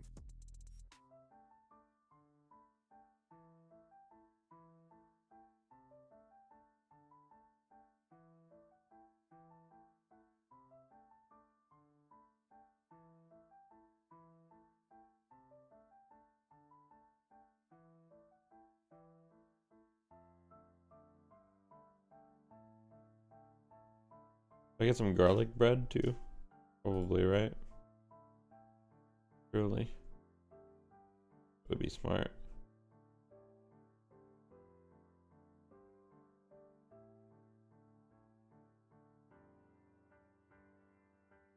True, we need a global fight night. True. Is it also 1K for NA? Yeah, it is.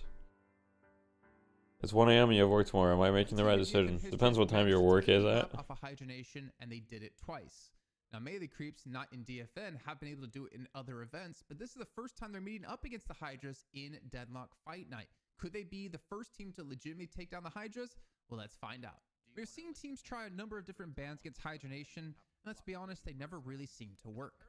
the loss of Quig, the Hydra's picked up Lord M into the support role. As we have seen before, he brings a decent hero. Do you agree or disagree with what he said about NA and 7? What did he say already? I honestly forgot. I don't think my brain was fully there.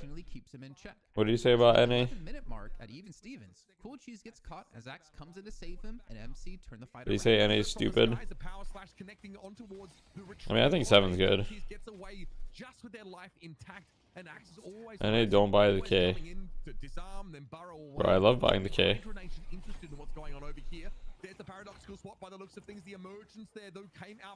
He did say NA doesn't build the K for Chev. I mean, I do think that if you buy a bunch of utility items, Chev does become a lot weaker, but yeah. And it doesn't buy Heal Bane. Some salvos from the sky, but Flick ends up dropping. Cool Cheese finds that elimination, and now Lord NM is in trouble. I think AVG would do a good Owen Wilson in the next behind enemy lines, as he is stuck after taking the Walker. Yet he doesn't. I see his point though. I do think that we are kind of like. I do think that we tend to not be great at itemization, like in the sense that like very often I have to like keep telling people to like buy these items. Everyone does build heal bane, yes. Looking like a real threat up close. Okay, here's the lasso. Catching out the Grey Talon. Lomain brought down to earth, but here's a paradoxical swap now being deployed by Flick. And in comes Lord M. Frozen Shelter is going to catch the whole day. That was probably a little bit of overkill. Kill secured, folks. Yep, they got the holiday. Make no mistake. And now there's more fighting to be done here because over towards the mid-boss direction, excuse me, we have 3 melee group players grouped up, and they, Hydronation that is, are on the hunt. Arctic being here for Axe, and there is no way that this guy's going to be able to walk away. They have to try and warp zone out of the fight, but Axe is so low here, and hot on their heels is Flick. I don't expect them to fully commit to this necessarily, but they're going to be going for here. The Rejuvenator is going to be dropping, and many of the creeps, they have to go in. They're not going to let this one go for free. Here's the swap. Shadow transformation from Lefery standing over the Rejuvenator itself. The concussive combustion gets popped, and DMB's able to take Saya down. Flick does fall, but the Rejuve went over to Hydronation. They have the player advantage. Melee creeps down to 2 for a moment. Axe was never even there. They're spawning back in a little bit later now. It's just Poshy Pop and Axe left on the map, and DMB has done his job well and truly. And off that mid-boss, Hydronation only really got it. Yo, thanks for the tier 1. Appreciate it. Let me up the volume a little bit so you guys can hear this. 1 sec. Sorry, I'm just ordering food right now. And an easy rejuve take, along with Cool Cheese being eliminated. Now it's a matter of melee creeps not getting completely wiped off the map in exchange for this. Vegas goes down, but that's not the biggest issue. Thank you for the tier 1. What do you think is the minimum amount of money to organize a Deadlock tournament right now? Minimum prize money so that top regional teams agree to play. Not a lot, honestly. I think a few $100s. I'm ordering pizza. Axe has gone down, so their lockdown potential is now taken off the table, and Lefer is still on the hunt. Being cautious the whole game. I think a few $100s, and honestly, most teams will play in it. You really don't need much. Teams are like dying to have tournaments to play in. What type of pizza? It's called pizza québécoise. It's just like it's like pepperoni, bacon, and like mushrooms and shit. Just trending back here in this lane number 3 as Hydronation start to close the vice grip around their jugular. Binding Word looks like it managed to catch a target here, and Lefer goes very, very deep. Lomain is being pursued to the ends of the earth, apparently, as DMB has got his jaws in, and he won't be letting go. Melee creeps to the ragdoll, and Hydronation on the angry pitbull. After a delayed rejuve take from Flick to make sure they get as much time as possible with this Rejuvenator, Hydronation's pushing to the base after melee creeps respawn to close out the first match. Here's a shadow transformation. They thought Lefer was caught in there with them, but it's quite the opposite. He, though, you speak French? Yeah, I did. Yeah, I do. It's my native language. I don't show up under 1 mil, true. Do you think Valve will host an international for Deadlock? Yeah, it's just a matter of time, I think. Outside the first 10 minutes, and a refresher into yet another shadow transformation means that Lefer can go all day. Viscus is down. AVG is going to collapse under the sheer weight of shurikens being lodged in their flesh, and this weakened patron will now meet their maker as Hydronation. A pretty stately start to this game, but once again, and as always, they finish in style, taking away our first map of this best of 3 in our $1,000 money match. After winning match 1, Hydration don't change too much up, keeping 4 out of their 6. And he's cooked when it comes to opportunity. Yeah, there's not really a lot of tournaments. And show off a sick new skin of Where's the poutine point redeem for you to cast a fight? It's like game in French. Yeah, I don't think I'm gonna do that just because, like, you know, 99% of my audience wouldn't be able to understand, so it'd be kind of silly. Oh my goodness, that is aggressive. Telekinesis though interrupts that ultimate. No stun off the back of that. Frozen Shelter going to be used here by Lord NM, and excuse me, and it might have just saved DMB's life at that. Frost Grenade with the healing, still tanking that Guardian damage, by the way. The synergy is strong between Cool Cheese and Low Main as a swap charge comes out, not only here, but quite a few times in the match. To reverse how this game's been going. I mean, that's a great little swap and charge in. That's at least one little step you need. Melee Creeps decide to not contest the first earn turn-in of the game. And as we hit the 16-minute mark, Pop has been consistently farming away, leading the game at 18k souls. But that 18k wouldn't mean squat unless he starts getting involved in these fights. Souls turned into actual team fight winning capacity, but so far so good here for Melee Creeps. Ready to fight, of course, around the urn. Lasso going to be catching on, of course, here to the Abrams, taking them out of the fight, but still Hydration and Lord and them are both down. Urn picked up by Cool Cheese, surely to be turned in here. Flick is just trying to delay the inevitable by the looks of things, but Hydration. You just realized this was clips, yeah. Do the bit, but speak gibberish in a French accent, that'd be funny. And with those 4 kills, Mirage Refresher is OP. I wouldn't say so. But instead, they're going to be going for mid. Mushrooms on pizza is F tier. Don't at me. All right, I won't at you. I mean, it's the ultimate. You can't really go in. You can maybe chip away at damage. Hydration is going to be getting here with Last Stand, but this is going to be almost impossible for them to steal. Yeah, no chance. You don't have the concussive combustion either, even though DMB somehow finds himself surrounded by all of them. Hydration able to get low main at the very least here. The Last Stand, of course, for the Warden is scary, but Hydration doesn't have a lot of backup, and Leffa spent that entire fight keeping a respectable distance away from Melee Creeps. Despite this, though, we're still going to see a fight. Hydration still want to throw down here yet again. AVG, though, proving pretty tough to catch here, excuse me. With this rejuve, Melee Creeps managed to take down the last 2 walkers of the game, giving them another flex slot and a 20k soul lead. Walker will continue. Melee Creeps here, there's a feeling, Jason, that they would have to mess up pretty bad, I think, from here on out to lose the game. We've seen it happen before. Left has found Cool Cheese, and Sire wants to get the heck out of there for the time being. 1 walker remains here for Hydration, but they are starting to pick up a couple of kills. Need a Melee Creep tournament win in my veins? Yeah, dude. I believe they can do it. Another walker. That's the final walker of the game, and another flex slot unlocked for Melee. But I will say, I don't know if I'm feeling it tonight. Look, I think Melee Creeps are a really good team. My feeling, much love to Melee Creeps, I feel like they've been a bit off their game in the last couple of days. I just don't know if they're going to be able to beat Hydration tonight. I think they can definitely beat Llama Lords. Hydration, we'll see. And with that earn turn-in, Melee Creeps don't want to let the pressure. What would be your price to switch to Kick? I don't know. A lot of money. It'd feel very stupid to switch to Kick, and I don't really agree with the vision that Kick has or whatever. So I guess it would need to be enough money for me to compromise my ethics. Frozen Shelter is purely going to be a stay of execution for Lord and M. They'll back away, but Sire will not be denied. In they dive. Flick ceases to exist. What site can you check the team rosters on? Wikipedia, but they're not always up to date. What if Kid gave you gamble? What if Kid gave you money to gamble TF2 boxes? Wait, there's an idea. Then I might consider it. What's so bad about Kick? I mean, they just promote a lot of gambling and shit. Time the charge doesn't quite connect, but Sire is still there getting rid of DMB. And Melee Creeps have decided after a tough first game that they will not bow down. They're not going to make it easy for Hydration, folks, as they're going to. I can't say I'm a big fan of gambling. Third and final map. Somehow, Vindicta makes through the draft and into the hands of Vegas. And an unexpected pick from Hydration with the Dynamo catches everyone off guard. And well, Hydration continues to show off his hero pool depth and his awareness as a perfect singularity stops the last stand of Saya, and that's the Hydra's 2 kills. Before I say that as Poshipop actually pulls out of there, so we'll see. Fighting Word, though, catches Flick, even though Lowman got picked off. I like the quantum entanglement used. After split pushing and getting a lane 1 walker and 2 kills elsewhere on the map, Hydration go for the mid boss. Melee Creeps respawn by grabbing the urn and trying to turn it in before anyone stops them. Those walkers look mighty juicy right about now. Gambling where and when? No. Return to Shadows, we'll get the you gamble with your character picks and deadlock, so that's cap. Okay, true. What's not so like in gambling? Like the one saving grace of losing mid bosses, you would get an earn turn in, but Hydration just. Kick also primarily platforms awful people. Yeah. Can you get a meow? You just ranked up to Oracle 5. I feel like in a way by reading that I kind of gave you one. But I don't know. What do you guys think? Do you think that's fair? I think I kind of just gave him one. Setting on a 21k lead at 18 minutes, each head of the Hydra continues to feast as they secure 4 more kills. No one is You were subtle about it, at least, Mitch.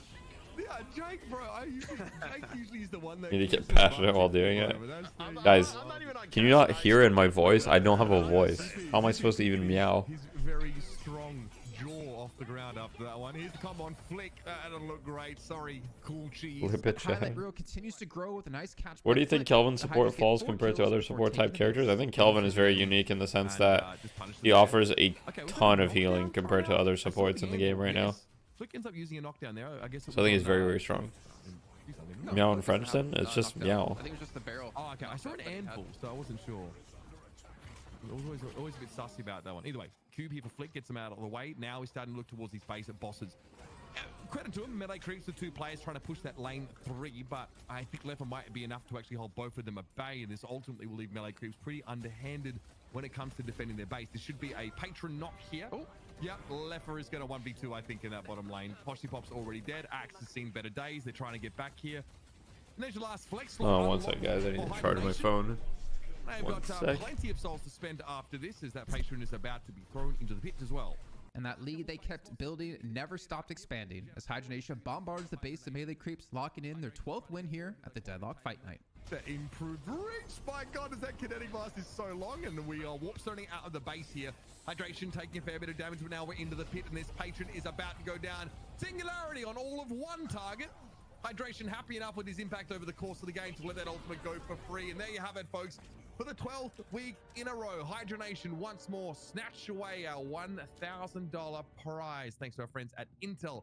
Even with Hydronation getting another win here in DFN, we are seeing they're not as far as head of the pack as they once were. More and more teams in NA are starting to catch up, and that gives hopes to them finally being dethroned by a new team. Thanks again for watching the recap. Make sure you guys like and subscribe here to Locked In.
Alright, back. Yo, thanks for the raid. Appreciate it. Of course, he chooses to gone now. What do you mean I'm here?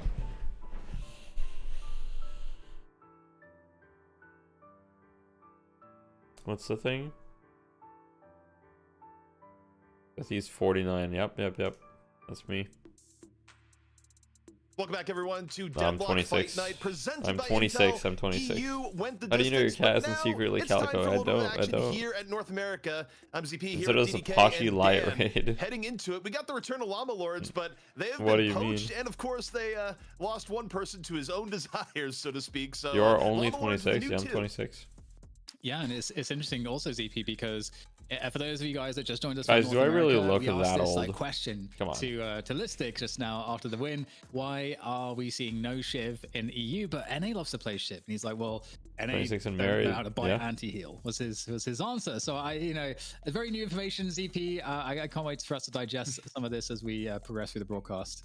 Well, speaking I mean, I'm going to turn 27 in like a few months, so saying I look 28 is fair. I'm going to be 27 in I'm going to be 27 in 3 months. Deadlock Fight Night. It's pretty simple. We invite 2 teams from Team more each mature, region every week, and those 2 challenging teams fight each other. The winner goes on to fight our champion in the money match. Did you sign a prenup? No. As you can see, we just got done with EU, where Parivision went on to try and reclaim You're the a tiny throne. little Virtus Pro baby. I'm falling 27. short, though, If there'd be an NA ranking, what place would your team be? I think depending, I would put us at 3rd or 4th, depending on the day. Yes, really deep hero pools, great strategy, and executed to perfection. VP definitely a standout performer in EU. And actually, I think ZP, what's interesting is that maybe EU could start to look a little bit like NA, because VP are beginning to look quite dominant. I think much more so than we have been used to seeing. Sliding, yeah, it could be. However, in NA, we are used to seeing dominance from Hydra Nation.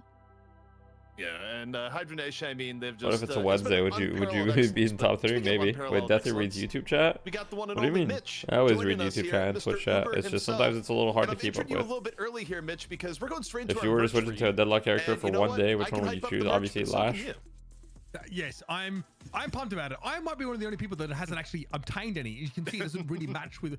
Once we have some, excuse my friends, bullshit on a shirt with our merch, I will get it. Until that point, it's just not quite crazy enough for me, ZP. But I do see you are currently modeling some right now, and here we see our model, Andrew Rush, with the latest addition to the Deadlock Fight Night catalog. That is right. That is real cotton, folks. The Abrams shirt. Read a book. MFer.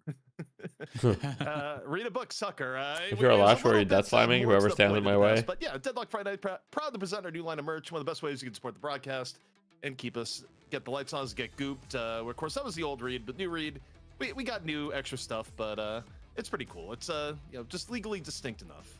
But yes. I was gonna say, no copyright issues here. It's fun, and obviously it's a huge part of what keeps the light on here as well. So if you guys watching the stream and you're thinking of a way that you like to support the stream, not really sure. Let's go, Melee Creeps. Hell yeah, we're queuing pubs today. No, and also get some great swag out of it for yourself.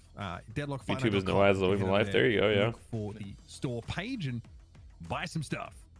Yeah. Also, we got a new Earn shirt, and the quote directly from our producer. Hex says. Oh wait, I'm not gonna play. I'm not gonna play Deadlock today. I still don't feel good. Been following us in community the moment Fight Night's over, I'll probably just raid someone. But thank you guys for the support as always. If you guys enjoy the content, I'm too sick to like sell out today, but ooh, feel free to Twitch Prime or whatever way you want to support the channel. I appreciate it.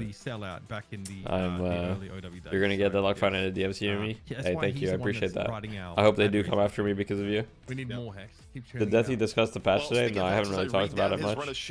Coming up next year, of course, is our one Twitch Prime equals one meow. No, I'm not LGTK. Support your 35-year-old streamer. I'm actually 45. Where they kind of got the double where you have one player that may or may not have gotten hardware ID banned out of the game, and then you got another player where you too sick to sell out Twitch Prime if you got it. Yeah, but I'm not like full sellout, but you know what I mean? Your HelloFresh code? No, the HelloFresh promotion's over, guys. They got Scout. HelloFresh, hardly know her. Domino effect. Scout used to be on TF2 Boomers. He has been poached and has been upgraded to Llama Lords. Essentially, Dan, you've been around esports a long time. You see this a lot, especially in the beginning. The music. Scout is literally Pocket. Yeah, it makes sense. Interesting. It makes sense. Yeah, it's everyone wants to win. Everyone wants to be dominant, and it's got to be done. If you get a free upgrade, you got. Why can't OBT still not play? It makes no sense. Explain. I mean, really, ask Deadlock Fight Night to explain. I feel like most people are usually cool with it. It's like, I understand, man. You got to do it for your career. So hopefully there's not any bad. Why is Wraith Sis Lucky 0? I feel like Sis Lucky is more like a Vindicta / great talent player. I quite like them, right? I mean, Scott to Llama Lords, yeah. They won a Fight Night, which is pretty impressive. Obviously, they had to have that stripped from them, which is totally fine. But I think Brocane and Akram are a great solo laners if that's what's needed. And Young Kalk obviously is listed here as the Abrams player. The guy plays a bunch of different stuff. We saw him on a Shiv. He took over the game. Like, it was incredible. That's the crazy part. It wasn't even the cheater that really gave Llama Lords the edge, even though it should have been obvious considering they were on gun build, everything. No, I wouldn't say Young Kalk is the main draw. I mean, Ido is also very marketable and brings a lot of views too. And Sizlucky sort of fit into everything, but the core. He must be really sick. Yeah, I'm quite sick at the moment. Yeah. Success. Was Scout playing Pocket for TF2? He played Pocket for us, yeah. I also played Pocket. It was either me or on Pocket, yeah. Who do you think is the best player? I don't think there's one person who's the best player. Bring us over to Melee Creeps, a team that a lot of people think over Llama Lords at times can be number 47. I thought you were almost 35. Okay, guys. Going back and forth for the number I'm just clarifying it. I'm not 35 or 47. Okay, I'm 26. I just want to clarify, just in case. A team that's not shy to play Bebop. Top 5 players. Low main that's pulled it out, but Bebop in general. Top 5 players. I think even top 5 players, I wouldn't be able to tell. as we've seen in the last 2 weeks. It depends by role, like top 5 supports, top 5. And you can definitely see why. Really great hero that I think kind of fits into like a kind of a weird niche. Did Scout play Pocket Scout in TF2? Something that has so much range. No, I don't think so. I don't think Scout really played TF2. The risk TF2. of stopping yourself into that position, and you can do it with from Do a crazy tier ranges. list? Oh boy. No other hero has a skill shot, I suppose, kind of quite like that. So it gives Bebop, and a Bebop expert especially, a lot of opportunities to convert massively for the team. So I love that we're starting to see it more. I feel like it always makes sense, and that Bebop can always, in theory, Hydration's in there no matter what. Hydration's definitely a top player. Bebop play when the team is behind, which is really, you know, that's what Bebop should be there to offer you. So love to see that, and looking forward to it today.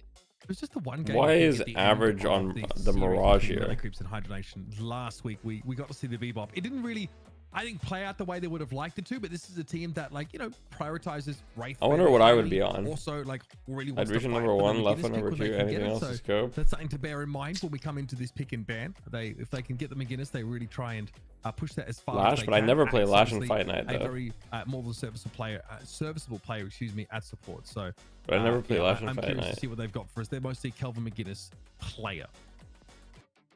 Now, of course, before we get into the draft, what would you choose to play with in Hydration, but you're not allowed to stream practice in tournaments or to play in one team with Disaster? Well, we have a tradition here on Deadlock Fight Night. That's right. It is nothing short of Mole versus Mole. I guess I'd rather play with Hydration than play with Disaster. No krills, boxing gloves, just a ring full of carnage. Ooh, Naked gets parried. Mitch, you get this parry, kick it off. Yeah, I mean, AVG hits that nasty little parry, but doesn't actually convert it into 2 more melee hits, but still an aggregate winning out. Baits out another parry from Naked, and if Naked trades melee hits at this point, he knows his goose is essentially cooked. Needs to find a big parry opportunity. Naked just got mogged. Naked just got mogged, bro. He maybe took 2 hits over that whole fight. Dude, I feel like we should mix it up. We need to get like some Kelvins for like either side, like throwing in the healing nades. We got to get some like crowbars thrown into the ring. We got to like spice it up. I mean, we got close to that the other week where there was a little bit of drama in the TF2 Boomers where they had one of their Mo's just go to the outskirts and people were, you know, crying foul and everything else. But, you know, a little bit of rule bending here, you know. The sanctity of the Mo 1v1 ZP. It can't be contravened. Yeah, you say that until you find out what the Mo's are packing in their boxing gloves, but I digress. Draft getting started here. Llama Lords versus Melee Creeps. And also, I mean, do I expose Jason right now on Casters Live? Mitch, I put that burden on you one way or another. I feel like Jason should be exposed, but maybe not. Oh, what did he do? Let me see. Read yourself. Oh, Jason thought Mo was the guy who rode on the back. To be fair, I was debated because Jason said that in the last show, in the EU show. He's like, oh, well, actually, it'd be crazy if there was a bunch of Mo in the stands watching the Krills fight. And I'm like, it's Mo. Shut for Mo. Mo. All right, gentlemen. The only thing that really matters is this. I know band. Yeah, true. Jason Kaplan is my favorite caster. Confirmed. I hope they had you muted for that, Jason. We did not. Yeah, everyone heard it. But you know what we also heard? We heard the first band Paradox coming up from Melee Creeps. Is that Poshy Pop soundboard? Llama Lords, meanwhile, we'll see what they ban. But most importantly here, Dan, what gets taken away from Melee Creeps with their first pick? Because, you know, the storyline coming in here was Shiv. NA likes playing Shiv. Also, though, NA might like playing Sinclair because Sinclair, you know, underpicked in EU. And, okay, Vindicta ban still respected. I forgot about Vindicta after EU because yeah, EU just doesn't care about Vindicta at all. Vindicta is still quite the menace. I would hope to see, you know, my mind gets kind of blown sometimes when we go between the EU and the NA broadcast because of the pick prioritization and how it differs. But like seeing Viscous, you know, seeing like Wraith first picks was definitely something that I could envisage. But you know, I'm kind of curious here with Melee Creeps what they've been finding the most success with. French people in wigs name a better duo. True Gibbs, True. Holiday, okay. Open things up, and Holiday does feel like it can be somewhat of a Paradox replacement. So in terms of the role that it has, so it makes a lot of sense. Yeah, I mean, have you tried new Sinclair? I have not, but it does seem like pretty insane. Well for Melee Creeps, so they do value the Paradox, but in DFN history, they haven't had a great showing with this hero yet. Llama Lords, though, back-to-back picks. This is where they can secure their front line. Where you talk about you are able to buy knockdown, I think. Then why is Grey Talon so prior to EU then? Wraith, though, makes sense. I think that's one thing that both EU and NA may be fully agreeing on finally. You know, you look at Wraith's overall stats. Wraith is not quite the 100% pick ban that it has been in EU, but I think NA has slowly but surely learning their lesson. But the second pick here, does Llama Lord secure a Shiv for Calc, or do they go Warden? Where, I mean, a lot of times Calc would have been playing Warden and simply was banned out early. They haven't had the opportunity to pick Warden for weeks now. Calico, okay. They say, no, none of that. We value Calico. Okay. I mean, so the Wraith is like a pretty common Rokane pick on this team. They've had some very, very good games on that one. And Calico, I mean, we've just seen how effective she is, even though she's been tuned down a little bit with the cooldown on Return to Shadows extended. It's not enough really to knock her out of this position as like a very Swiss Army knife. And just I think melee creeps here are going to go something like, they might pick Viscous at this point here. Melee creeps, I wouldn't be surprised if we see something like Viscous. Oh, Kelvin, okay. When you reappear. I like the Kelvin. It's like free. Kelvin Viscous wouldn't even be bad, but I don't think they will do that. They might do Kelvin Shiv here. Yeah, I think what's interesting to me with Calico too is I think Listic actually really showed how powerful Calico can actually be in the early game, and I feel that sort of serves counter to the playstyle that Holiday may have, because Holiday again also can be very disruptive. If again, we're gonna have to see if these teams will play it like we've seen it as, and the way we've seen it played is highly impactful in the early game. So if both sides are kind of Mirage, using those okay. mechanics, I feel like the Mirage Calico too. can serve as kind of a counter to the early pressure that Holiday can provide as well. Also, this is another unique part about NA relative to the EU. If you come in from the EU broadcast, is that in EU, you'll get supports picked pretty late in the draft, generally speaking. I mean, not always, but it is a good trend. In NA, people really value Kelvin, and Kelvin will get picked early or banned away. Yeah, I'm not gonna lie, I think EU is wrong about Kelvin, quite a bit, where the old iteration of Hydra Nation before Quig, I believe, quit the game is what happened there. Ooh. You know what? Forget that thought. Sinclair is Sinclair. in action, and Okay. in terms of where Sinclair's been, Who's gonna play Sinclair on Llama Lords though? Changes. It's been support. Let me think. Naked? Yeah, look, I think that like Naked Sinclair? Build supportive, right? And you can still have the ability to copy the utility from one of your opponent's ultimates, right? We talked about Sinclair also be able to be picked when like you have Paradox banned, you don't get the Holiday, you still want like an easy engage or someone who could be a real nuisance. Being able to copy that last. Is it a naked really Sinclair? Sabu would tell us. It does require you to be in the same lane as Holiday. I think it's a right? naked Sinclair here, but I don't know. Sinclair needs to be able to see Holiday to copy that, so that obviously can dictate where you end up setting up. I'm guessing naked Sinclair. I'm glad to see Llama Lords pick Scout Calico maybe. Yeah, I think the AoE change on the Hex makes that even stronger than it There was might be, who previously. knows, you will see in game. Okay, having, buddy. like greater range on the assistant is gonna just make him more practical, because it lasted a lot longer Okay, previously, buddy. but oftentimes when you're fighting with it, like people are gonna come in and You're out. playing so Haze? you aren't Okay, really buddy. getting the value. You're banned. You're banned. Again, this is kind of the debate we're having off broadcast of, well, do you prevent Calc from getting the Shiv, or do you prevent Calc from getting the Warden? Overall, the scrim data is in. You don't let Calc get Warden. It came a little bit later in the draft. There are other priorities that were being had, but Warden is banned, and now this opens up Llama Lords perhaps now to take the Shiv that you would have thought would be earlier, but I think Calico has just become too much of a priority regardless of what region you're in, and Sinclair kind of the X Factor pick. Geist, okay. I said it's Geist, where obviously, yeah. You run ads before the game starts, you don't get them with game. I have ads automatically scheduled or whatever. But I can't run them manually. Like, I don't think. 4 games of Warden, and he's only I'm no expert though. So it's not been like the most far and away, like, you know, impact hero, but definitely like one that's an easy sort of pick up here. Llama Lord's getting the lady guys. Says guys, yeah, probably. Again, this has been something that we saw Rokane play once. I think Arkham has also played it. So again, like your solo laners here, you have the Wraith and the guys. Could also be Arkham, that's I true. think that's pretty sweet. You've definitely Monkrell. I like the Monkrell pick here. I'm not gonna lie. I mean, I think both teams have very playable drafts. I do kind of prefer melee creeps draft a little bit. You tend to see Mo, I think, picked a little bit later, unless it's like somewhat core to the strategy that you're going for. And so usually, if you're going to get a true, if you Twitch Prime, you wouldn't have ads. Frontline, usually you want it to go along with a setup. Like it's a setup for another character. Like Is Llama Lords the team that played with the cheater? Yeah, that's like a very like typical pickup. They did kick the cheater immediately the moment they found out, though. So of course, you're gonna get pocketed. They were the team with PayPal. You know, that's a nice alternative in terms of playmaking. Well, the one thing that worries me when I look at Melee Creep's roster so far is that it's not Pocket. the tankiest roster at the moment. They almost certainly have to. I wonder if the Pocket's kind of almost like a prevention pick, where it's like it's pretty good for them, but also Pocket would be really good for the enemy team. They already have 2 frontliners. They could even add on even more with a Shiv, and by adding a Shiv, they're also going to prevent Melee Creeps from grabbing the Oh fuck! I mistyped. Where's I typoed. Yeah, Viscous. Yeah.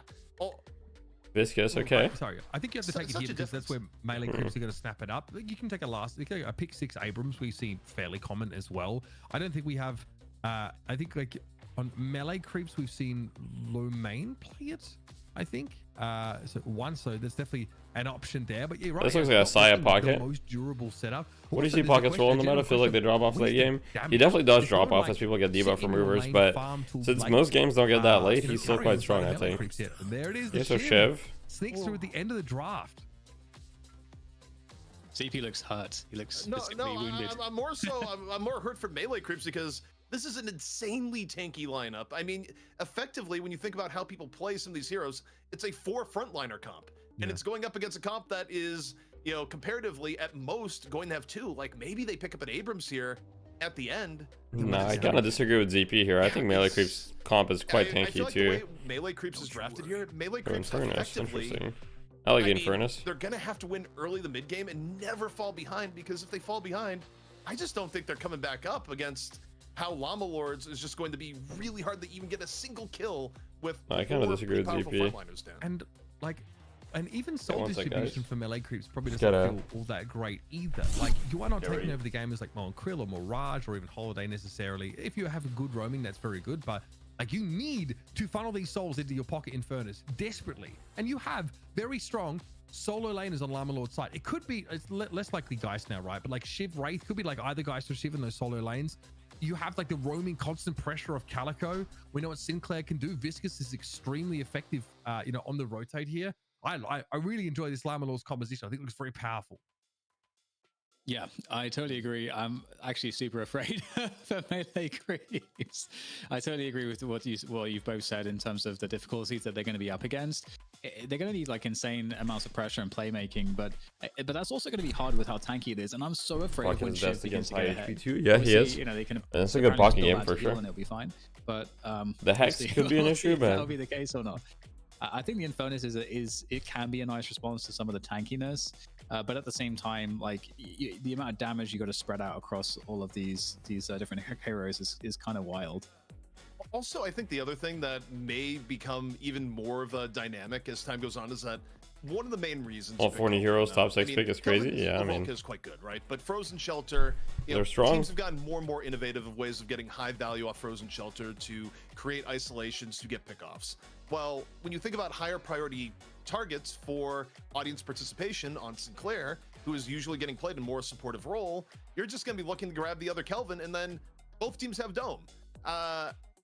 Yeah, I think that coming with the Sinclair after the early Kelvin pick, actually, I do think that that's a big reason why you saw it. Yeah, I do think that EU tends to play things they're comfortable with, and I don't think they got enough practice on Sinclair. The Lords lineup right now, I do think that's why, because I do think Sinclair seems kind of broken. Too in this draft. I mean, like, looking at we have the Sinclair picked up for Lava Lords, but like Ivy is still open. McGinnis was still open here as well. Like, melee creeps could have taken either of those if they had let the Kelvin go a little bit later. They really pried it very high, but it's created a comp that's not. He did get banned on the BO1. Yeah, Viper's still weak. I don't think Viper's weak actually. Mirage is good at dealing with very tanky opponents.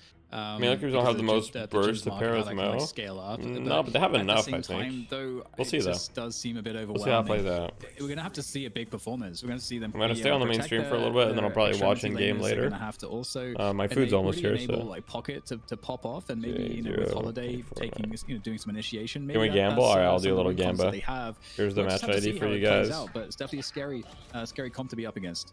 Well, I mean, specifically, who I wins think you're gonna need Pocket, Holiday, and Mo to just be looking for fights, being super highly melee mobile, creeps, and basically crafting a I'll give you guys 5 minutes early for melee creeps, because I just don't think they're running a comp right now where if they get significantly far behind that they're going to have any true capability of getting back into the game. So, you know, effectively it's all based on the early game and just somehow. What are you eating? Pizza. I ordered pizza. Yeah, I like how we've done this, guys. We've created this landscape of gotta wait for it. Just hopelessness. Please melee creeps. Yeah, if you don't vote, if you do not vote melee creeps, Yodi will be depressed. You know how our expectations could be defied. in terms of what they're able to pull off. And I do love what you're talking about, having that roaming.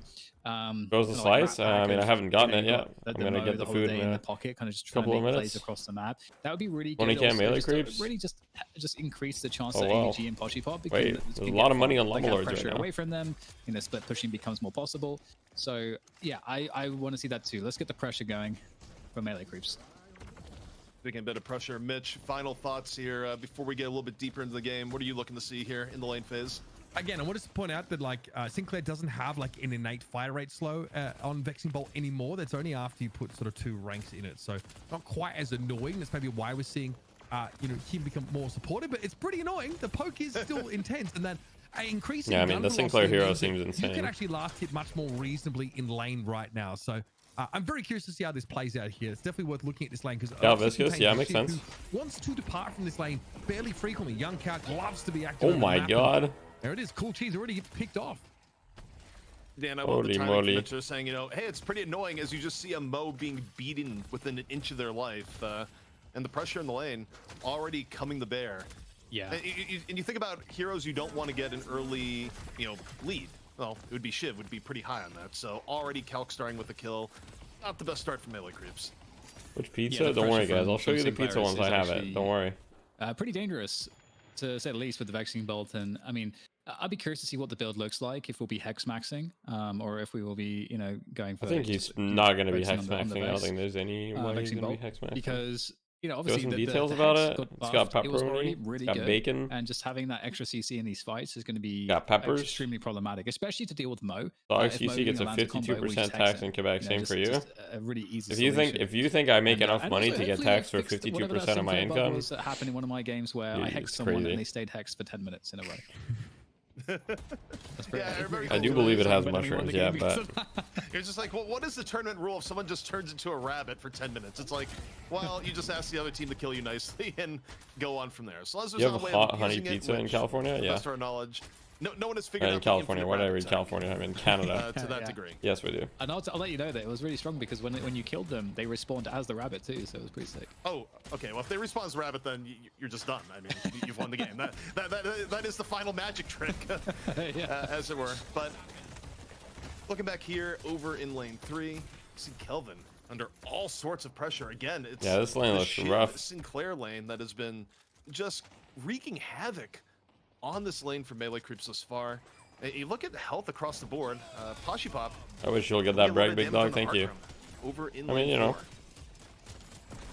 if Deadlock makes it big, I'm sure. I'm sure I'll get the bread. Don't worry. 3 it looks like here for melee creeps, but yeah, that's a very hard lane to win by the looks of things.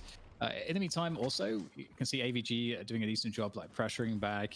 You hope you come back to good news. What do you mean? On lane 1, but isn't AOE Rabbit kind of toxic for mid boss deal? Yeah, it's very strong for mid boss. Obviously, not really a big soul difference at this point. You rarely see that 4 minutes in, but I think we set up the game for Deathy to get reach from getting stickers on TF2 rumors. For Llama Lords, they're going to definitely be able to pressure objectives pretty quickly if they want to do that, ZP, I think. So that's something I'd be worried about if I was melee creeps as well.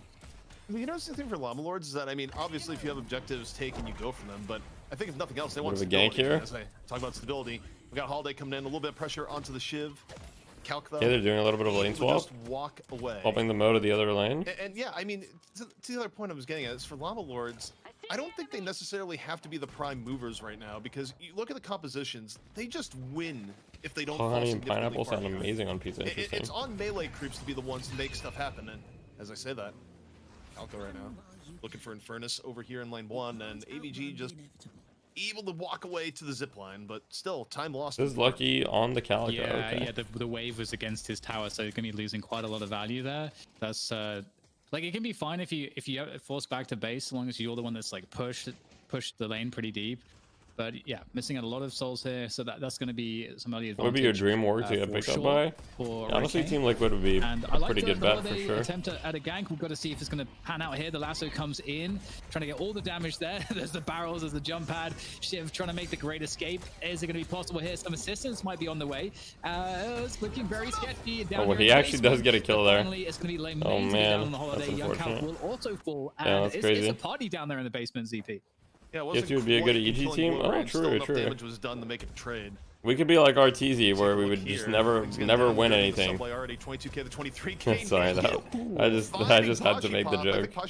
Just be like the RTZ, we just never win a major ever. That'd be funny. Already turned to a classic NA brawl, Dan. It has, yeah. The Vexing Bolt is nasty. It's certainly nasty. Sorry, yeah, RTZ. I expect that we're going to see a lot more Sinclair, especially with the buffs. I think the kit is actually awesome. And I think the ult is I can break the EG mobile curse. Yeah, I don't know. Nice dive coming in there from Calico. Okay, wait. Burst damage is so hard to be ready for it at this point. This Lucky kind of popping off. I mean, there's a reason why Cold Is Lucky not washed early on anyone in the front line that's having any sort of early dive. I mean, not only Challenger boy. The burst damage is actually ridiculous. It's still pretty good. Yo, by the way, this Mystic shot thing. I don't want to say I started this on Calico, right? But I kind of started it. Meanwhile, though, this is where Calico really shows her presence. You have one kill, can immediately Ava over, look for more pressure on the other lane. Telekinesis in, Infernus under the gun. Here comes Calico. Oh, he's dead. For the fall through on the end, into the shadows. Not even beautiful gank. As AVG goes down. Yeah, beautiful setup there. Just as beautiful gank. You were talking about it. Just wasn't this looking in Lumberlords before? Yeah, he was. Is really dangerous, and we mentioned that Holiday can be maybe a balancing force to that. But on the lane 4 and lane 3 side of the map, we had like a somewhat of a skirmish, but there's been a disengage, and we got more pressure on that lane 3 Guardian now from the Pocket and the Holiday. That's going to be responded to by Arkham on the Geist. And that's also going to pull across the Shiv. A couple players from lane 4 going to come across to try to punish those players who were deep. They're falling back though. So right now it feels like, this push and pull is definitely somewhat even considering what Sis got dropped, but now he's back. You'd expect yeah, I don't really know the exact backstory behind Sis getting dropped. I do believe he got dropped. I don't remember why. But yeah. Meanwhile, just take. I think he just wasn't like grinding enough. If you're cool cheese, you would love to get something like that. Combo pick off. Versus we're talking about this over lane 3. 2 quick pickoffs for Saya. This was doing mean points at the peak. Oh no. Oh no. Can you explain why Mystic Shot is so good and how to use it? I mean, it gives you a lot of burst.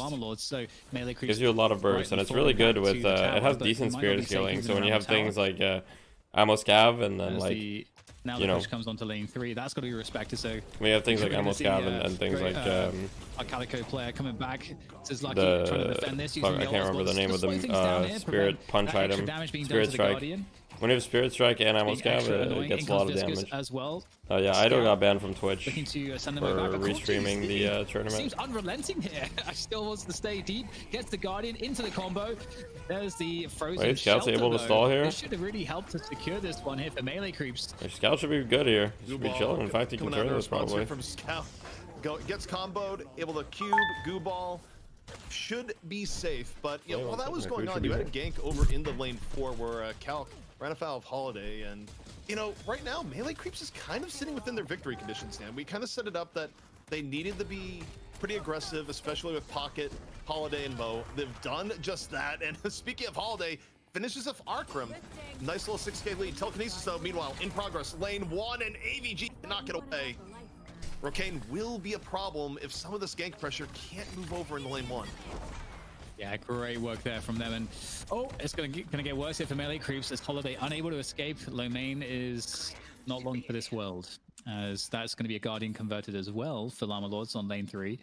So really fighting back, but here is melee creeps on lane 1 trying to potentially maybe get some value back themselves, looking to try to take down that Guardian. However, there will be some resistance. We've got both the Wraith and the Viscous in there to try to defend this Guardian. Oh my god, that puddle punch was huge. So that was a flex lock coming up for melee creeps. A little bit ahead on the macro here so far. 3-man push into lane 1. That'll be the final Guardian going down. And the Guardian situation is probably accounting for the bulk of the soul difference we're seeing right now. But AVG blowing up Arkham. No teleporter able to be taken.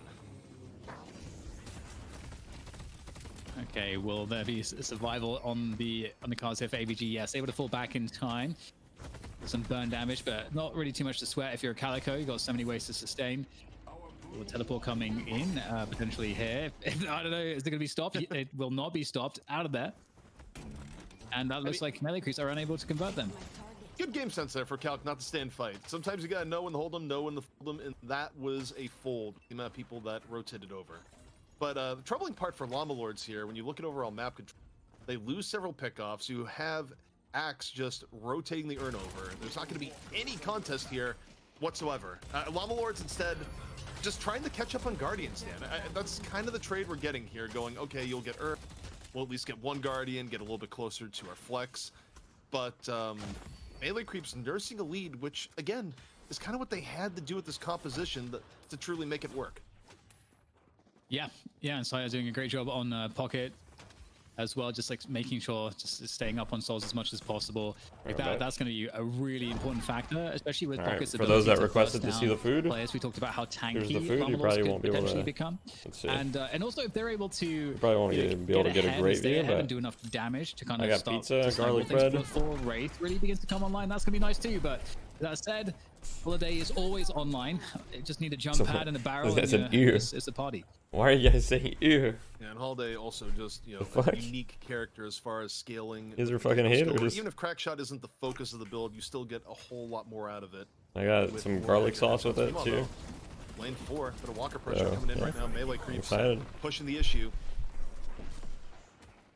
Llama Lords looking to defend in full. Says lucky again, I missed. Caught on the outskirts in lane 3.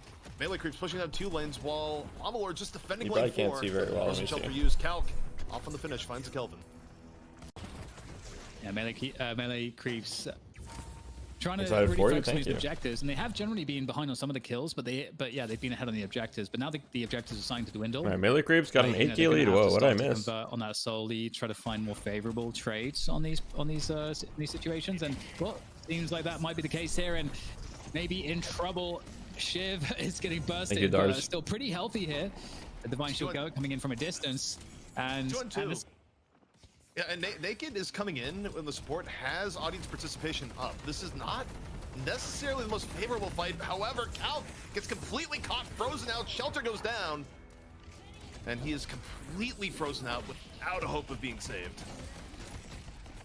Wow, the action just does not stop his EP into the combo, and that's another kill, and they can probably get the walker off. It kind of looks like Llama Lords is falling apart a little bit here. The guy is ziplining over, but there's just not going to be anything to stop this, I don't think. Against 3 players, quick Geist Bomb is going to come down, but that's more of just a courtesy. It's not going to have too much of an impact here. Walker is gone. And that's fantastic work. And right now, you know, Rokane obviously has a TP, is trying to beginning to pressure that lane 2 Walker, but not much to be done there. And in the meantime, it really feels like CP Melee Creeps are in the Is that worth it for the tower? Arguably, probably, yeah. And I mean, Scoutcam picked off the cherry on top of that. The real problem is, too, is, you know, we talked about this in U, where you have some comps where... From not having a good day, yeah, that's true. Back into the game, and, you know, Llama Lords, they are running a comp that, you know, while it'd be great if they were neutral to ahead, their comeback options are, you know, somewhat limited. They don't have as many pick style options. I mean, they have a telekinesis, sure, but it's not like ZP does have a point. It's not like they're running a Holiday. They have to work a little bit harder to get clean pickoffs, and once you start getting a gap like this being made, Dan, finding those opportunities, it honestly becomes very difficult. Yeah, and I think Pocket especially is one of those heroes that they get ahead of this time of the game. Their spirit damage can start to scale up really, really quickly, and that burst damage feels overwhelming when you're up against it. You don't have enough money to really get those the spirit armor in and just like find ways to mitigate that massive burst spirit damage. You're just always going to start these fights pretty behind on health. Do you think Deadlock will see a global CC nerf like Overwatch? Deadlock has already seen that nerf. So, for those that don't remember, by the way, there was a global CC nerf in Deadlock already. The Melee Creeps, so they've turned it into a fertile ground. 650 bag just being dropped there, immediately snatched. Who has the better mid? Doesn't really matter who has the better mid, considering one team has 20k up. Oh my god. The 4-man affliction. The 4-man affliction with Arcane Surge. He has Arcane Surge, bro. And Melee Creeps are ready to feast. Oh you just bartered all of them with Arcane Surge. It's over, bro. We talked about that burst spirit damage, and what can you do against that? Absolutely nothing. That's another Walker that's going to be converted. Who won you? VP. Scout trying to slow down another Walker from going What's down. What's the most common pro play guys build? Spirit? Usually some sort of like gun / tank guys. 20k advantage, and what's that? Axe is going to pick up the urn. Well, the parry, a little bit of reprieve there between Scout. Yeah, I'm still not sure about the Surge Fart build, to be honest. Perhaps, But they doth go. I made it look good there. Losing a few pickoffs there. Actually, quite important to Llama Lord, just trying to keep their heads above water. Yeah, I'm curious what the kills actually look like, because I feel like melee creeps have been happy to trade somewhat to the negative in certain cases, just to focus on objectives, which Max has been first, working right? out. Not sure. And they are ahead on 2 walkers at this point in the game. Yeah, we can see. Okay, melee creeps are slightly ahead on the kills, very ahead on the action points, and a 3 kill streak for Poshy Pop. So the action, did this guy just call it action points? It's not going to be a factor at this point, given how tanked up melee creeps are in terms of gun damage. Melee creeps have the action point lead. When your overall soul count is down, around 2 to 4K per person on average, if not more. You don't really hit the point where your composition becomes absolutely oppressive. Now, no, it's not ability points, it's a little bit near middle. It's action points. Right now, I don't feel like they need to push a mid boss, not until they have a pick off to go with it. Oh, there we go. The Mo comboing Mo. However, instant interrupt happened. It's just lucky. Respect DDK. Don't worry, I respect DDK. Saya, even still, you see the chase down here, still trying to chase down the Mo. Gonna be able to finish off the Mo. It's 1 clean pickup for Llama Lord so far. Still looking for more, Dan. Yes, this is a problem, because if melee creeps lose another 1 or 2 players here, this could be a mid-boss conversion for Llama Lords. That's their way back in the game. And right now it's a massive fight outside the mid-boss here, and melee creeps trying to survive, but they are low on HP here. You have so many. Wait, this could be a huge fight for Llama Lords here. In this case, Calc not necessarily near any of the low people. That could have gone so much worse for melee creeps. They're able to disengage and not just much comes of it. avoid what could have been surefire disaster. Yes. Oh, it's actually kind of crazy how close melee creeps were to maybe actually on a soul disadvantage. Lose that fight, lose the mid boss, and they are probably behind. So the fact that they all stayed up and disengaged successfully, I'm honestly shocked. Well, your shock leads into a natural point to call in Mitch for a little bit of a breakdown on what he's been seeing here so far. A back and forth game where, you look at that last fight, though, it feels like melee creeps just barely held on to their lead.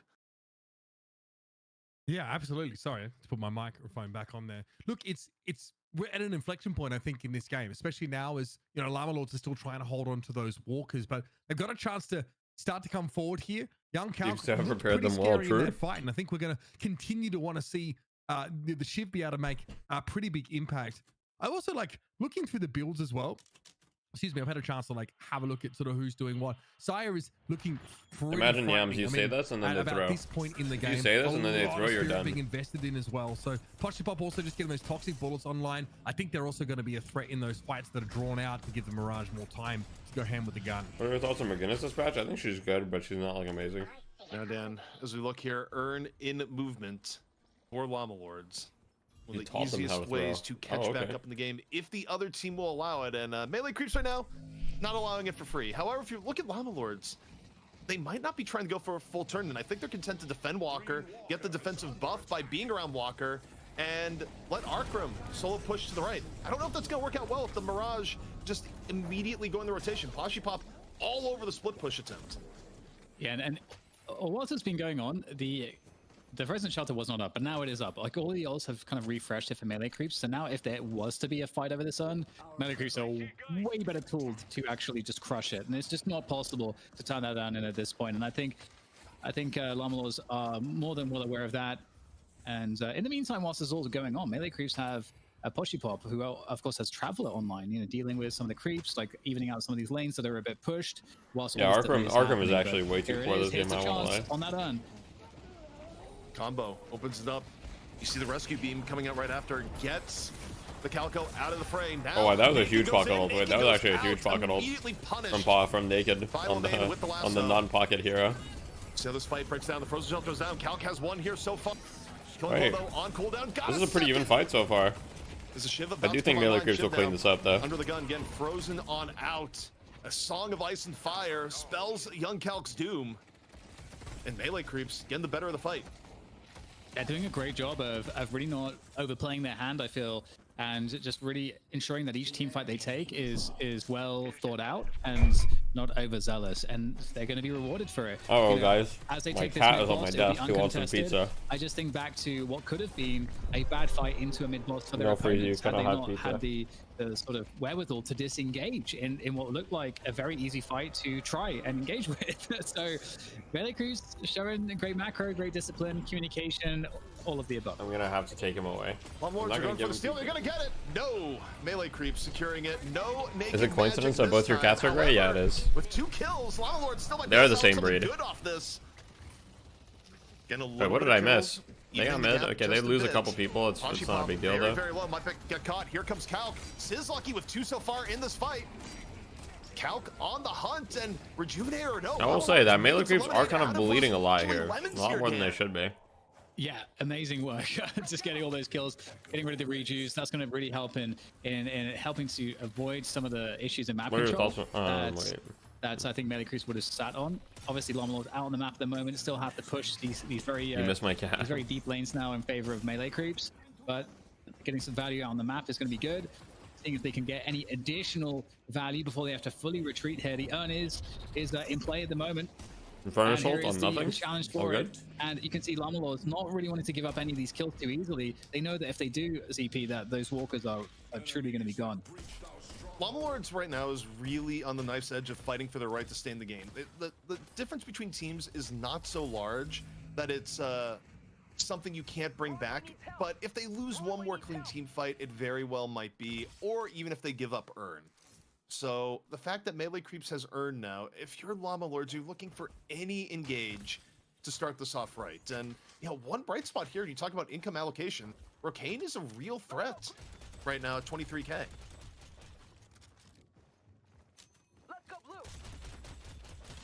That is always something to keep an eye on. We've talked about in the previous matches today as well, that Wraith scales so well into the late game. And it looks like the urn is going to be ferried back across here. So this might be that fight, that any fight that you were looking for Llamalords now, about to commence. Interesting. You talk to how do they approach this? Right now, they're not really in position to contest. Build's going to go insane. Okay. 3-4 people near the urn turn in. And here we go. Lasso comes out early. Calc was the target at the beginning. Frozen Shelter down. Naked. Already using audience participation. Goo Ball now in. Scout looking for a little bit of disruption. AV burns down the Shiv. There won't be any Shiv snowball this time around. Sizlucky though, making the most out of Scout's disruption. Frozen is kind of an insane item on a lot of heroes. True Frozen Shelter, not the one that Naked just stole. The fact that it gives you 20% life steal on a 500 is kind of insane. Getting a slight edge on the trade outs here so far. Yeah, definitely always painful to be up against an Infernus when you are the Goo Ball. And there is the Hex, a cute little bunny rabbit, just for a moment. But back into that Walker that Llamalords were hoping to be able to protect. I do agree that Infuser should be at 1250 and it should be rebalanced a little bit. Now they've lost every forward objective, and it's just their base that is left to defend. And they have 0 map control. So what was a slight advantage or slight disadvantage on the Souls has now turned into a 20k disadvantage. And the next issue is going to be that mid boss, but it's about 3.5 minutes before that mid boss is going to spawn. So still some time here for Llamalord to potentially get a little bit stronger, try to coordinate something. But Melee Creeps 20k lead now. It's hard to get out on the map, DP, when all these lanes are so pushed. You say get stronger, but you look at the jungle just being completely devoured by Melee Creeps, where it's not just that they won the fight. They win the fight, and even if they don't go for a ton of push right after, they're going to swarm over the jungle like locusts and completely just deprive Llamalords of extra farm while putting themselves even further ahead. I'm not deep enough. And again, what do you mean? The problem here is one of allocation. Yeah, Scott went Llamalords, yeah. You know, in terms of frontline, not the worst in where they're at, but it's just, this is right on the edge of viability for Llamalords, and getting initial pickoffs is going to be difficult. You know, I do think when you start looking at what you want for an ideal audience participation, Frozen Shelter, not bad from Naked, but I kind of think they're at the point where he needs to get the Affliction copy, if for nothing else, just to maybe set up the Shiv Snowball. But easier said than done, perhaps. Yeah, and you know, another silver lining is that Rocane is the most farmed for Llamalords. We aren't getting enough changes if your voice is being heard by dev viewers. So, you know, Wraith has insane DPS. As long as Wraith is able to stay up, doesn't get targeted early in the fight, but can really leverage that damage, there's definitely potentials here for Llama Lords to find a way back in after a good team fight. It's gonna be an insane patch. Like don't worry, guys. It will be insane. Just you wait. A decent amount of souls gained by melee creeps as they fell back onto the map. And the next thing that is happening is these bridge buffs. And you got melee creeps who will be in a good position to get the bridge buff on the right side. No one there towards the left side of the map, though. Here's one thing I can promise you guys. Slowly next major patch no one there. is going to be crazy. I think they're just in this take my word for it. Cursed position to an extent where write that down. Next major patch is going to be insane. Right? They have to play a little bit more towards their own side. They have to hope to catch someone out and get an advantage. And again, this urn that's coming up here, a little bit of an inflection point, but when you look at the Llama Lords comp, Dan, they don't have anything that's great at setting off an uncontested pick. They almost have to wait for a serious position. I don't know. From melee creeps. Yeah. And so far, melee creeps have shown like great discipline in not making those types of mistakes. So it would be a first, I would say, at least in this matchup. Did you see the post on Reddit about the hidden channels? No, what do you mean? To potentially create the fight that could lean into the mid boss. Do they even fight the urn right now? They're looking. The urn's gonna get turned in relatively for free. There's still poker on the outskirts. Melee creeps though, not too low. Just and of course, as I say that, cool cheese bursted down. Frozen shelter now out in return. Naked down. Llama Lords looking. Naked goes down. Now it's Couch. It's under serious focus fire. Not on screen, but Shiv. Okay, guys, I really have to blow my nose. Okay, one second. Yeah, the hidden channels in the Discord seem like a big nothing burger. I won't between both teams here, Dan, a lot happened off screen, but you know, for Llama Lords being as behind as they are, they're again making a little bit of something out of nothing. But how long can they do that again? Another trade. Yes, Sid's lucky with another one. And okay, 3v3 at the moment here. Again, the stakes are mid boss is upright at this point.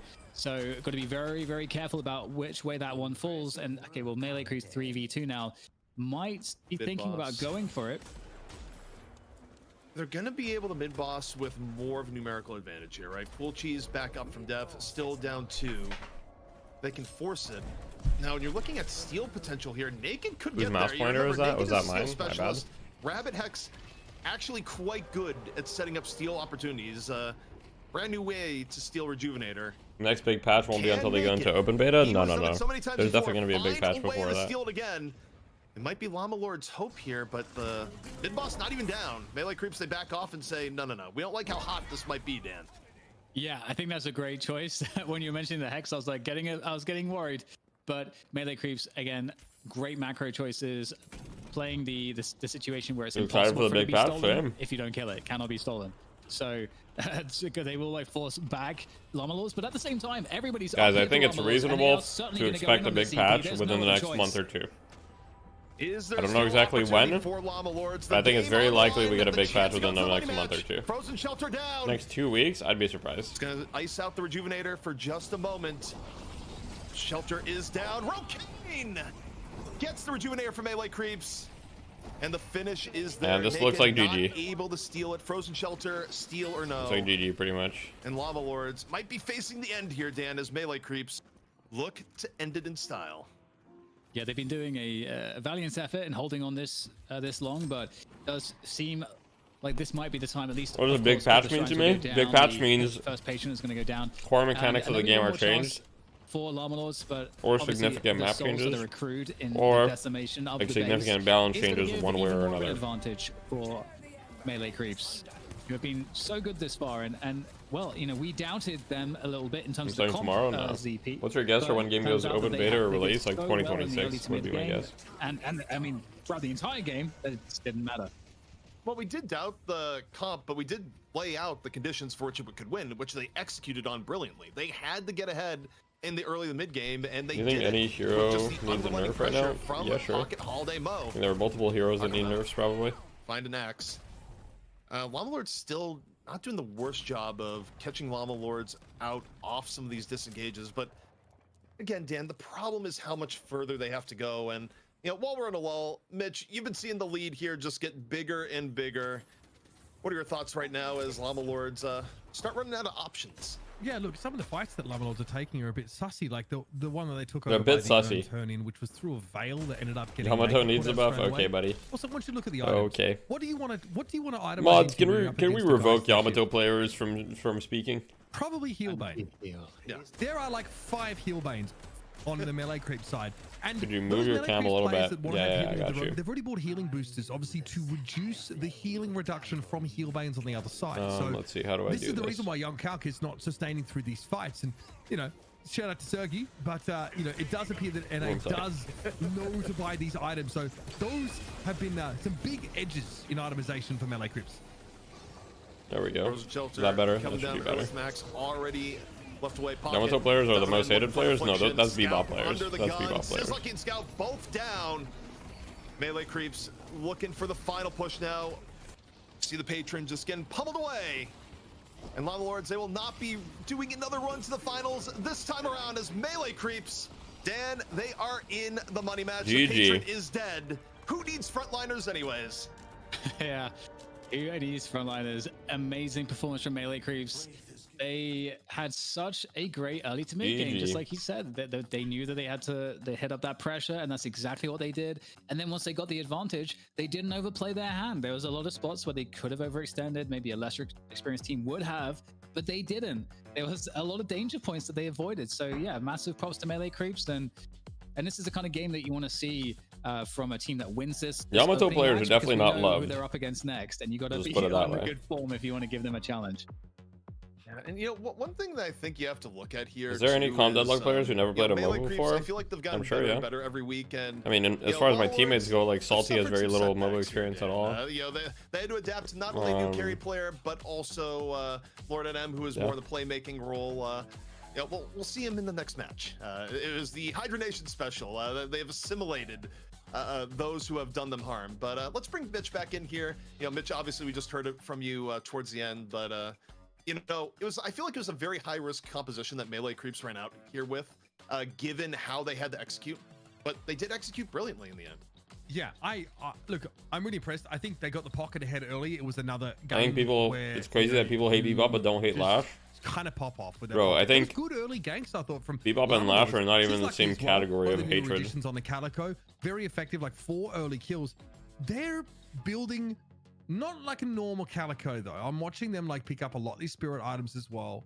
Less like Bebop, you get hooked to a tank different forward dimension. focus. They really load Lash up has to like on trying to do backflip damage. 60 You can times in sort the of air see, to like, kill you. There's vulnerability, right? There are a lot of these. It's like backflip, dance around. Bebop like just like randomly presses a button, hooks you across the map. And it is a little bit hard to sustain in these fights against like Pocket, who's super fed. Affliction gets thrown down. Healbane countering those lifesteal effects and reduce them by a significant amount here. So Melee Creeps, you know, say what you want about their comp, but it was a situation where the conditions required for them to win started to be satisfied pretty early on. I think getting Pocket ahead and fed is a huge part of that.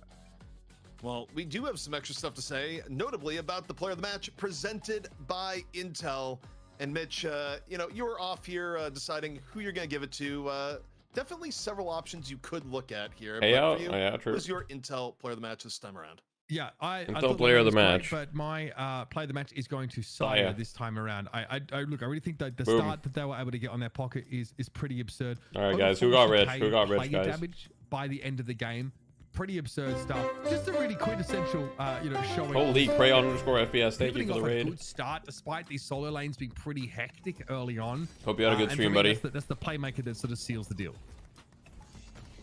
Yeah, and you know, we talked about that burst spirit damage. If you get it ahead quickly enough, the tankiness of Lamalords isn't going to matter too much. And I love how we also saw one of those particularly epic afflictions that came in and chunked down 4 players at once.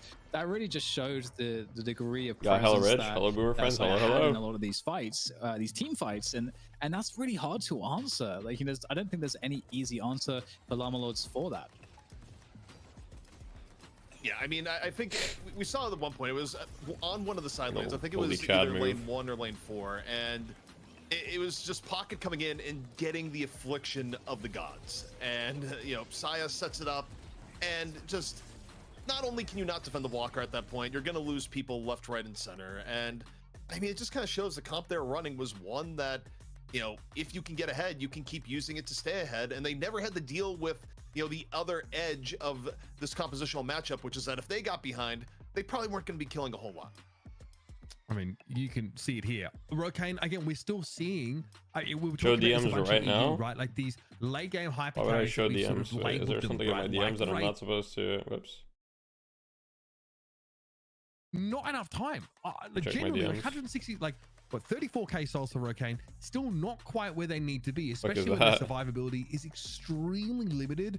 When there's like pressure coming in from this holiday, where you have these big afflictions thrown down, when Cool Cheese is just locking this is what Crayon sent me. Player up for a long period of time, it's really hard to be unfettered moving around the map. Like, you don't get to the point where you get to build unstoppable. Generally, you have to prioritize like your Tesla bullets, your intensifying rounds, all these important tier 3s. You cannot just rush a tier 4 and have impact on the game as like a Wraith or any sort of late game hyper carry. I think that was the issue here. What's your new team? You know, AVG didn't have to go nuts. We never really got that Wait, far enough whether your gun builds were that developed for you to take over the match, I feel. Great performance leading into the next match is going to be pretty fun. We'll be to see scrimming next year, if alright, bro. A repeat That's from there on the I haven't read the Pocket's such a messages. fun playmaking hero, and also, as you know, love the confidence behind their team in terms of how they ran this comp as well, because we've seen even like very good teams where they will. I don't play for Lomos, yeah. Almost outdraft themselves. Hasn't played for them in like 2 months. They're trying to just pick heavily against their opponents, take stuff away, and then suddenly they're in the spot where they've got a comp that doesn't really synergize with the strategy that they're comfortable with running. And so we saw a comp that synergized super well with the strategy that they wanted to run, and it worked perfectly. Like CP said, they understood the win conditions, they got after it, and they were successful. So I hope that we see, you know, some more of that. Well, Melee Creeps, they have put their way into the money match, $1,000 at stake, and they did it by defying some of the common meta. No frontliners aside from one, no problem. Will that be enough to shake Hydra Nation and end their streak of dominance, or will Hydra Nation just add one more notch onto the belt? Hydra Nation versus Melee Creeps rematch.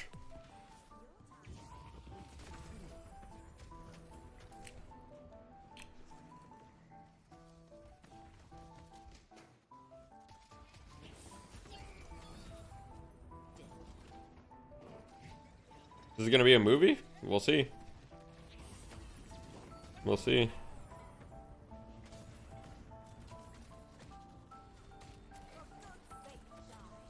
Do Crayon's rank 1 hate watcher?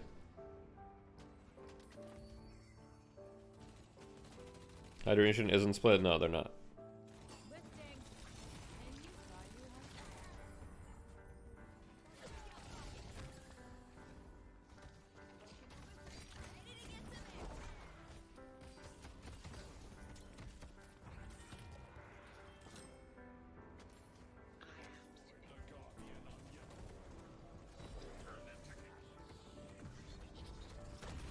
Oh.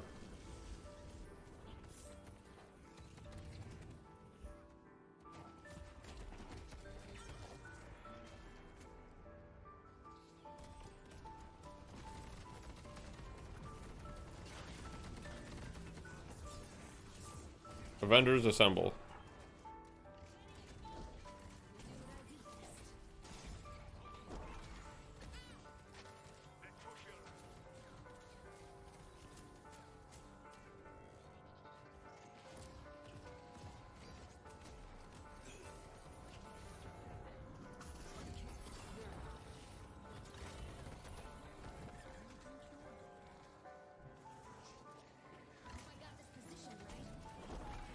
Oh, New Vegas had a team, true.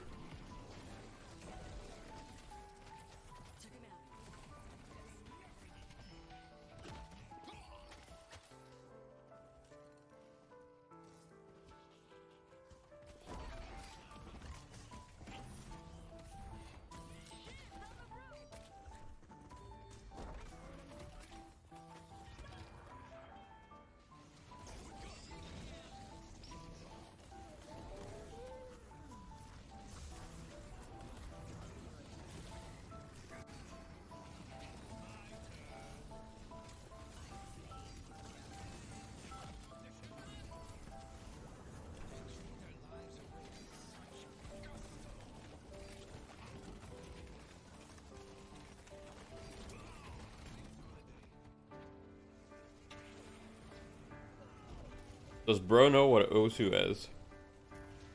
I know what Osu is, yeah.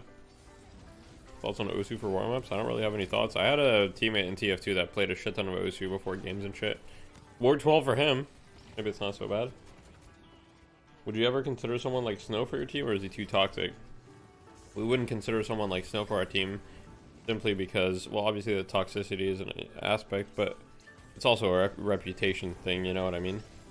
You don't want to have someone like Snow who has such a negative reputation in the community on your team. It's not a good move, you know what I mean?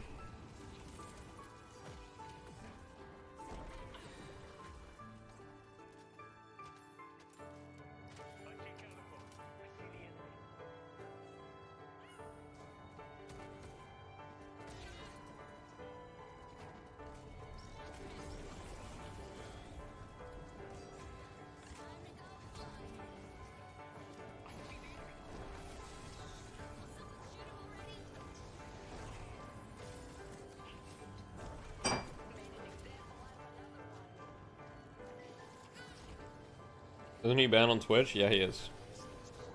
I believe he can still compete despite the fact that he's banned on Twitch, because actually that's a good point. I actually don't know if he can compete. I think most tournaments probably won't allow it.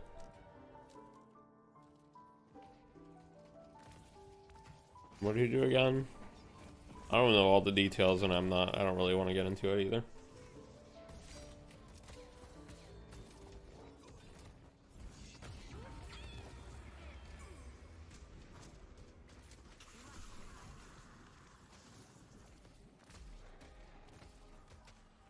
We were talking about Snow. No, aka Xeno.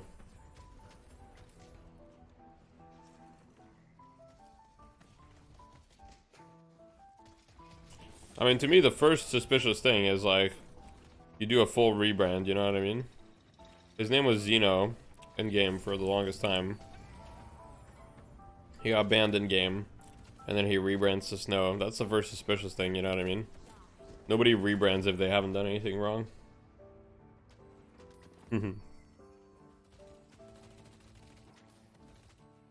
Yeah, it's with a Z. Yeah. No, the next. Was he banned in game? I think he trolled too many games, or he was too toxic, or I'm not sure. That's the guy who changed his name to Deathy DL. True. That's weird considering your name in TF2 is Rando. Okay, nice try, buddy. My name in TF2 is Deathy. It's very easily you can find it very easily.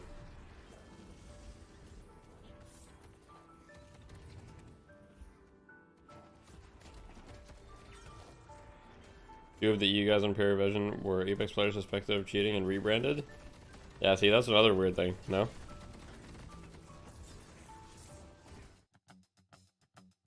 We're back here at Deadlock Fight Night, presented by Intel North American Action, the money match, now underway. I'm ZP here with DDK and Dan. Wait, was your previous name like Deathy TF2 or something? No. Again, no. It was Deathy with 3 E's and 2 A's. No problem. Rushing forward with a very highly aggressive playstyle, take down the Llama Lords on their attempt at a resurgence now. How long do you think my kid's gonna be? I don't know, Ronald. 30 minutes? Yeah, loved it. I felt like they looked really cohesive. A lot of players are either in Fight Night or watching Fight Night. I think Holiday right is obviously one of the new characters and is really strong. And she has she fits into your strategy in a very specific way and provides a lot of disruption. And I think it's such a great tool. And I definitely think that the fact that they can play it effectively is going to be something that Hydra Nation need to think about, because I wonder if Hydra Nation will start to prioritize it more. It really feels that strong. Why are you hating? Now, one thing we pride ourselves here at Deadlock Fight Night is our use of statistics, where we have, found new stats that we show off in the draft. There are no qualifiers. It's usually based on previous tournament results or every week. And now we have Jason coming back to the results, or just Jason, he hasn't spoiled what it is, arbitrary but a little he bit has too. an incredibly interesting statistic that might show why melee creeps will beat Hydra Nation. Jason, what is that statistic? I think you have or arbitrary exclusions. Very true. I don't have any stats. At the end of the day, they decide whatever they want. Oh no, actually there is one. There is one. Ever since Poshy Pop said this, I am Poshy Pop, and Jason Kaplan is my favorite caster. They haven't lost a match. So coincidence, correlation, don't know. We'll find out. You know, Dan, I know you and I, like, we talk about a lot of science. Does Pocket still need negative score resistance in your opinion? Yeah. The science might check out. I think it's fine. Yeah, I guess we'll just have to see. Wait, Dan, what happens if to hear it again? I am Pashi Pop, and Jason Kaplan is my favorite caster. Wow, it's. I don't even think that's an impression. I think that's actually Poppy saying that. I thought for a second that he was gonna juke us and actually just not do it for some reason, and it's like, I was like, wait, he's gonna not take a chance to we'll see. actually just set himself up to make himself sound amazing. Is that what's happening? It's fine. I go to every streamer, like every pro player stream. I'm gonna donate you $5, but you gotta say this line, and I'm gonna record it out. I'm just gonna have my whole soundboard of every player saying I'm their favorite caster. It's all gonna be lies, but at least I have some proof that they said at some point. Chat, do your duty. Call out Jason's propaganda. Do not let him win. But speaking of not letting win, we're here in the draft. Draft getting underway here. Melee Creeps versus Hydra Nation.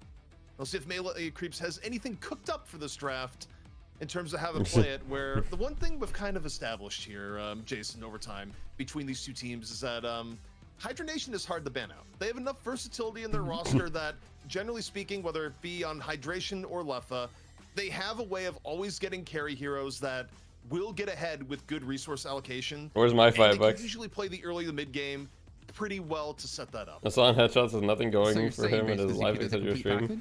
Please find it in your heart to unban him, bro. Yes. He told the Ranger to kill himself. I don't think you it's ever just like, bro. ban them out. I don't think you necessarily outpick them.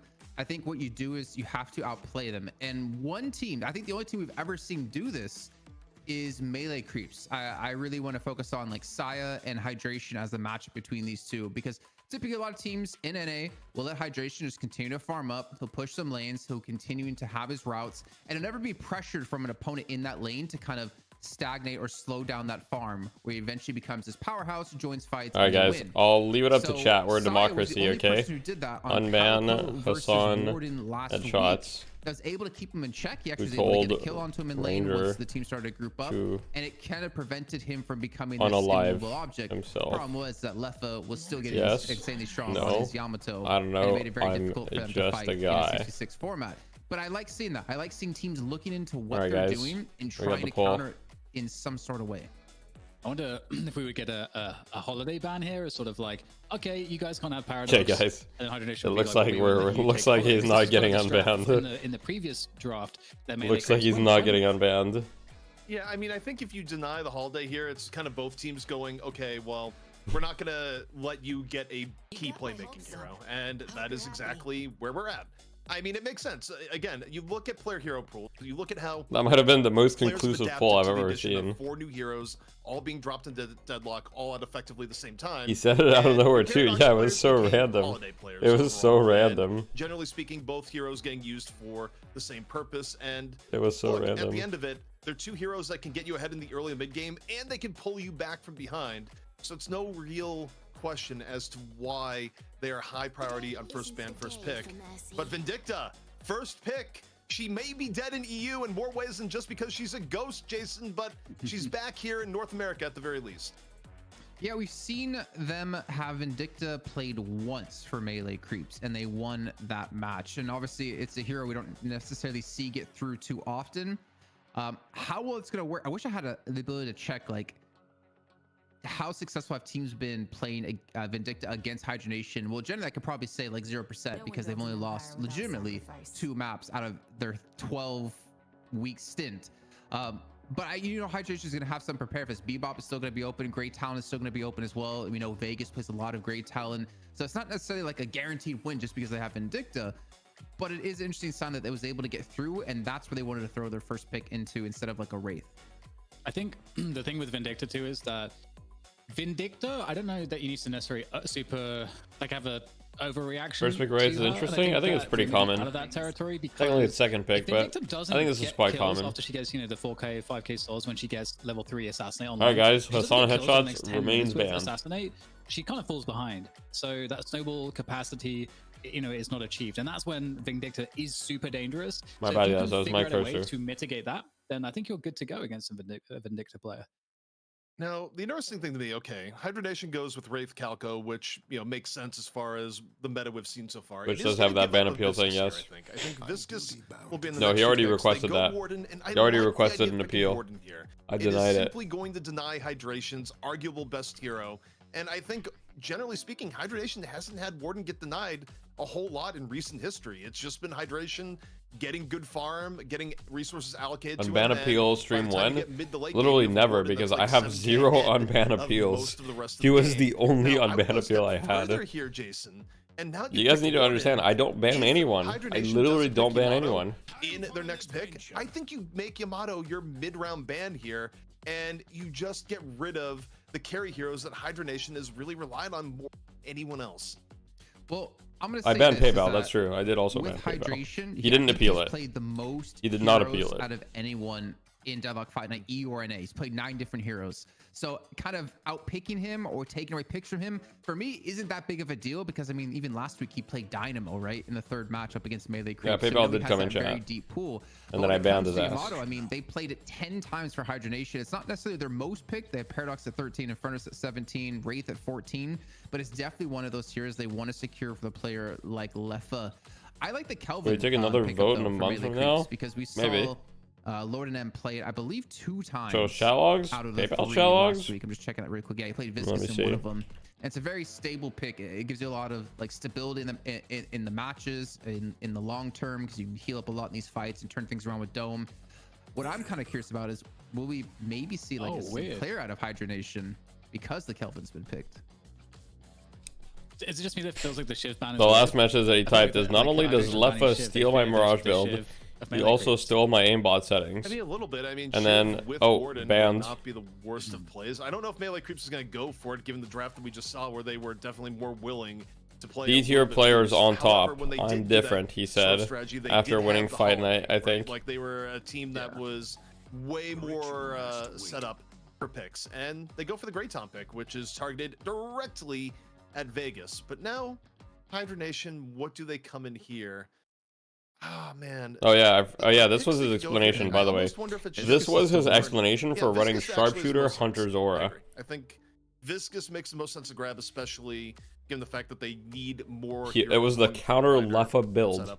And the fact that the counter Lefa build. Viscous when flyers are off the menu. So yeah, I think Viscous comes in. Bro was delusional. Interesting. I was wondering if they would pick Mo and Crow just because, you know, in the one part deny, but also they know how to play Mo really, really well. And then that does create frontline issues. Let's see if he had it. Okay. Crews potential. Actually, no, they already have Warden that, so actually it's not too crazy. So definitely still a lot of good options for them. With Melee Crews now, I feel like, you know, they've already got their support. Like, what are we looking for to fill this out? We're looking for some more damage. What's available? I'm trying to scratch my head here. Maybe like an Infernus to take it away from like DMB. Wait, Lash, okay. I feel like you still need someone who can put out some really good damage towards like the mid to late game. Lash, got the Initiator.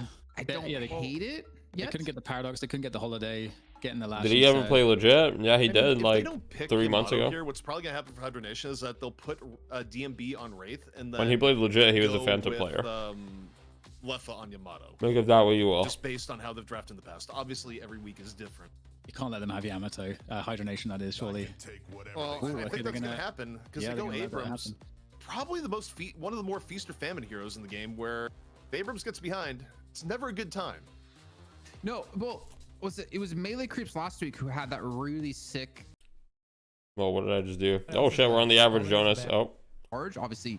Can't do that since Paradox is banned at the moment. Desi, thank you for being one of the only good Deadlock streamers and for streaming on YouTube. Actually, that's kept me engaged with the game because I can't play that often. Wish you the best. Hey, thank you, man. Appreciate that. Was he confirmed cheating? Yes, he admitted it himself. Not to mention, you can lock them down with Vindicta. Okay, Sinclair, I love it. The Sinclair, though, the counter Death Slam with your own Death Slam or the Frozen Shelter is gonna be. Nah, I'm not gonna lie. Stupid strong. Or please. I actually think Hydra Nation's draft is really good. Snipes, just because of it. Was that you following a couple streams? Good days. Yeah, they're good. Yeah, exactly. I mean, the upside of the cooldown's pretty short on that, but yeah. What do they go? They made good stuff. They're very relaxing stream. Get picked last. Yeah, that's what I was just blowing my mind. Like, he was cheating. PayPal. Just had a week of DFN last Good install cheats tonight. You'll see me in Fight Night in a week or two. Alright, see you, man. Both regions, and when's the next YouTube vid dropping? Probably soon, whenever I get better. In a couple days. Yep, it's really hard to predict how these teams will be picking things in these drafts as well. It's crazy. Viscous' last pick to me. I think this Viscous hero is so strong. These teams also behind the scenes, so there is always data that we don't have. How does I haven't done anything in the last couple of days. You guys need to understand. I haven't played any Deadlock. Does it reset his I've other barely abilities gotten as out of well? bed. Like, could he The fact that hex I'm and then streaming is pop honestly a the miracle in and of participation itself. And then hex again. That's a good question. I'm not Very sure. well sick is a bold choice, His yeah. ultimate resets Big DMs, cooldowns. so boy. I don't know if that's innate just to Yamato or Well, if it it works resets for cooldowns, Sinclair. but I think that the text on it is saying I think it resets the Yamato cooldown. So I'm not What is actually this? sure. It might That's me. not reset. Might be interesting to see. Like a it's double one- hex in a fight could be cool. Yeah, it's one interaction I haven't tested yet. So I have tested it, but I don't remember. yeah. Look, I'll take responsibility. Someone on this desk needs to. So Now let's ask our Eternus chat. Chat. Does Sinclair's abilities reset if you use Shadow Transformation with audience participation? This is Dealing with Yoshi, audience true. participation. Yoshi's right there, guys. Nice. This is a futile exercise. Oops. It's gonna be like Frozen Shelter clone 80% of the time, and we'll be struggling trying to figure out which Frozen Well, Shelter no, it it's is the when artist. they're both close Nice. together because that's a tough one casting wise right now. It's one of the harder interactions I think I've seen in Think the Yoshi almost a DM? decade. I can't But do that. Hibernation versus melee creeps getting ready to go, and Jason, this lane step in the beginning should be very interesting to see just exactly how it pans out. Yeah, don't worry. I'll gamba, guys. Yeah, Don't worry. I'm looking at this right now. I mean, Are you watching game? I don't want to see Lash in a solo lane because I'm just too scarred from it seeing TF2 boomers put Deathy in a solo lane where it just no shade, Deathy. I know you're watching, Hey. but it just doesn't work too well. And it looks like he actually will be in the lane too. So they're gonna put Abrams and Yamato in the solo lanes. The Wraith Yamato matchup. I think, is Shade gonna be cool. Throne. I'm a little bit worried for Abrams over in lane 4 because of having Mo and Krill in lane 3. Like that's some pretty easy ganks once you hit that 3K mark. Yeah, also What did I Raz do, bro? arguably the one hero that can actually What did I do? make Abrams I'm sweat just a trying to little play bit. Lash Usually one way or Abrams another, can bro. make a lane neutral, but against Mirage that's pretty difficult just with the level of pressure Mirage is able to apply. They were talking about Lash Before solo, I go, yes. Chat is saying it does reset. It's not my Sinclair's fault cooldown. nobody on my team wants to solo lane. There you go.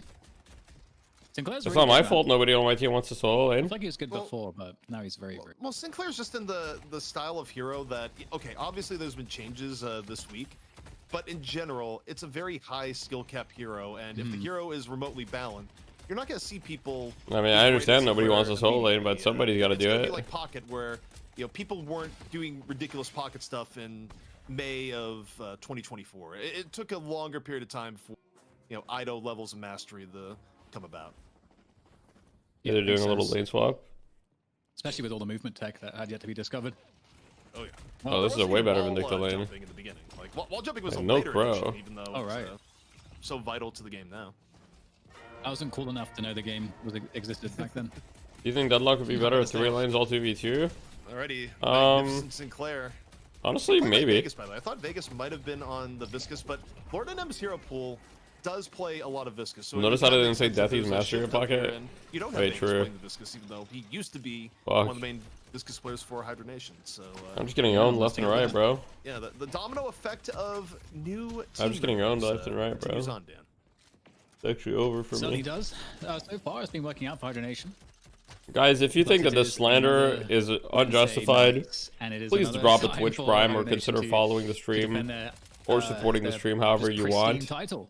It has yet to be If you tarnished. consider the slander justified, And looking at then these that's okay. extreme Then that's lanes, okay. Like you said, Wraith Yamato matchup, I feel like should be pretty decent here for Wraith. But to be honest, these Damn, days bro, it's like not Monopoly really as on much pocket necessarily players. the matchup as it is about I who's play pocket. ganking who, and who has the ability to do that. And a lot of action here on lane 2. I think every already. team has a pocket Vindicta up player. in the sky. Yo, thanks for the able Prime, to Eileen Nolik, get out of there and 69 disengage, underscore. so- Thank you.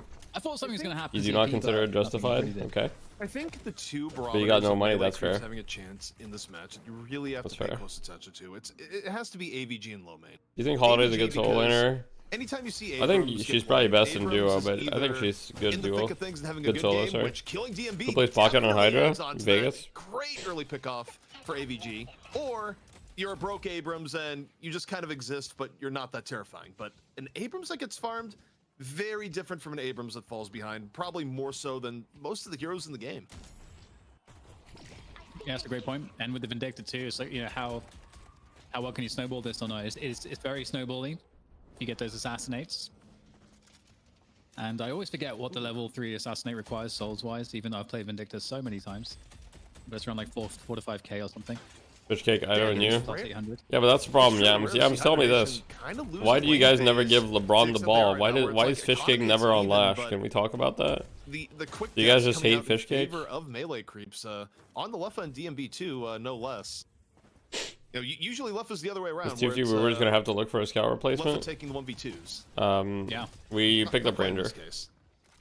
It's LeBron doesn't want the ball. That's crazy. In the sense that they don't have a lot of the only range. Fishcake would rather just be on guys / Abrams jail.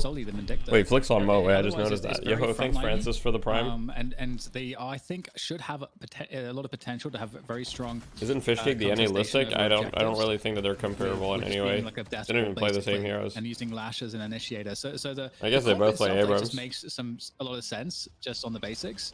But we will see. I don't keep saying Pocket sucks. That's so cope, bro. And wow, another pick off on the That's like how Salty keeps saying GT is terrible. Problem soon for Hydronation. Maybe I'm calling it a bit early, CP, but I like what I see. No, Abrams killing you twice in a lane uncontested. Yeah, I would consider that a problem. I mean, at the very, it should be Mirage that's keeping the Abrams more on the back foot. But you make one mistake. Why is it that people always think? Why is it that people always think their characters are bad? I mean, DMB's gonna have to call for help. It's like old Who Wants to Be a Millionaire? Please, someone come over here and help me with this Abrams. Like, someone is going to have to gank this lane sooner rather than later. Combo, though, comes in, axe down.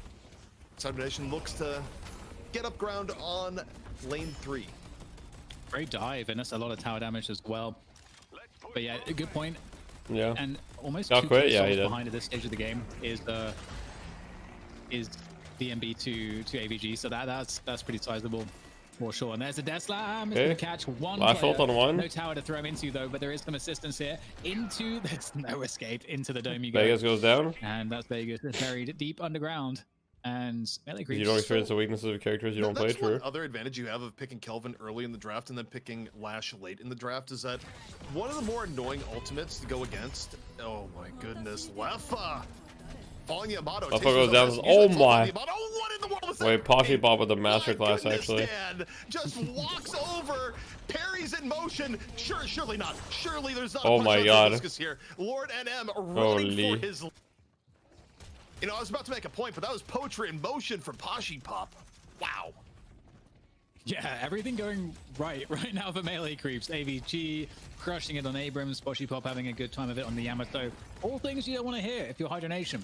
Obviously, the stall parity is still there, and I think Hydronation have done a good job in ensuring that they are getting some objectives traded at least, or update the rankings. True. Capacity. What happened to DMB? He's super behind this game. As we can see here. Look, I'm gonna be real with you guys, okay? Oh, because in comes Lash DMB right now, I don't know, in my opinion, is he's not one of the top solo laners in the game right now. I don't think he had that upper body strength. I'll just put it that way. He's not one of the top solo laners in the game at the moment. You know, not being quite as mean as Lash is, I suppose. But yeah, the point I was getting to before is that I do like the idea of pairing the Kelvin with the Lash, just because it takes away one of Lash's biggest counters, and you can even use it to steal people in after a death slam. So, you know, some of the draft logic for melee creeps. That he's the #1 solo laner? No, I wouldn't say that, but I would say on average, I do tend to be better than DMB in solo lane. Looking quite nice. If I'm being real. So Pashi Pop will rejoin that lane 1 once again, clear up those creeps. I mean, if you watch any time that we scrim against them, right? If you watch most of the time that we scrim against them, like, I win lane against DMB, like... resistance. I win lane against DMB, like, most of the time. So we're getting closer to that 10-minute mark. Okay, hold that thought. We've got an engagement on lane. You can agree or disagree with it, but it's just, you know, the numbers are there. Guardian. I'm just seeing the circles, the avatars, like, spinning around on the minimap. Who's the best solo laner? That's the thing, like, you take a look there, and you just don't see AVG's HP going down at all. You know, the dance around. I don't know. On average, it's probably AVG. Abrams. And remember what we said for keys to this game, Dan. It's probably AVG as far as solo laning goes. And AVG, let me think though. Right now, one of those keys for melee creeps is a pretty significant. I think AVG. I think Rokane is really strong on the solo lane. Yeah, still finding on towards lane 4 at the moment. I mean, I think both Pashi and AVG are very strong solo laners. Oh no, the money. Let me think. Yeah. Lefa is obviously very good. It's depressing when you miss the assassinates. But there's a couple little baby bags to be collected at least. The baby bags that, you know, maybe come up to about what you would have gone for assassinate without it being fully skilled up. AVG lanes against Fishcake and scrims DMB's light work. Here, lane 4, Abrams and Kelvin. I think Lefa is good too, but I think Lefa is like. And again, I don't think Lefa respects like power spikes enough. Here in this 2v2. I don't know how interested they are in diving. I mean, information-wise, there's enough gaps that I don't know if AVG is immediately looking for the dive-in, but it's enough certainly to make DMB think twice, because DMB has gotten beaten to a pulp in this lane. Whether it be 2v2 now, the 1v1, the terror does not fade. AVG is surely not going in here. I thought for a second that he'd consider it, but I think definitely a good decision. When Speed is good, but not on a big team. I mean, Speed's a really good player.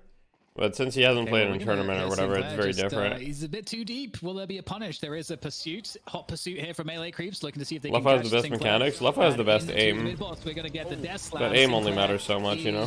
Dead, and there is an assassinate. So, okay, Lomin on 9k souls now, and in fact, a 50k to 41k lead. That is pretty sizable. While we have a pause here, in fact, I'll use this as a way to get Jason in here, is that we just saw a death slam from Sinclair. Melee creeps kind of rolling through. Huge lead for melee Lash, creeps. killing the Sinclair.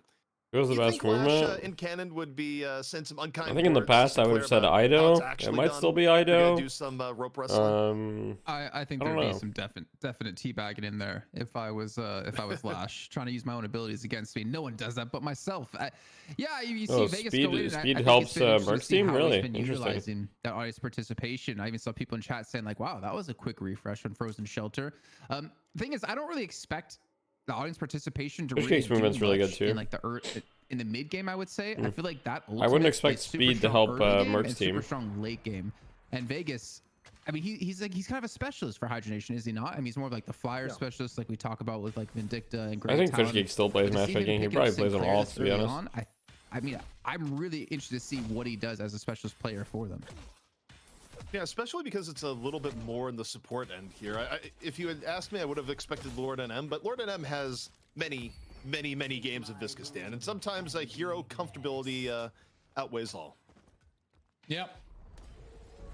And, you know, we did see Vegas play exceptionally well on Viscous too, so Lord NM's got to be certainly quite impressive. And we know that he is. So impressive that, you know, you rattle Hydronation and you just find yourself on their team. It's just one of the mysteries of North American Deadlock. Well, you know what's crazy, ZP, is that this lead, 10k advantage in souls for melee creeps at the 10-minute mark. That is actually outrageous, and we're going to get an earn attempt here. A freshly baked earn is being delivered. Is there going to be a challenge? It's 3k souls. People don't normally look to challenge this, so you'd rather get objectives instead. Yeah. And look, I mean, if you're looking at this earn and feeling inspired, you know, you go to deadlockfightnight.com, check out the merch store. Free earn, okay. Well, an earn that is legally both K lead now. To not get might lose a tower for this though. But you know, it's an earn with legs, yeah. And on the shirt. Do what you want to do. Yeah. Okay, well, lose the tower. It's going to be helpful here. We'll get at least one kill for it. It's not going to do too much. I mean, Poshibop 12k net worth at 11 minutes right now. Poshibop's literally final boss on the Yamato right now. Comeback options for OBT's the most annoying person to solo lane against, really? I don't agree. Spot ZP where they're going to begin to every time I solo lane against OBT, I mean he's good, but I don't think he's like credit score I don't think he's up there. It's a shot right now. No one's giving Leffa money. Saya though, going in. What about you? Yeah, actually, PCD is the most annoying person to solo lane against because he plays Bebop. If you didn't play Bebop, maybe not. Seismic slam in. Tornado out. I hate laning against Bebop, bro. Death slam though in. Wait. The real Lash, not the fake Lash. Drops Death slam. Follows up and in. 2 extra pickoffs here from melee creeps. Hydronation not walking away with nothing out of here, but that is a healthy Lash and that is a very dead Sinclair. Ooh, that's a problem. That is a problem. Hydronation going down even further on the souls, and this is getting kind of scary right now. Melee creeps with 3 enemies down are looking to continue with their fighting, and they got a decent amount of map control at the moment. Hey Jason, get the database right now. This is a huge lead for melee creeps. Hydronation get this worked in the early to mid game. They've made some good comebacks, but if you're a Hydronation fan, you gotta be a little bit worried about today. Could be the day.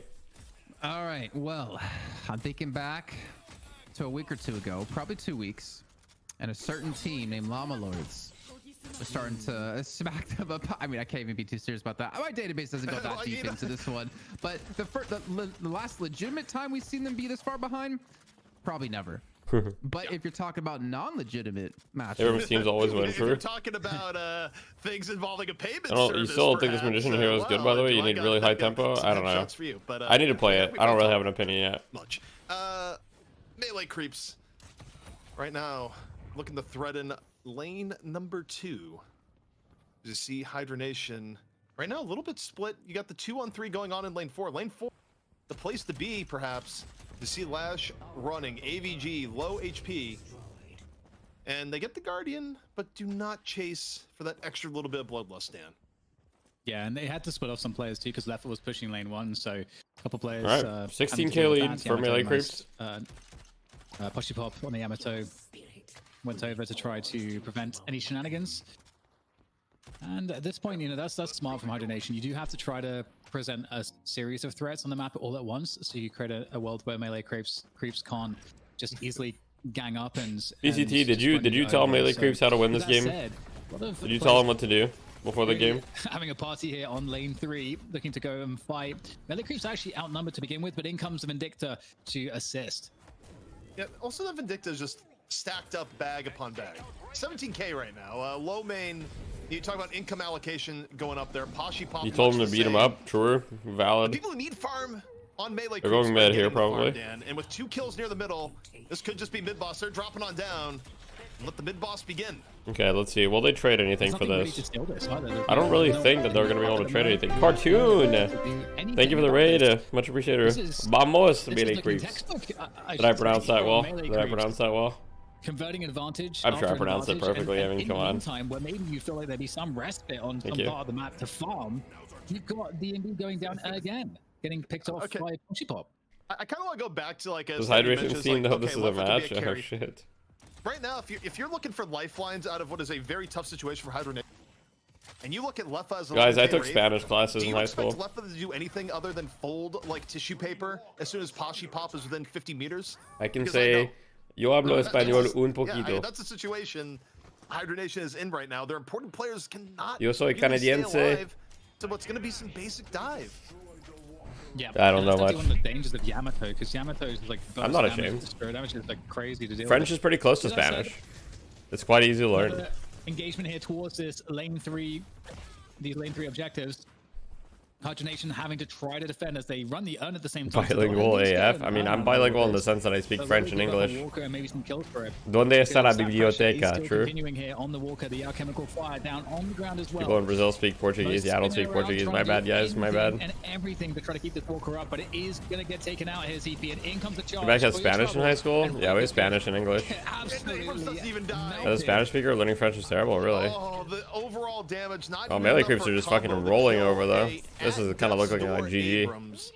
As melee creeps, they make a smart, functional macro trade. They go, you can have the urn. We will take 2 walkers. We'll get another flex slot.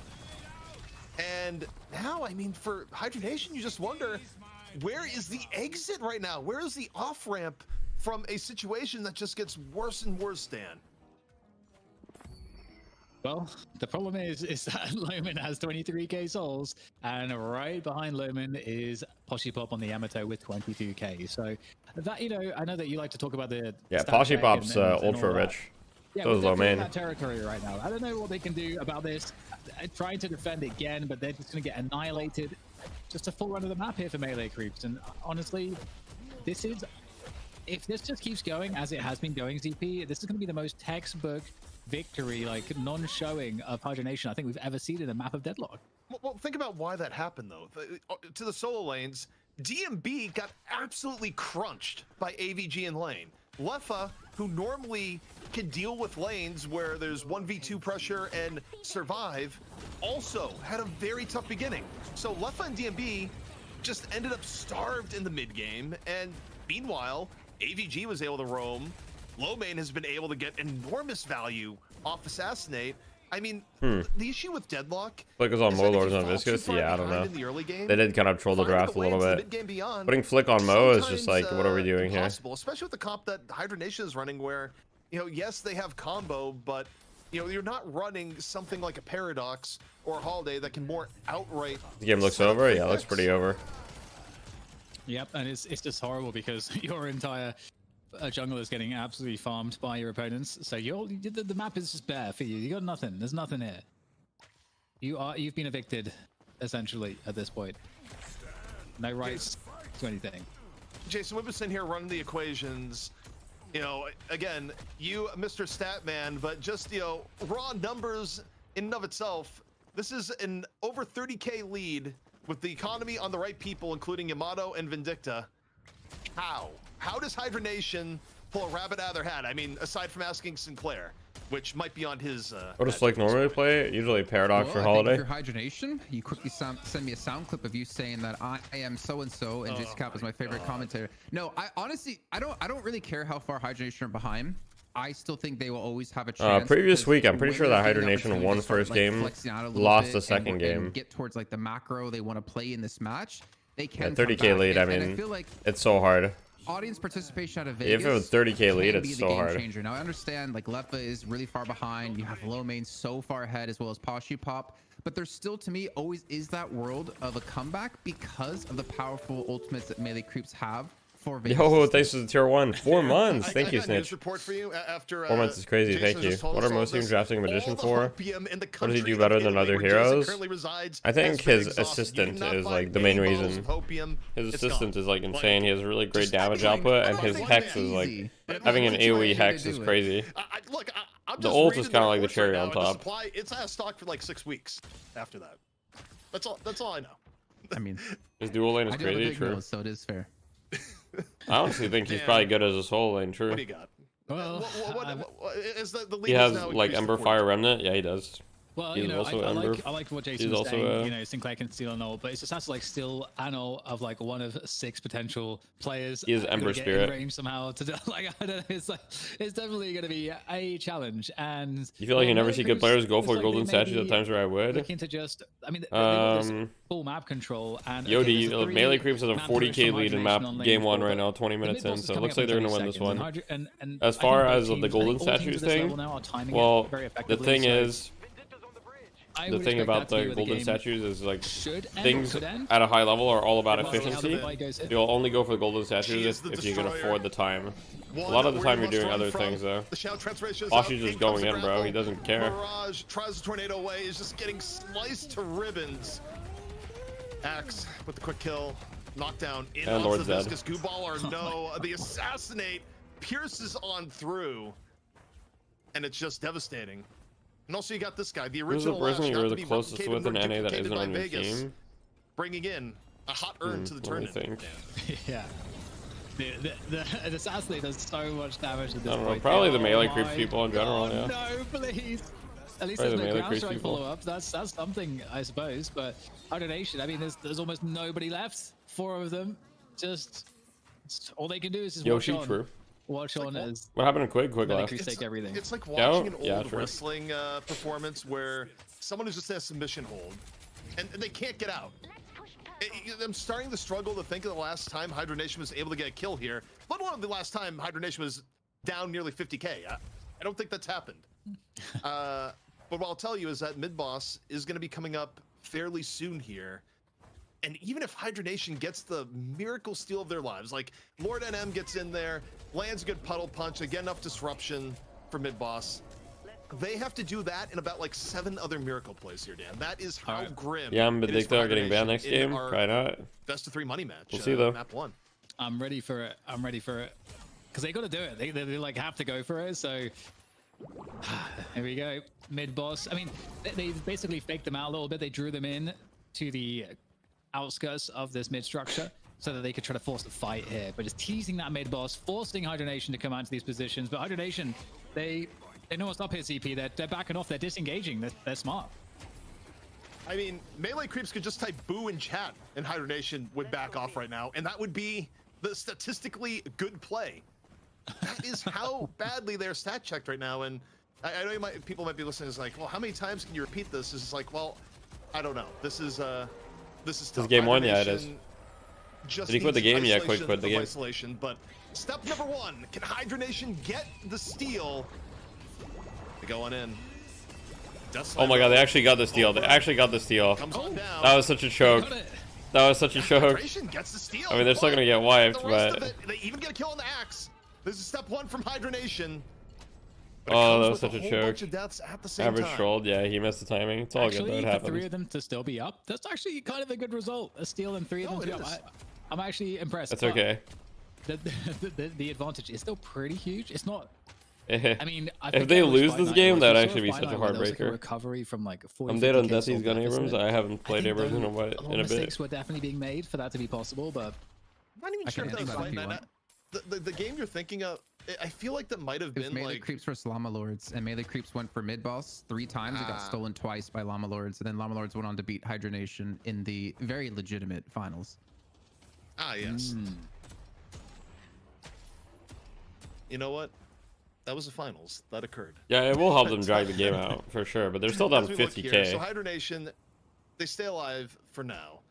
The gap between both teams still massive. It's split. They don't play against each other in the finals now. Specifically, Hydration on the Calico or Leffa on the Wraith, a bit lacking. Yeah, 10k difference between Leffa and Lomain and Poshipop. Not good. Not good. Yeah. Also, you know, even though Hydration got that steal, it was a Death Slam. I'm pretty sure like Vegas cloned Death Slam. We had 2 Death Slams go in there. So the fact that you can just use game is all Leffa and Slick. Up steals not what is only mid boss timer? 5 minutes. So first mid boss is 7. If you're talking about the respawn timer, first mid boss is 7 minutes. It's pretty cool. Second mid boss is 6, and third mid boss and so on is 5 minutes. Back and just hit the DPS is actually outrageous right now from Lomain. So I was going to say that, you know, Hydronation have definitely bought themselves quite a bit of time by getting the rejuve because of just how, you know, just how all these lanes get pushed. It just makes it like a lot harder for the team that's, even though they're ahead. Yeah, this is a problem I would have left already. Get those final objectives. Actually, and true. It looks like the, you know, melee crews are willing to wait out the rejuve to some extent before they go in and push onto a walkout. Did you see that chat bubble? I've just now noticed that despite having Sinclair in my games, just, you know, you call out the Sinclair, it's not in lower caps, it's basically Vindicta yelling. Very long sentence. I see the magnificent Sinclair. I wish one day, as casters, we've never gotten to the point of just long titles like that as being part of the course. Yeah, that's true. Oh, okay, well, another fight around the urn, drop off. Big ground strike coming on through once again here from Cool Cheese, chasing him down. And DMB is going to go down again. Having a terrible game here so far today. Ult timer is so short. Can we just remove cooldown reduction? I mean, I do agree. Cooldown reduction needs a nerf. Met his match. I've been on this. I've been on this train for a while. I've been saying cooldown reduction should be nerfed for a long time. 1 3-letter name over the other is Leffa again. Just gets caught out and more assassinate, bigger bag, a lot of souls. 60k lead. Like 1,200. It shouldn't affect the ults. I mean, attached like an accessory to Vindicta. Someone should make a video. Oh dear. That's funny. 35k stalls. It's a lot. Lot of them. Every ult is low CD. Oh, seismic slam to get out of there. But the reality is that's true because of cooldown reduction, isn't it, though, Yams? For another heal, and it's like nothing ever happened, actually. It's back to full HP. Because the base cooldown of these ults isn't that bad, but the problem is that every ult has like a talent. Every ult has a talent that gives it cooldown reduction. Well enough to avoid some of the more serious and on top of that, there's cooldown reduction. Not to be a 70k soul damage or difference here, Dan. You're talking about like the entirety of the souls in the entire Mortal Kombat series, collected by Shang Tsung. Guys, if I was in control of Deadlock, if I was truly in control of Deadlock, we would have less cooldown reduction. Also how Hydronation tend to operate. If you like one of their players, or rather, sorry, you know, they assimilate players, they steal their souls. And I wonder if that's going to happen. Is they're going to take someone from melee creeps? So definitely a risk. Hydronation loses this week. Next week, melee creeps is just Hydronation with hydration, like the full steal. Yeah, I mean, you might be telling yours like, why so many jokes? Well, it's hard to come back in Deadlock when you are this far behind. And melee creeps, aside from mid boss, they're just not making mistakes. Wait, Poshi might die here. And they have the stat difference in spades. Nope, GG. With these deaths here, Dan. Alright, GG. Melee creeps wins game 1. Would we have another objective? Yeah. Dethroning the champions of EU in Hydronation. This is the path they must take. The patron, though, is down, and melee creeps kick it off up 1-0. Look, LOL. All right. Okay. So the question is this Look, the LOL. day? Is this the day that the streak for hydration is broken? Did I see the Kelvin team? Wait, what happened? Wants to do it. That is the question. They just need one more map to seal the deal. And with that performance, I mean, it just felt like hydration. We just didn't see them that entire game. So if that, I mean, that can't happen again. It can't happen again. Look, I think, again, when you wonder why that happened, and you can get deep in the team comps and everything else, but to me, and we're going to bring back in Jason for this, because Jason, I'm curious if you concur, is that it comes back to the fundamentals, and particularly what happened in the early lane. Yeah, no, he was definitely rich. Pashy had a great solo lane. To Abrams cleanly in solo lane the way DMB Plus, I'm Holiday in her did, current state. Haven't played since the nerfs yesterday. I don't know how many tots at the moment. Too many points of failure too early into the game.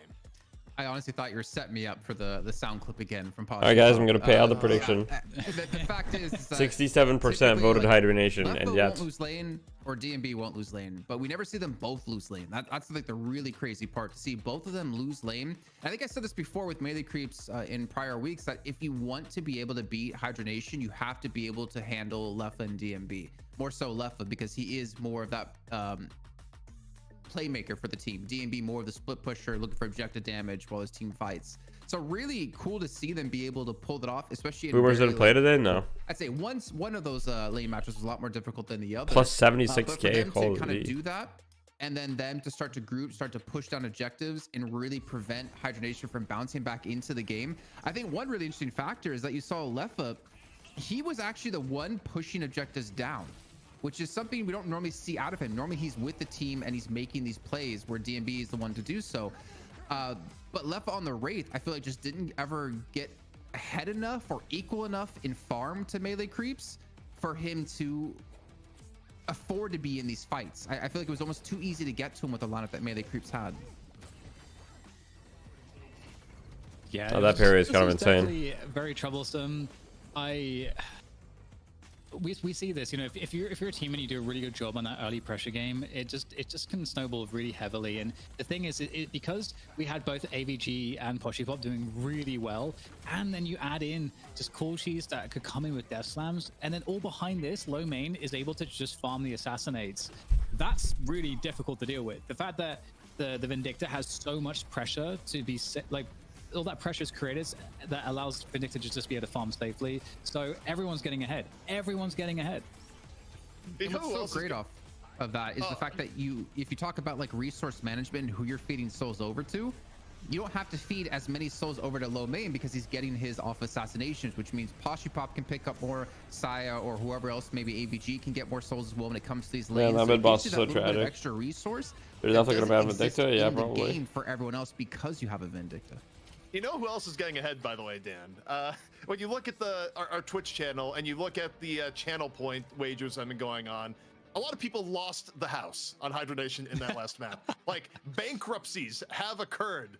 People will have to just work that off for a long time. But bankruptcy that occurred. Does that sound similar, chat? Does that sound similar? Pushing. Look at the player damage and objective damage here. The stats quite honestly support that. Where normally Leffa, top of the game, in this case Leffa, dear God, the that damage fake? I'm not sure. Do it myself and hope for the best. Probably a lot of poke damage. I will say though, as far as on the losing side, you have to understand that melee creeps have a lot of sustains here. That is wild. That's crazy, actually. Where did they come from? Where was it? Because they were getting obviously so destroyed in all the team fights. It was hard for us to really see Vegas performing because oftentimes we were just seeing him get caught out. Leffa went 0-7-0. He literally had zero kill participation. Did you see this damage output, Jason? Oh. I mean, I saw like a last stand used once. I saw like a frozen That's shelter. Not good. I saw the death slam out of cool cheese. I didn't see anything in particular to net him that much damage because he is like, if you look at the other side, he is way beyond higher than anyone else. Like, he's 10k ahead of low main, and low main's the highest damage dealer on the side of melee creeps. This is kind of ridiculous. Yeah, this is kind of one of those things like, okay, is this real, or when you copy a last stand you just get 3x the stat padding, the ultimate stat pad tech? I don't think that's a thing. This is just me going into, but how could this be bugged? I think the reality is that Vegas just outputted an absolute metric ton of damage but it didn't matter with everything else that was going on in the game, especially when you consider how Pop was basically able to dive with impunity on the DMB and Leffa throughout most of the game. He got so far ahead, like in 38,000 souls. Next closest to him on the other team is 27,000 of hydration. Like, he was so far ahead. It reminded me of the Sonya Sniper game with H4 up against Maidong, where he just came in, he's like, okay, I'm farmed, and he was able to dive anyone. And the thing is, they really didn't have anything to stop him other than Flick and his ultimate. But then again, you have like a Shadow Transformation to stop that. You have protection of your own team with the Frozen Shelter. I feel like, which is weird to say, I think hydration just kind of got outpicked with a lot of these heroes. So this leads me into the most interesting question, which is, now Hydra Nation are on the back foot. How do they decide to adjust in the draft? Question mark.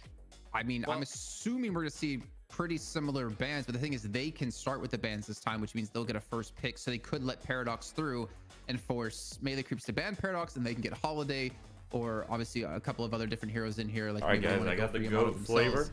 It's gonna be interesting to see, because we don't normally get to see I got the goat flavor lose a map and then go into the draft phase. Normally they're the ones that have to react. They're the ones that can kind of set the pace of how this goes. Honey lemon.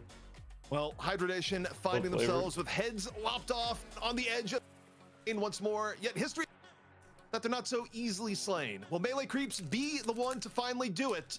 Deadlock Fight Night, presented by Intel, continues after this. Goat flavored, yep.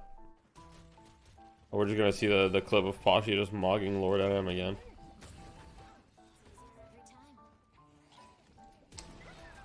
I'm on 1 HP, true.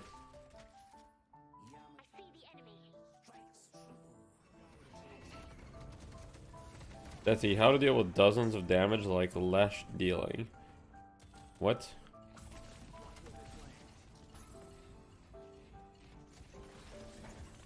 I don't even know what you just said to me.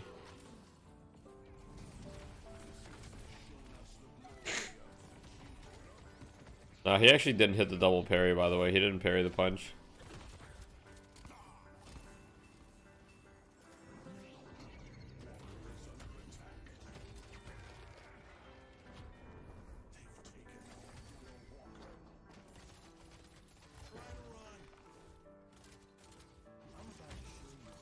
Maybe we'll just start first making Kelvin again.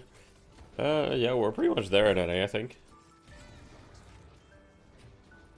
EU's a little bit behind, you know?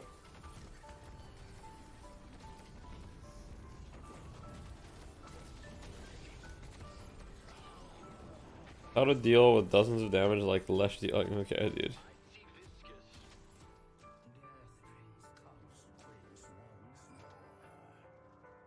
You got people playing Gun Holiday, true.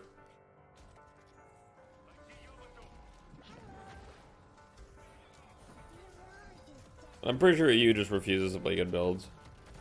I just don't think I just don't think they want to.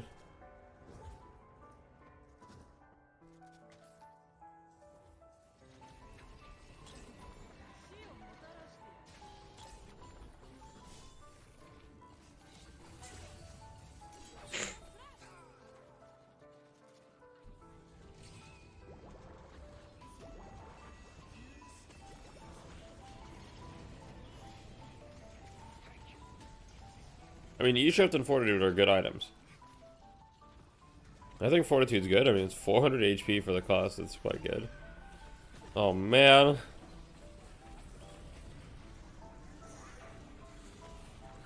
Did I see Crown's reaction? I didn't. What was Crown's reaction?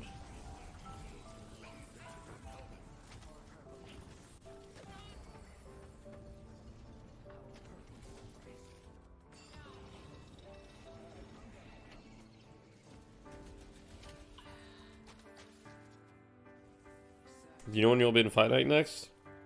No confirmation. Probably like next week or the week after, if I had to guess. We'll see though.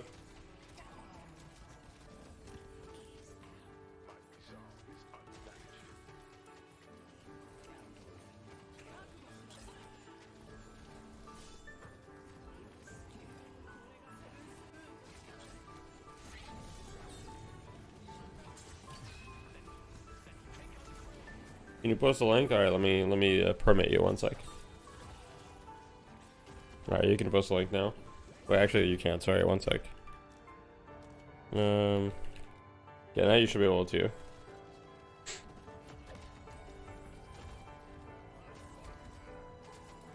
You can post a link now.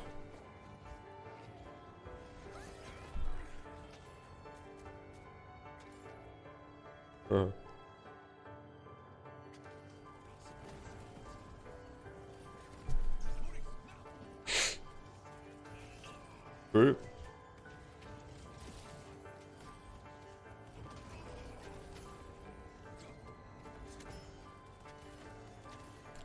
I don't know why there's so many arrows.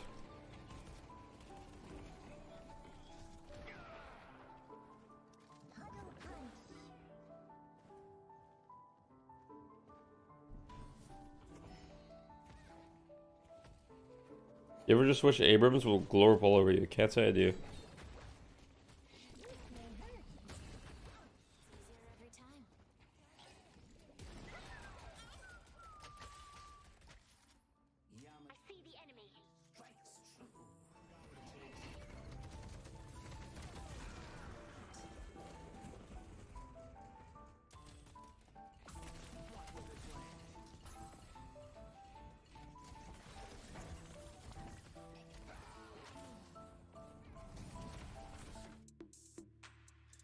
It's happening again here at Deadlock Fight Night, presented by Intel. Hydra Nation, the all-time champion who is yet to be beaten in North America, finding themselves 1 map away from elimination. I'm ZP here with DDK and Dan. Never show fear. That last game was not. What do you think about the drafts? It was a destruction. I have no idea what the drafts are. It was an anomaly. I don't know what to make of it, really. What must happen? Hydra Nation able to find their way back when they have a bad start, which is not too often. And then, I don't know, we didn't see a single good... I think Hydra Nation are going to try to get the Vindicta. We'll see, though. You know, be...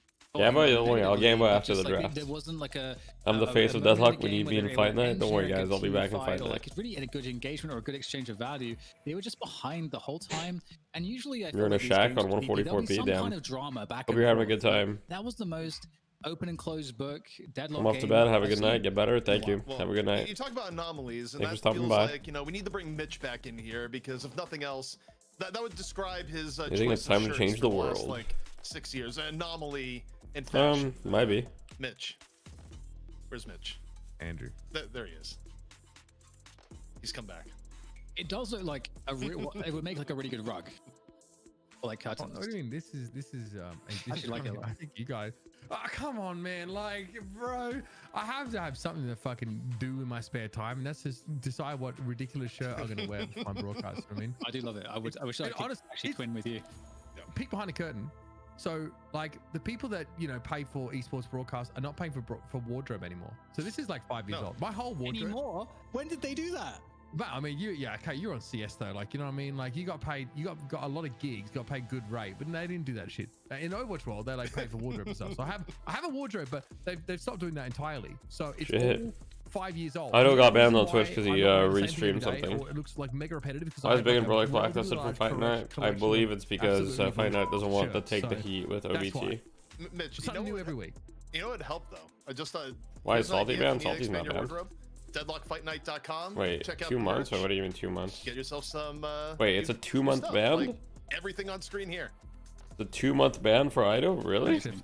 That's a good segue. What a segue. Yeah, someone hanging out with hexgrams. Okay, so this stuff is dope. We have more stuff constantly. We haven't earned one now, which is a ton of fun. I'm kind of hoping, you can just appeal. Yeah, surely. You know, we get some really funny in jokes because we're right at the start of a new esports, folks, and everyone is like so far up their own rectum about the game, and like we're very deep in the weeds. You know what I mean? We need some proper good memes that, you know, we can print on shirts that only we collectively, 2,000 of us, will actually understand. And that's important. You're just in the in-group at that point, and you have a piece of history. You'll look back and be like, who's the captain of Big and Brolic? I think it's actually OBT, but I'm not sure. You know, Fight Night 13. They're in like Fight Night 200 now. Also, I need new wardrobe. Yes, also new wardrobe. But also, you know, we need here a new draft for Hydra Nation. Not in the spot they are in all that often. They get to choose whether to go first or second. And now, Dan, I think it was you posing the question of what do they change in the draft? And I think for me, when you look at this year, I think they're going to go back to the basics that they have truly prioritized overall. I think, and you think about how they've won: hydration on Morden, left on Yamato. I don't think they can the MC over match ID, but hey. Along with the smattering of meta picks, and I think if you're Hydration, you don't try and reinvent the wheel. Maybe you put Sinclair. Melee creeps from on game 1, yeah, they did. Awesome on it, and you run what works.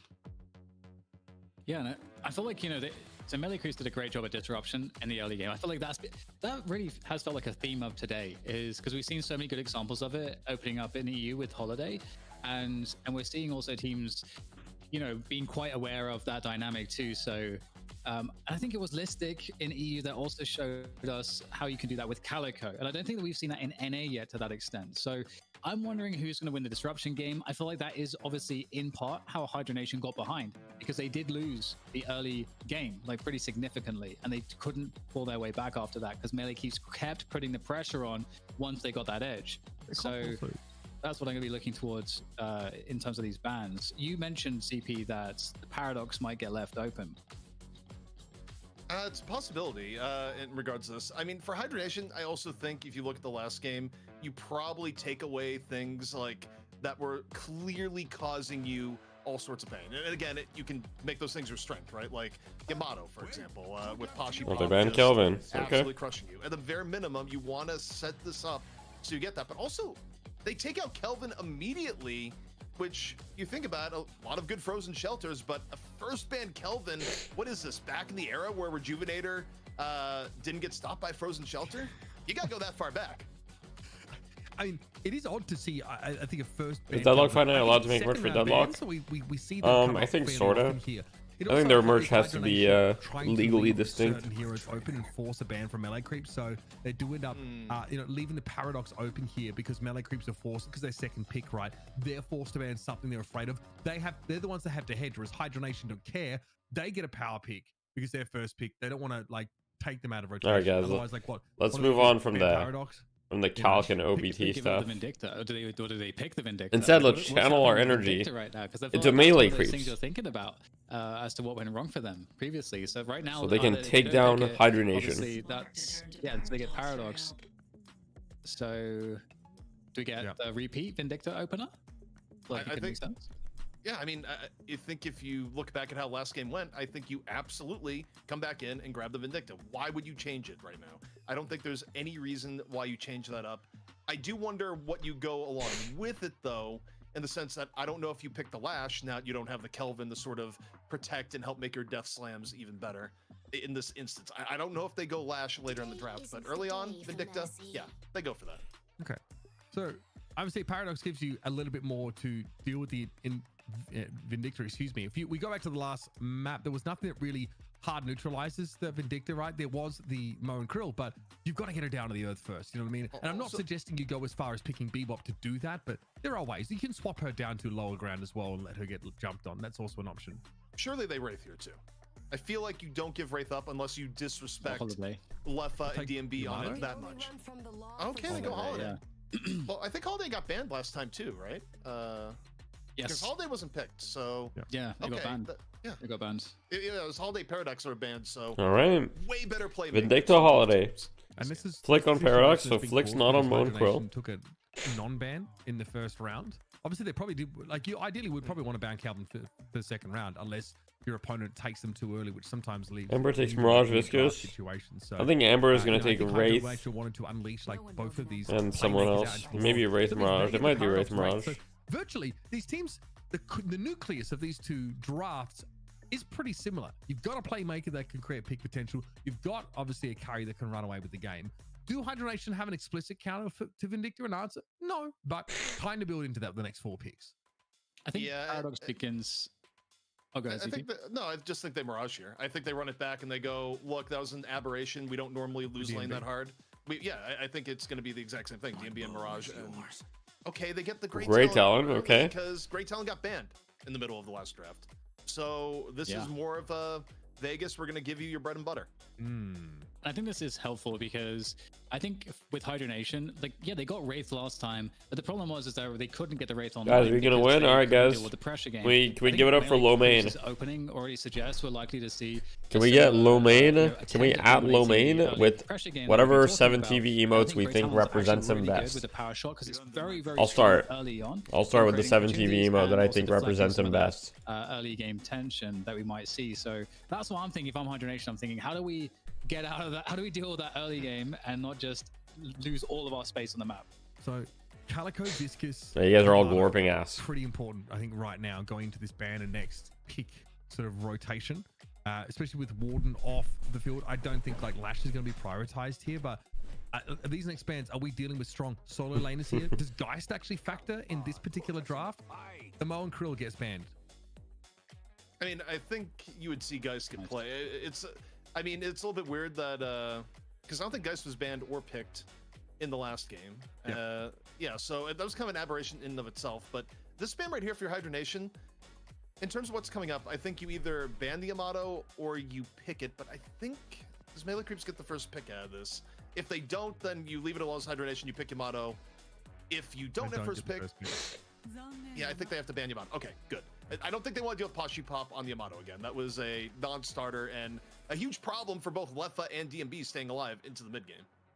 It's always awkward seeing 2 airborne like carries and then thinking about Viscous, right? It doesn't feel nearly as good. I still think there are like use cases, but you'll probably see it picked a little bit later now in the rotation. I think if you're Melee Creeps here, whether let me think. The goo ball disruption is going to be worth the squeeze.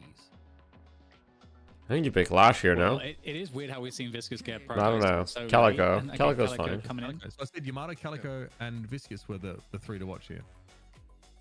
That's number 1. That's the second. This might be a Hydration Shiv game. Like, I'm looking at this hero pool and wondering who does Hydration play here. Well, Warden is gone. It could be also maybe a Viscous. I mean, it would be a long... It's been a little while since I've seen the Hydration Viscous. I mean... And they've had Lord NM play it before. Yes. And the Kelvin, which is currently banned. So... Shiv, okay. There we go.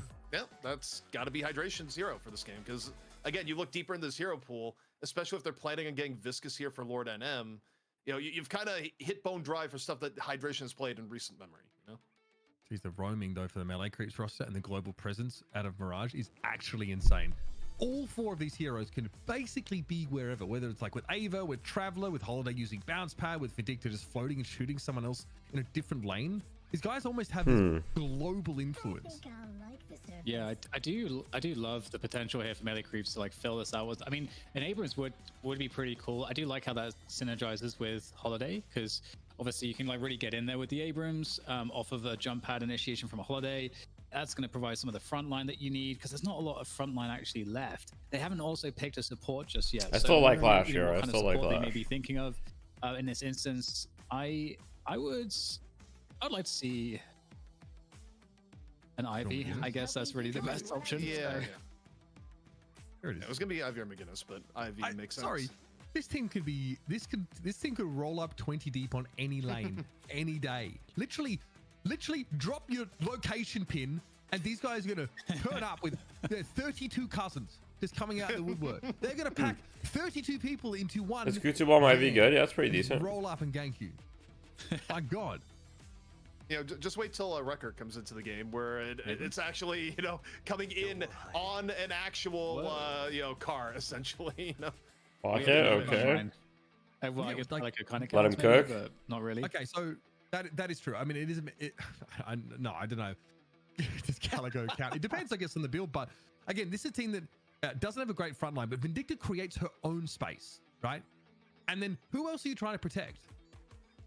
No one. Honestly, like the rest of this team is kind of happy to scrap it out here. Like Vindicta obviously can create a little bit of distance here and doesn't have to worry too much about being dragged down. Not Furnace, okay. A lot, but Majestic. The ambient Furnace, Wraith Left, pretty well. So this Melee Creeps Hydration Shiv, super flexible, super maneuverable, and if I think that the calling is good, I think Cheese is one of the best compositions to take advantage of it. Cheese is probably playing. I think the interesting thing here, of course, is that you look at Holiday. It's like frontliners. Cheese is playing Holiday. Lomin's playing Vindicta. However, on the same note, Average is playing Calico. Calico. This for Mirage is that yes, Mirage is slippery with Tornado, but when these are the supporting cast around Mirage, Mirage is just going to repeatedly get punched in the face a lot.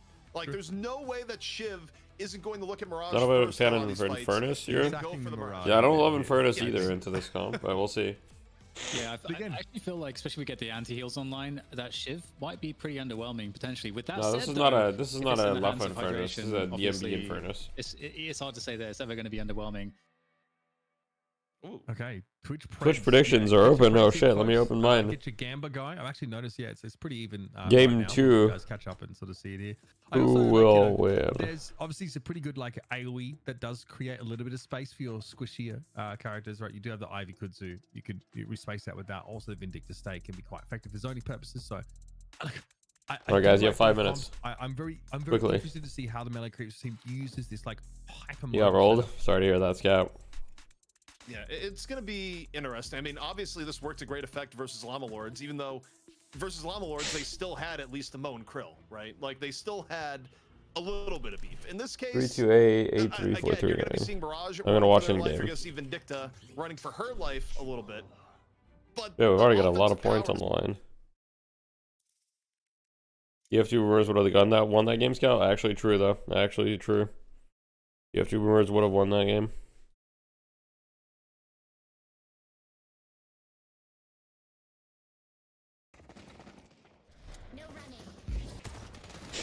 Don't worry. You guys will see next week. We'll show up strong. Well, if we're in Fight Night next week.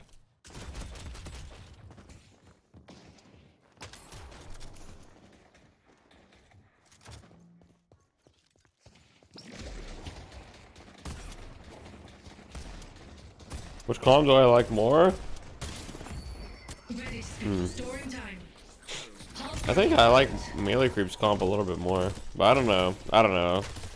Other Nations comp does have Viscous and Paradox, and that's quite strong. Little bit of advice. Don't get caught.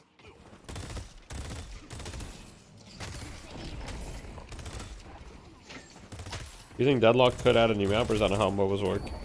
Generally, that's not how MOBAs work, but they could.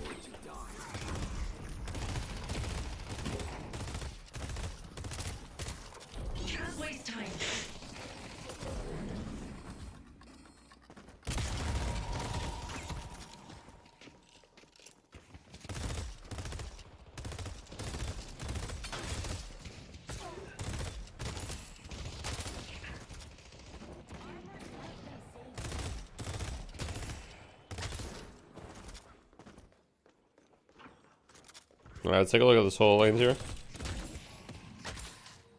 Leffa. On a very strong dosage of Adderall at the moment. You're making history.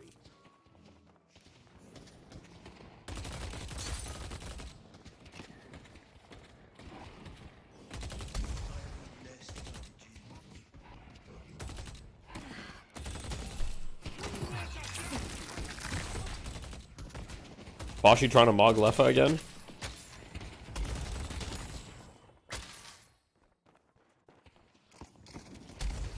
Dude, Columns, how much did he take for this one? A lot. If you look at the way Leffa moves this crosser, bro, this guy is completely like, this guy's blasted. I won't lie. I won't lie.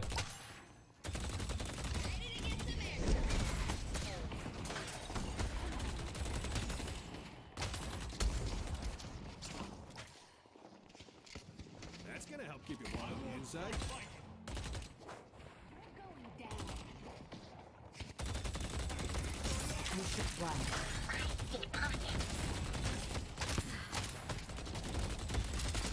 The Leffa is getting 2v1 right now.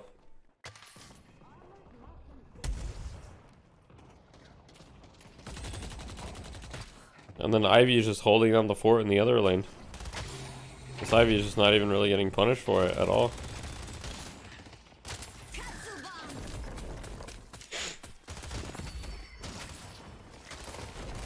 Well, he got punished a little bit for it, not much.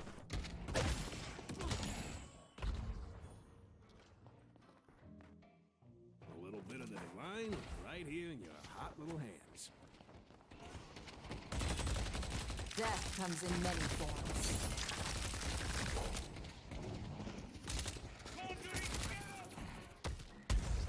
Wait, we gotta fight in the dual lane.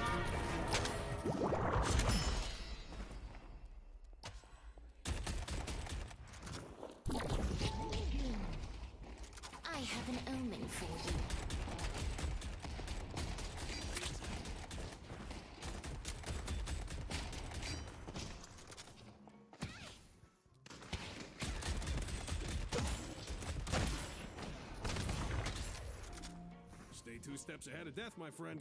Lefa's getting 2v1'd again.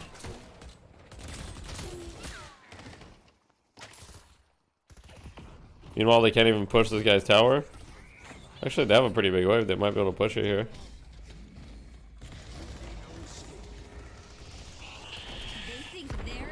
Oh, he dodges it.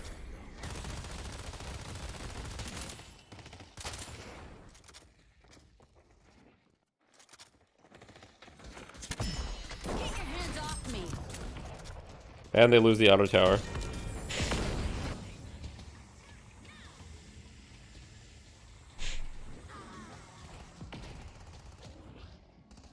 Beautiful. Masterclass. Now Lefa is so far behind in this lane. They're gonna squirm in the air.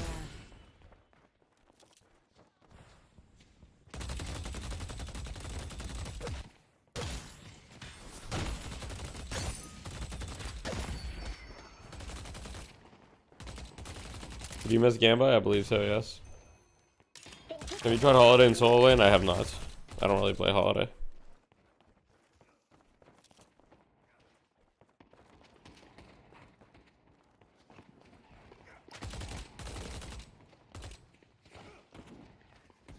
Do you think they're actually playing towards keeping Lefa 4? Probably to an extent.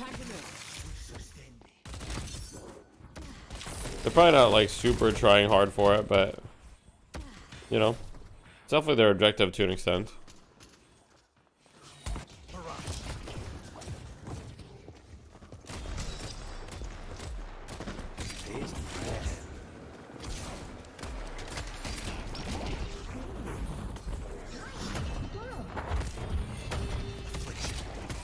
Oh no. Unfortunate. Oh. Wait, average is also 2 and 0. Once again, the solo lanes looking pretty good for the side of melee creeps. Our blue guardian has been defeated. The patrons give free. Meow. Ashi is literally at the walker right now. He's actually getting a good amount of damage into the walker too. It's lost like a quarter of its health. He's getting ganked though, as we speak.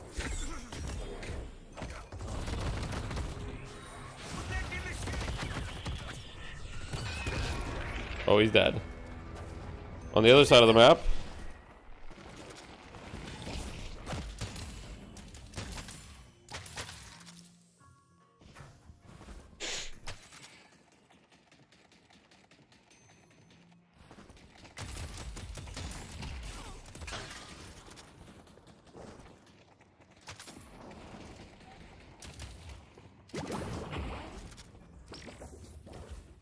Yeah, it's a 1-0 for melee creeps.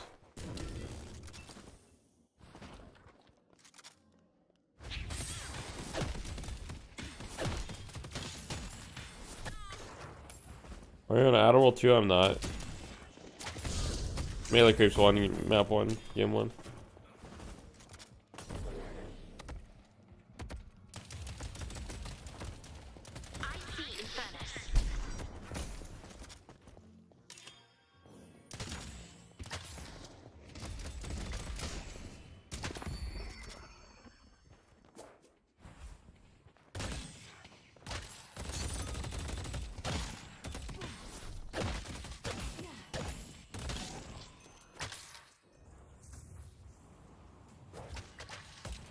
That's fair. That's fair, Wixel driver. But yeah, no, I'm not on any meds like that. Do you think GT is too OP? I don't think so.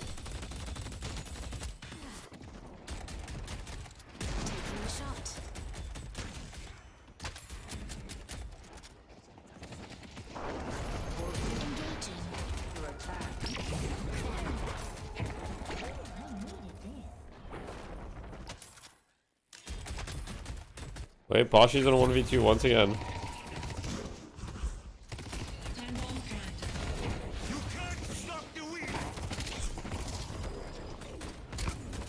might unironically win this. Okay, he's not gonna win this, but he's buying like 1,000,000 years though. He bought so much time. They might be able to come clean this up.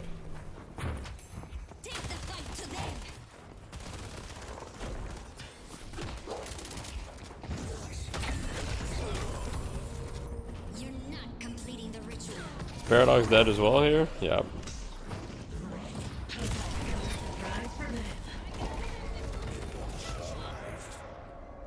Okay, the MB might be able to get a tower. No, just kidding.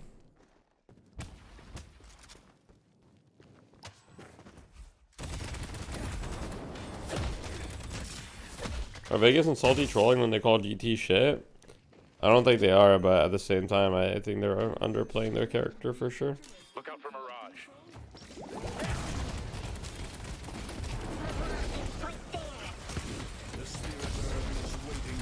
Ooh. Bashi had such a big lead and now he's 0-3. It's really not what you like to see. Bit of a blunder from him for sure. What is GT Great Talon? Is there a full roster list somewhere? No.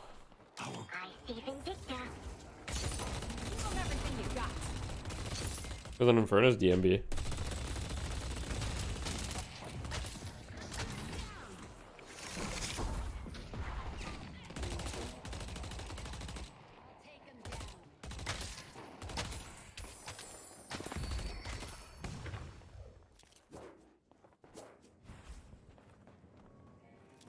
It's brutal out there, huh?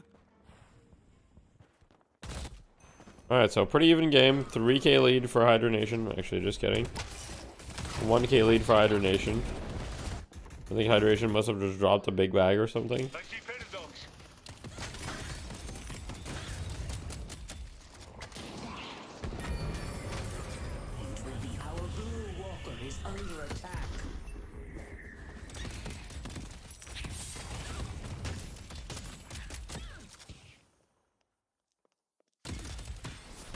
Oh, bro's gonna greet it for this one. This does not seem worth it.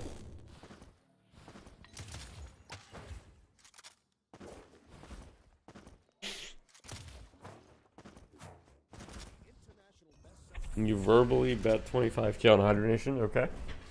I don't think verbal bets count, but it's alright.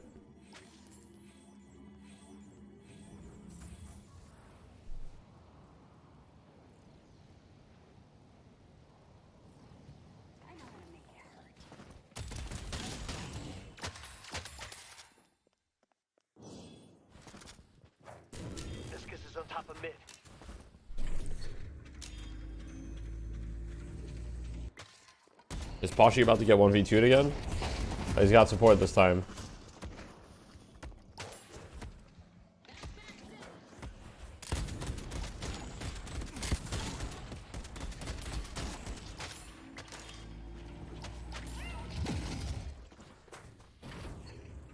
Are they gonna push this walker here?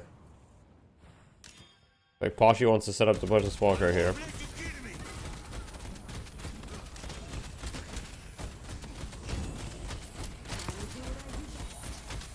Okay, looks like they're actually going to be able to get this walker. They might die for it, but it's worth.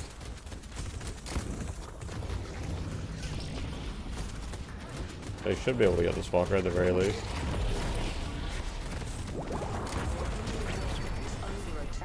How did he not get stunned there?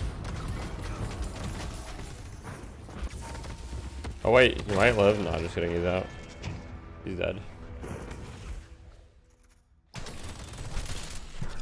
He's done. It's worth though. Impressive work, Holiday. And they didn't lose a single tower in the process. They will lose this tower right here though.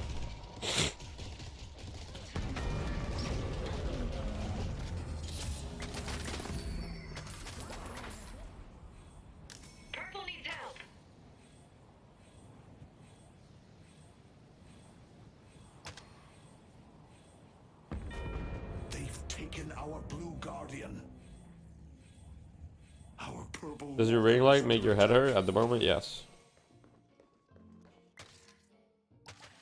I got one of those for the missus. Big fan.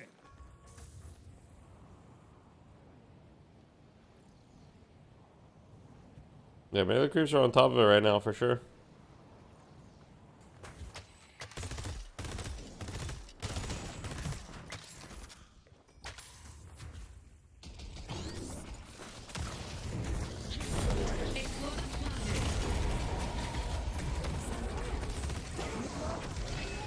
Vegas goes down. It's gonna be a big fight here.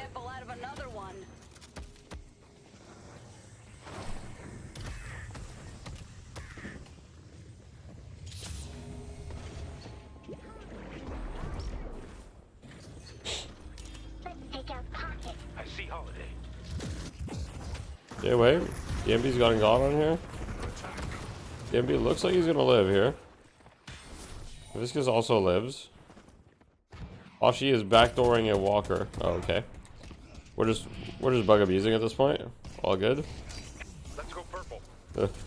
Bro's being a fucking rat. Look at this guy. At this point, he's just trying to be fancy for no reason. My god, look at this guy. And he's dead.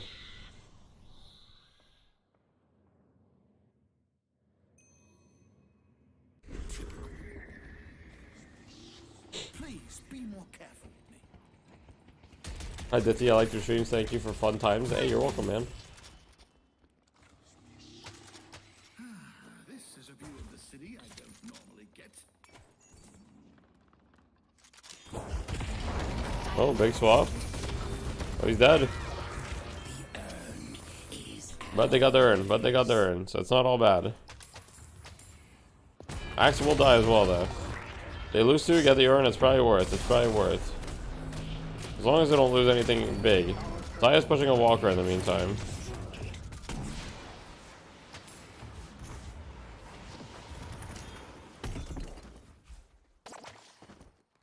Are they doing mid? Oh, this is super psycho though. I don't love this for hydronation. This seems like a burger flip.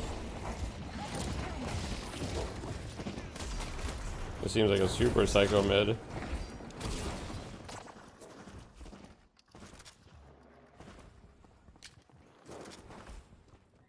Is hydration dead? Hydration's dead. Wait, the mid boss is gonna go to melee creeps here, I think. They see Inferno's not there, they should go for it 100%. They see Inferno's not there, they should 100% go for it. Alright, let's see who gets this.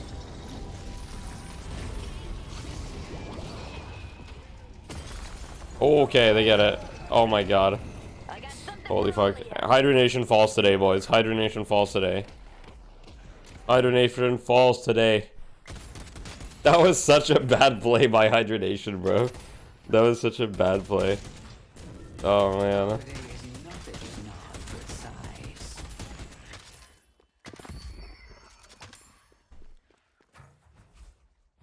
All good. If they finished right away, they had a chance. They didn't have a chance because they were against like Pocket and shit. I don't know. It didn't really make sense.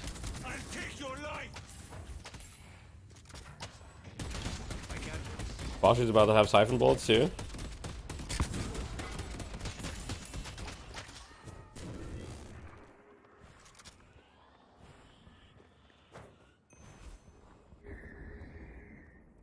Average is about to have Colossus if he wants to save for it.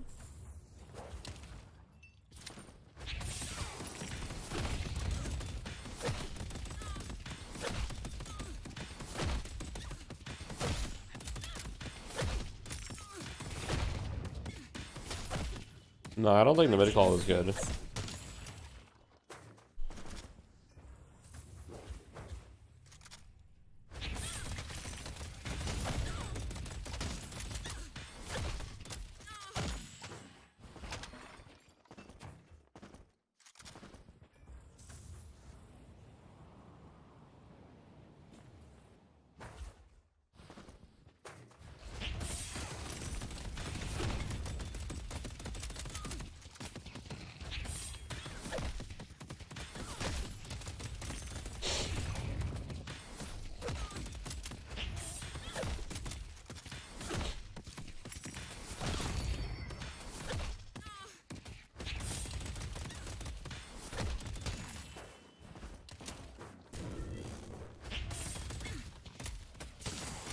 There's some active gameplay. No farming sim. True.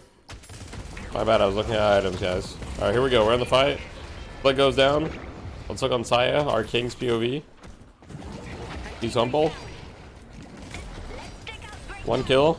Hydration's dead as hell here. Vegas is dead. I mean, this is GG, bro. This is GG. This is actually GG. Hydration's defeated.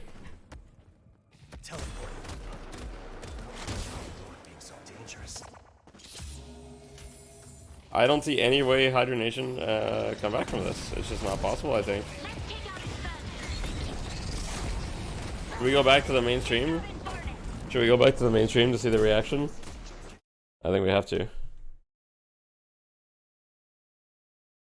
The base is under assault, and how much damage can be done? Is there anything, any answer? They're staggered Easy right now. for melee staggered creeps. on their death at the moment. This is the worst case scenario. If you want to stay in the game at the very least. That patron's what are the odds of a crash out? Pretty low, probably. The soul gap just continues to increase. First stage patron surely about to fall here. Flashy Pop getting a little bit low from Vegas pressure over the top. Lord and M though goes down, and again the dive. Flick can't even get into the corridor. It's not. It might be Hydra's Nation's base right now, Dan, but it certainly does not feel like home. Oh yeah, and like the staggered deaths, especially given the fact that Hydronation, or rather melee creeps are pretty strong. There's a world where they could have continued to push that, but they're going to play it safe and just keep the advantage. Just guarantee that this is going to work out. I can't believe guys, actually a new era of NA is a new era of NA is upon us. That's all I'm going to say. All I'm going to say is melee creeps, Big and Bro like us, Llama Lords. I mean, it's all of the NA teams have been getting a lot better. Hydronation's reign, it's coming to an end, guys. It's coming to an end. They could only get away with not playing the game for so long. I don't know if DMB is going to be able to get out of this one. That is a pretty fun Calico. In comes the holiday, the dash in. The answer to that is DMB will not be able to get out of that one. You'll be hunted down mercilessly in the subway. And yeah, I mean, look, on a serious note right now, they abandoned the urn. Do they just go for the end here? Are we about to have new champions? This could be it, Dan. Nation down 2, melee creeps moving forward. They know they're on second stage patron. They don't need much. Hydration caught by AVG. History in the making as the assassinate lands. And this could be it, Dan. Wow. The very, like, half of the identity of DFN is just Hydronation winning everything. So it looks like that's all about to change here as melee creeps march in GG. to do the finishing damage to seal the deal here. GG easy. Low main says GG easy, bro. Lord and M question marks. Melee Creeps is your new champion of Deadlock Fight Night North GG easy America. noob flick scrub. And that was a show presented by Intel and then some. They've fallen. This time, perhaps with not the controversy after. This one was for real. It was definitive. And Dan, they did it with a logo that we made them change because they sent us AI slop and our producer said, no way. That logo's better. This logo is better. I mean, it's you got a cat on it. I don't know how else you make that better. So good choice. And wow, I mean, it's crazy that it's not just that they won. It's, I think, this fashion in which they won that is truly the surprise, because we've been asking the question for a long time. Who's going to close the gap against Hydronation? And this wasn't necessarily even the gap being close as much as seeing that there was a gap. We'll see if they have a winner's interview. In this particular if they don't do an interview, I'll do an interview. It's pretty shocking because we're used to seeing Hydronation, you know, at least some like push and pull, right? But that didn't happen. No, it didn't. And, you know, chalk it up to wherever you want. But to me, I feel like, and, you know, we'll bring Mitch back in here for this. It was uncharacteristic execution from Hydronation. And I just go back to what we saw in the solo lanes where AVG, I mean, look, he was beating DMB like DMB owed him money across both maps. Not only was that happening as well, but like if you notice AVG's positioning, they are sat in front of their Guardian. They know that there's a good chance they're going to get dove if there's any chance of Hydronation to get DMB going.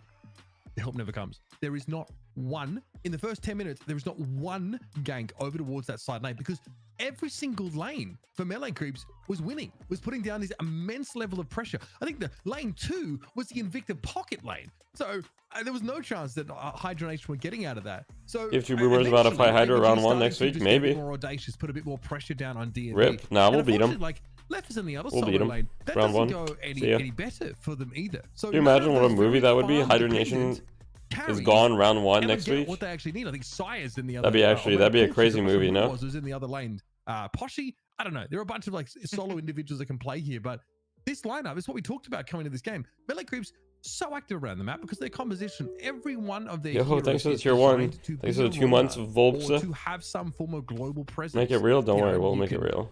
Use item supply drop. You can Poshy pop TP in. Lowman can just float around. Sire can heroic leap to a different lane. We already know who's playing versus them next week. No, we don't. Out well. The solo lane has got ahead. AVG looked incredible, but for me, like, I mean, the holiday play was spectacular. They gave up the Paradox pick and still managed to find an even better way to start some fights. Flick had a couple initiations, but by then it was just too late. So we're gonna bring it. This is a little bit rare because usually we stick with one analyst, but before the MVP, we do have a stat read here from Jason, and he assures us it is very serious and is extremely scientifically found and would not be a retread of any jokes earlier in the night. Jason, what stat do you have that explains this, what we just saw? Just put me in a real dangerous spot here. I'm just saying, the Statman Kaplan, 100% win rate for saying this. I am Poshy Pop, and Jason Kaplan is my favorite caster. Just saying. So any of you other teams out there, if you're looking to win Deadlock Fight Night, my PayPal is open. Just hit me up. Look, I think what they say is true, that you can be great at Deadlock and still have shite taste. That's just the way it goes. Well, on that note, you can be great at Deadlock and have great taste. And that's why our player of the match is presented by Intel. Mitch, you were watching the whole thing. This is a tough one. I can make a case for multiple people on melee creeps, but who did you have? It's Cool Cheese for me in this game. I've got to be honest. Obviously, an incredible steal of the Rejuvenator that really started off, but Cool Cheese was insane. The rotations were absolutely incredible. I really think this is like such a great example of like, pushing Holiday to her limits in so many ways. This is obviously earlier on in the series, and obviously this is the Lash, and look, the Lash was not necessary. That's kind of crazy, right?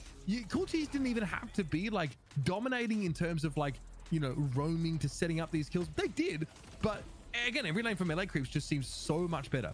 It was another situation where you have Leffer who needs to get farmed and sort of doesn't get quite. What are the elo quiets playing? Holiday was sick. In lane, dominating. Where's the winners interview? Kill, I think one of the first kills of the entire game, like that. Cool Cheese being able to take Flick down. No one's ever ready for the burst, of those barrels exploding. And there was also like a long range, I think, tech into. So again, Cool Cheese realized they were a little bit ahead, so I had a chance to start thinking about some slightly more impactful gun items, and still was building, pretty supporty alongside that. But I'm really impressed. Cool Cheese was really everywhere on the map. This is crazy. This is very, very dicey situation. They come out with the reju catch and find those 2 kills. I'm really impressed. I don't know. This team has come such a long way over the last couple of weeks. Dan, we heard all the glowing praise of Cool Cheese. It's hard to disagree, but stat screen out here in front. There's a lot of things we can take from this, but what are you getting right now? Yeah, I didn't expect to see so much damage on Sire. I think it's just pocket. It's just a pocket hero. Consistent on the pocket, though. We've seen Sire being really, really, really excellent. But yeah, I think what you're seeing here is a great team effort, because any one of these. Poshy actually did some massive objective damage. A Vindicta, for example, the Holiday, the Mirage, or the Calico, and the Pocket. But it's the case that the damage is like evenly spread. That really lets you know that like it supports so much what Mitch was saying, which is how roamy this playstyle was and how much pressure there was consistently on all of the map. And we have theoried, we were talking about this off camera a little bit. We're wondering, hey, if like what happened if Hydra Nation played an EU team? Are EU teams just too disruptive? And would that be something that Hydra Nation wouldn't be able to deal with? And I feel like we saw the most disruptive playstyle in like a really effective way here from melee creeps, and it did seem to throw off Hydra Nation's typical tempo. It was meta breaking. It is something we haven't seen in EU and we didn't see in NA, and it was the stuff that dethroned a champion. But now, of course, it's a good thing that this week we got some interviews. That's right, we got the man himself, Cool Cheese, of the newly crowned champion Melee Creeps, to give us some insight as to how this happened. Cool Cheese, first and foremost, congratulations. Thank you. Well, here we go, Cool Cheese. So, obviously, hard-fought win. You guys have fought Hydronation quite a bit in the past, but now you guys made it work. And you made it work with a composition that kind of said we don't need frontliners. How did that work out? Yeah, so we drafted a very specific draft strategy for both Amber and Sapphire to completely, like, to counter basically the heroes that Hydronation is super confident on. And so we knew that with regards to the heroes that we can play and the type of style of game that we can play, that we're less hero reliant in that respect. And so despite maybe not having the most ideal comps in both of those games, we decided to go for a strategy to ban out Hydronation, and I think we did that pretty effectively. There's a question asked in the chat, and I have to re-ask because I'm curious about, you know, what's been cooking for you guys. The question was, who have you been screaming to make this game look so easy? Because this is not exactly how we expected Hydronation to get dethroned. The first game was unbelievably unclose. The second was not much closer, a 22-minute game. What's the prep been like here? You mentioned some, you know, some development of strategy here, but you guys, for our eyes, have come a huge way in the last few weeks. I think our biggest issue as a team was primarily consistency, and also just being like nervous for these like big or for like tournaments. Like the same thing happened with us in the Space Station gaming tournament back in the day. A lot of our players are like pretty unexperienced with regards to competing. And so we kind of ironed out some of those nerves, and we've been working on that consistency. Like we scrim most days, like almost every day a week, like 4 hours a day. We do lane practice 2 hours a day. And so we definitely put in a lot of work in order to achieve this. And this is definitely something that I think all of us on the team that we knew was something we could achieve. But it was just about finding that right opportunity, and it just lined up today. Nice. And I have a question about like the other regions too. Are you guys watching the other regions a lot? Obviously, like EU's a great region. Are you doing any VOD review of them? Like, what do you think of the EU competition at the moment? And are you taking things? Oh yeah. I mean, a lot of people don't know this, but someone on VP, Listic, me and him actually go back from a previous game called The Finals, and we played that game together for a while, so I know him pretty well. It's a good friend. Shout out Listic. Oh, sick. And so I definitely I think I probably keep in touch with EU more than my teammates, but like I definitely think that their different perspective on the game is super valuable, because only thinking about the game in like an echo chamber, what a political answer, in an echo chamber, just kind of limits your perspective on the, I guess, like different ways to play the game and whatnot. I think a lot of people watch Deadlock Fight Night, Cool Cheese, wondering how to get better at Deadlock, or, you know, what are the optimal things to play? Why do you play certain things, right? And in this case, you put on a masterclass on Holiday, and, you know, some people, when they're going, okay, you want to play a more playmaking hero, you know, between Paradox and Holiday, you put on an incredible showing on Holiday. What made the Holiday play like so good? Like, what did you focus on to have the performance you had in the last map? I think, I mean, okay, first of all, that hero's overtuned as hell. So first of all, but despite that, I think what you have to understand, I guess, is manipulating waves, which I think a lot of newer players like within the competitive scene aren't necessarily too familiar with. And it's about knowing when you can all in, like with your bounce pad and like a warp stone, to get a lasso and then bring him back. Like it's kind of similar to the Mo and Krill, but I feel like Mo and Krill is more so defensive than Holiday, and Holiday is like that all in, just look for people. And so I like to manipulate waves and shove waves on like one side of the map, and when I know a wave on the other side is crashing, just look for them, like for the people that are inevitably going to be there to kill, or to kill the minions, and then snap their neck with the lasso. Well, there you go. We got some extra Holiday tips from the champion himself, Melee Creeps. Congratulations once again. The $1,000 is yours, and most importantly, the glory of, for now, being seen as the best in North America. But that is our interview. Dan, Mitch, you know, we're heading to the end here. All right, guys, we're about to get Volume 2 of an interview. What we've witnessed here tonight. You know, there's We're about to get an definitely a interview feeling, I think, over the last with few weeks Mitley that Creeps the gap with was some of the closing other between members. Hydrogen and a lot of our other top teams. And I mean, it's All right. here in Who Colombia, it's cares? great. Who cares about this? All right, one sec. Let me create an interview. I need to add low main. Wait, one sec.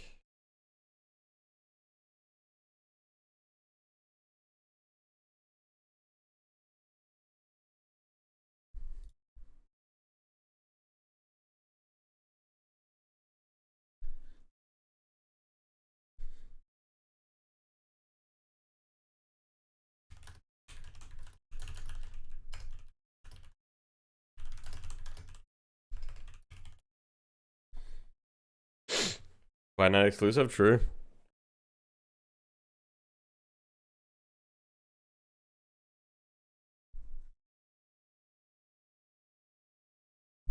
What up, bruh? What's up, gamers? Is no man in here? Yeah. He's right here. All right. You're Max aura farming, not saying a word. Forgive my Wait voice. for the interviewer. No, it's sorry. good. It's good. My fault. Yeah, one sec. Okay. All right. How are you feeling after the win? Congrats. 2-0, very convincing. Both like 20-ish minute games. I mean, they lasted a little longer. You sound so sick, but by the way. I'm pretty sick. I'm extremely I hope sick. you feel better, brother. Thank you. Yeah, it's rough. It's been rough. But, you know, I'm still here to watch my goats. Thank you. So, yeah, pretty convincing wins. I mean, both of them, they lasted a little longer than 20 minutes, but let's be real. Both games were pretty much over by 20 minutes.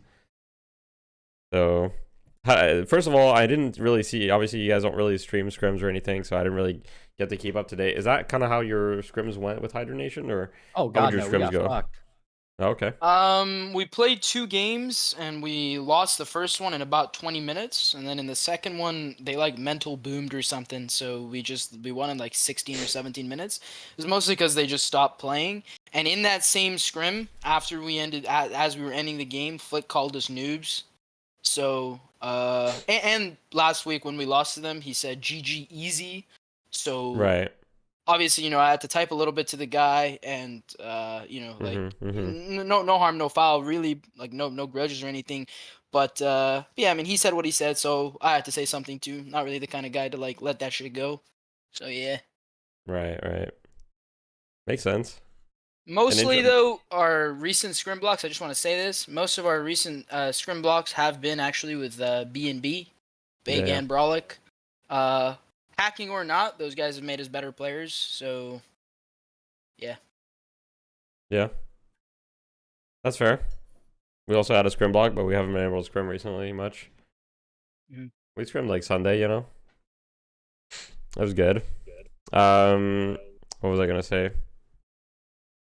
Yeah, as far as the solo lanes, did you guys have like, I'm assuming this wasn't like a pre-planned strategy of like, let's just, I mean, maybe it was, of let's just like make Lefa's life hell, but you basically had Cool Cheese living in his lane. So was that just something that happened and you had the Ivy just holding on the floor with Kutsu anyway? No, so realistically, we actually took that play from them, because for a little while we used to scrim them, and then they used to just live in my lane. And I got really mad, and I was getting very emotional with my team. And oh, that's me. He got emotional with me. Yeah, I got very emotional. I was really mad, and obviously my teammates were upset too. So, like, it was not a good situation. But ultimately, we learned, and we kind of just copied their strategy, and we just did exactly what they did to me. We did it to Lefa. Like, Cheese is a king at like ganking and understanding like the timings and like setting up the ganks. So he's very good at like snapping someone's neck, like the way that he snapped Lefa's in those games. Like, it's just like we do without like, you know, giving away too much. It is like pre-planned. Yeah, it's not like a coincidence basically. Right. Yeah. And I gotta give that to Cheese. He's a very smart guy. He's a very smart guy. Very good at understanding what teams want to do. He took us home. Yeah, he really did. Map 2, he takes us home in general. But yeah, Map that game he was game, playing really good. Yeah. What'd you say, low main? I said Map 2 was Cheese's game. That was all him. That's true. Like, realistically, like that was like legit him. If he wasn't there, we would have lost. What do you guys think of Cool Cheese's answer to the different regions? What did he say? When he was asked, do you look at the other regions? You guys were not watching the interview? No, I was. But I don't really remember. Oh, okay. Realistically, like, Listic and Cheese have like a relationship, so he has like an inherent form of respect for the EU players. I mostly agree with him. I think the EU has a very different perspective on the game. For whatever reason, they think of the game differently than we do. And whether their perspective is better or worse, like, who really knows? But there is a lot to be learned from just looking at them play and understanding, like, when they did that Wraith first pick, like, 2 weeks ago, I was laughing at them. And then, now everybody in NA is picking Wraith first. So, like, we caught up. Sure. I mean, I don't know. I guess they're just smarter than we are or something. But, like, yeah. Definitely you want to respect them. Like, I respect them a lot. I respect their players a lot. And now we're like starting to 4th, 5th pick Shiv too. Maybe EU is right. Maybe EU is right all along. Always right. Holy shit, EU was right all along. Maybe they're not right about Holiday though. They might not be right about Holiday. Oh, Holiday, I don't know. I don't know what type of sauce they have against Holiday. That character's kind of OP. Yeah, true. I mean, especially when Cool Cheese plays it. Look at that guy. What do you go, like 10-1 or something? He was a king. He was a king. Wait. I need in game 2. I think that they were very, very psychologically damaged from the first game. Right. Like, emotionally, they were feeling certain things, so they're obviously trying to hasten the process of, like, winning the game, which leads to them making mistakes. So I think that mid boss that they attempted to do was most definitely a mistake. It was not possible in that moment. And then obviously it got completely flipped on them. And I think if they didn't do that, they probably, like, the game would have went the long mile, But they got hasty. And we've made that same mistake many, many times in the past. Like, we fucked up against Llama Lords. Like, Naked's the king. He just came in the pit and he stole the thing. And we really didn't need to do mid then when we did. But, like, it is a learning process. These guys, for sure, Hydra Nation is, like, amazing players. So they already knew this. I believe that it was mostly because they were just tilted from the first game, probably. Wait, your chatters are asking why I said GG easy. Post that link for me. Okay. Or it's a shameless tweet plug, but that's literally exactly why. All right, shameless tweet plug. It's okay. While we post a shameless tweet plug, we're gonna get some chat questions in here as well. All right, chat, time for your questions. We're gonna start with this one. Talk about Leffa going James Bond in the first match. Do you guys know what that? Why is he laughing? Wait, why is he laughing? He went 0 kills, 0 assists, 7 deaths, bro. Don't laugh. Wait, don't laugh. Sorry. But Leffa's good, bro. Don't laugh. No, he is. No, he unironically is extremely good. Leffa's super good, People have bad games, but I just, like, it's just a funny way to put it. It's just a little bit funny. It's just a little funny. Yeah, it is. No, guys. Be respectful. Leffa's actually insane. No joke. Last week, literally Leffa like 1v11 this last week. He did. He like on the Yamato, flicking him, you're like 1v11 this. Or 2v11. Yeah. No, listen, I do think Leffa's one of those players that if you don't give him a good start, it's definitely a lot better for your team. Realistically, like, we typed what we typed, or I typed what I typed in the game, but I don't have anything against them at all. Like, I was just saying it because they said it, like, really. And I don't have any malintentions. I do think that they're all amazing players. Like, I said this last week when we lost to them. I said that it is majority of the time a coin flip when we play against this team. So literally either team can win. They're very good at running away with the game when they're ahead, and simultaneously so are we. So whoever kind of wins the early game and builds like a decent lead at the beginning, it goes in that direction. So like definitely they're really good players. Like genuinely, I mean no disrespect towards them, and I'm sure we'll see them again and we'll have good games again. So yeah. Yeah, those guys are really good. Yeah, that is one interesting. If you look at different regions, like if you compare EU versus NA, one thing in EU is that teams seem to be like really good at either teams aren't as good as like playing from ahead, or teams are better from playing from behind, because you see like comebacks happen way more in EU than you do in NA. Like it feels like in NA most comp games, if a team has a lead, most of the time they win or they snowball. Because in EU it doesn't happen. Like in EU it like people VP like slow it down a lot, and like you saw VP like make like crazy comebacks or whatever. Mm-hmm. I think it happens in NA as well. Like it happened to us against Llama Lords where we were up 40k and we lost. Right. I think that NA in general we're better at out farming the enemy when we're ahead and like coordinating. I think NA also when EU is losing, I think they're very good at playing together and like targeting certain players and like trying to make a comeback. That's really the only way you can come back is by targeting like specific waves and just setting up plays. But in NA, we in general I think are better at building leads when we're already ahead, because we're very good at counter jungling and playing together on the counter jungle, so that when the fights do happen, the team that's ahead usually wins. But I mean, realistically, like I think it may be more attributed to coincidence actually than anything else. That's fair. This question I feel like we've already answered. Which region do you think has better understanding of the meta? I feel like we've already answered this one. Let's see, any other questions? Talked about my message. How hard did Average pop his Poshy after the win? Interesting. I mean, Pachybop guys, like no joke, Pachybop was like fully like sobbing in the call.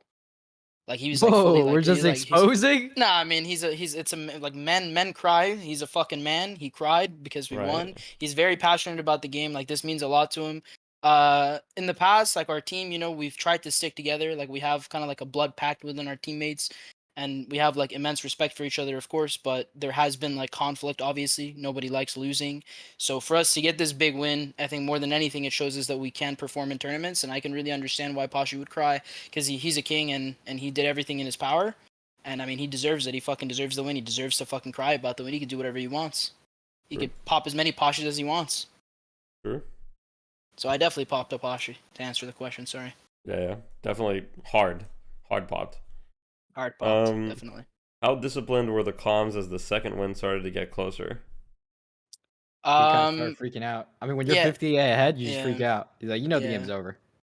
Yeah. It was 100K to 100. I mean, the moment you guys got that mid boss, I was like, that was, we were kind of getting zealous. Yeah. I think realistically, like our games, our first game against Llama Lords was actually quite a bit scary because we were in like a similar space as we were the time before when we lost. So like the tension in that game was extremely high with the comms. It's like people were like counter calling each other because we were scared to have the same problem happen again. In the end, you know, we ended up winning, which was fortunate. But in the other two games, I think we were quite calm and collected.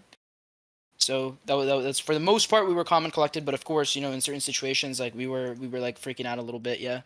I would say we're quite immature, like Cheese said in his interview with Fight Night. I think as a team, I mean, Cheese is an experienced player, so I think it's different. But like me and Acts and Pasha, like all of us are like quite inexperienced, so it's easy for us to like lose sight of the goal. Oh wait, AVG is the hottest player. Who said that? Wait, who is the hottest player in Deadlock? AVG is high key. Damn, like that? Like that, no cap. AVG is actually handsome as hell, guys. I can't even front. When you guys see like we have a PowerPoint about ourselves, bro, he is handsome. You have a PowerPoint about yourselves? Yeah, Kinda like a us? pitch deck, you know, for an org. Oh, nice. I thought you were saying like the PowerPoints that we did or whatever. No, like our manager Yodi, he did that. Yeah. He did that for us. Smart. You guys put your pictures and shit? Damn. Yeah. Smart. Okay. Let's see. Oh yeah, actually another question that I had is, what do you guys think about Llama Lord's new roster? Lemon, do you have any thoughts? Wait, sorry, say again? What do you guys think about Llama Lord's new roster compared to their previous? I think Lord and M is a really good player, and Quig is a really good player. I don't know. I think. Oh, Llama Lords. Oh fuck. I thought he said Hydra Nation. No. Llama Lords? I don't know. Mm-hmm. I don't know. Sure. I actually have no idea. I mean, like Llama Lord players are good. Like, why would they not be good? I'm not saying they're not good. I'm just saying like they had like very drastic roster changes, right? Like they have two. I mean, Lomain is giving one-dimensional responses. I mean, like I'm just thinking, like Llama Lords is good, bro. I mean, like I feel like if Llama Lords had like more passion, they'd be very dominant. If they had more passion, you think a Llama Lords doesn't have enough passion? Really? I don't think that's true. You think Calc? Do you think the team that has Calc as their team captain doesn't have enough passion? I mean, let's I'm just being real. Like I feel like if they had way more passion, they'd be like you know, they'd be fucking insane. From what I've heard, I think Llama Lords is quite upset, has been quite upset, like through time. The fact that they don't have like a real 6-man, like they haven't had that for a while, of 6 people who like truly want to play the game. Like they picked up Precision. You know, Precision is a good player, but respectfully, you know, he's not on the same caliber as the rest of the team, so it's difficult for them. And then they picked up PayPal, and then they won, and then, you know, it turns out PayPal is hacking. So it was like from their perspective, it's hard to be so committed to the game when they don't even have 6 people to play the game with. But with their current roster, considering that Sis Lucky, I mean, I don't know what happened to him, you know, because he stopped playing for a while. But if he comes back now and he's like passionate, I know Scout's passionate about the game. I think with their current roster, they can go further than they have been in the past. That's my opinion. Wow, that was such a good answer, AVG. Very good job. Thank you. Lomain was that was like what I was trying to say. Like, quote unquote, Aura Max, and then he just doesn't answer the questions. No, he's just like, he's doing something else, so something very important. He's just a busy guy. He's probably crypto trading right now, making millions. Yeah. No, I'm poor. Guys, I have $11 in my bank account. Please gift me subs. Please gift him subs. Yeah, he got that. We still want the PowerPoint. Who's the person talking right now? That'd be AVG. All right. I think we're pretty much out of questions. You guys have anything to shout out? Any comments you would want the people to know? Players, individuals. I want to be respectful towards people. hydration, low key. I feel bad for like spamming GG easy at the end. I feel like that was quite disrespectful. Bro, I think if any team, like, you know what I mean? Like, if any team had it coming, it had to be hydration, bro. No, but like it's still like fine. Like I should have been more respectful. Yeah. I should have been more respectful and humble. That was low-key my fault. That was like emotion overdrive. And like if I could take it back, I would take it back. But like it already happened. So I mean like I do apologize. I do apologize. Yo, Lomain streams so he can sub. That's what NA man. Stream so he can sub. I'm going live right now. Lomain always streams at night, guys, on twitch.tv/Lomain with an E at the end. You guys should go and gift subs. But oh my god, I'm going live right now. I'm going live right now. Okay, to answer your question, Deathy, you said any final comments. All I want to say is more than anyone in this game, I just want to say thank you to Cool Cheese, because I think he keeps us very collected, very calm when we play. And he is the team captain. And yeah. I'm glad to have my teammates. That's what I want to say. I think we all feel the same. Are you actually live, Lomain? Yeah, I am. I don't know what I'm gonna do though, but I'm live. Are you gonna play? Oh my god, I'm getting a deathy raid. It's just a super movie. Are you gonna play? Are you gonna like do something? Yeah, I'll play. He is. He plays all night. Okay. He plays all night. All right. With PCT, yeah. With all right, PCT. Deathy, thank you for the interview. Is PCT bro. your I analyst? hope you feel better. PCT's our goat. Loki. He's the coach. Yeah, Loki, we thought to have a 7-man roster, and every time we pick Bebop, he'd just go in. That's fair. Honestly, that's fair. We like did that in like one tournament way back, because there were all these tournaments were allowing you to have like 3 subs or whatever. Oh my god, I just got 20 gifted. Holy fuck! Yeah. Holy fuck! Oh my god, thank you Tetsuo for the 20 gifted. All right, guys, I'm gonna leave you to it now. I'm gonna go to bed. Oh my but god, you know, we'll be back. And I'm getting a fucking raid from Deathy. Holy fuck! All right, have a good night, guys. Lomain's an excited kid, bro. Good night, Deathy. Oh my god, Take it easy. Where's PCT? All right, chat. Go show some love to Lomain, our new Fight Night champions. Leak Yoshi DMs. I'm not gonna leak Yoshi DMs. I can't do that. Have a good night, everyone. It was a good stream. I feel very tired. I will go rest.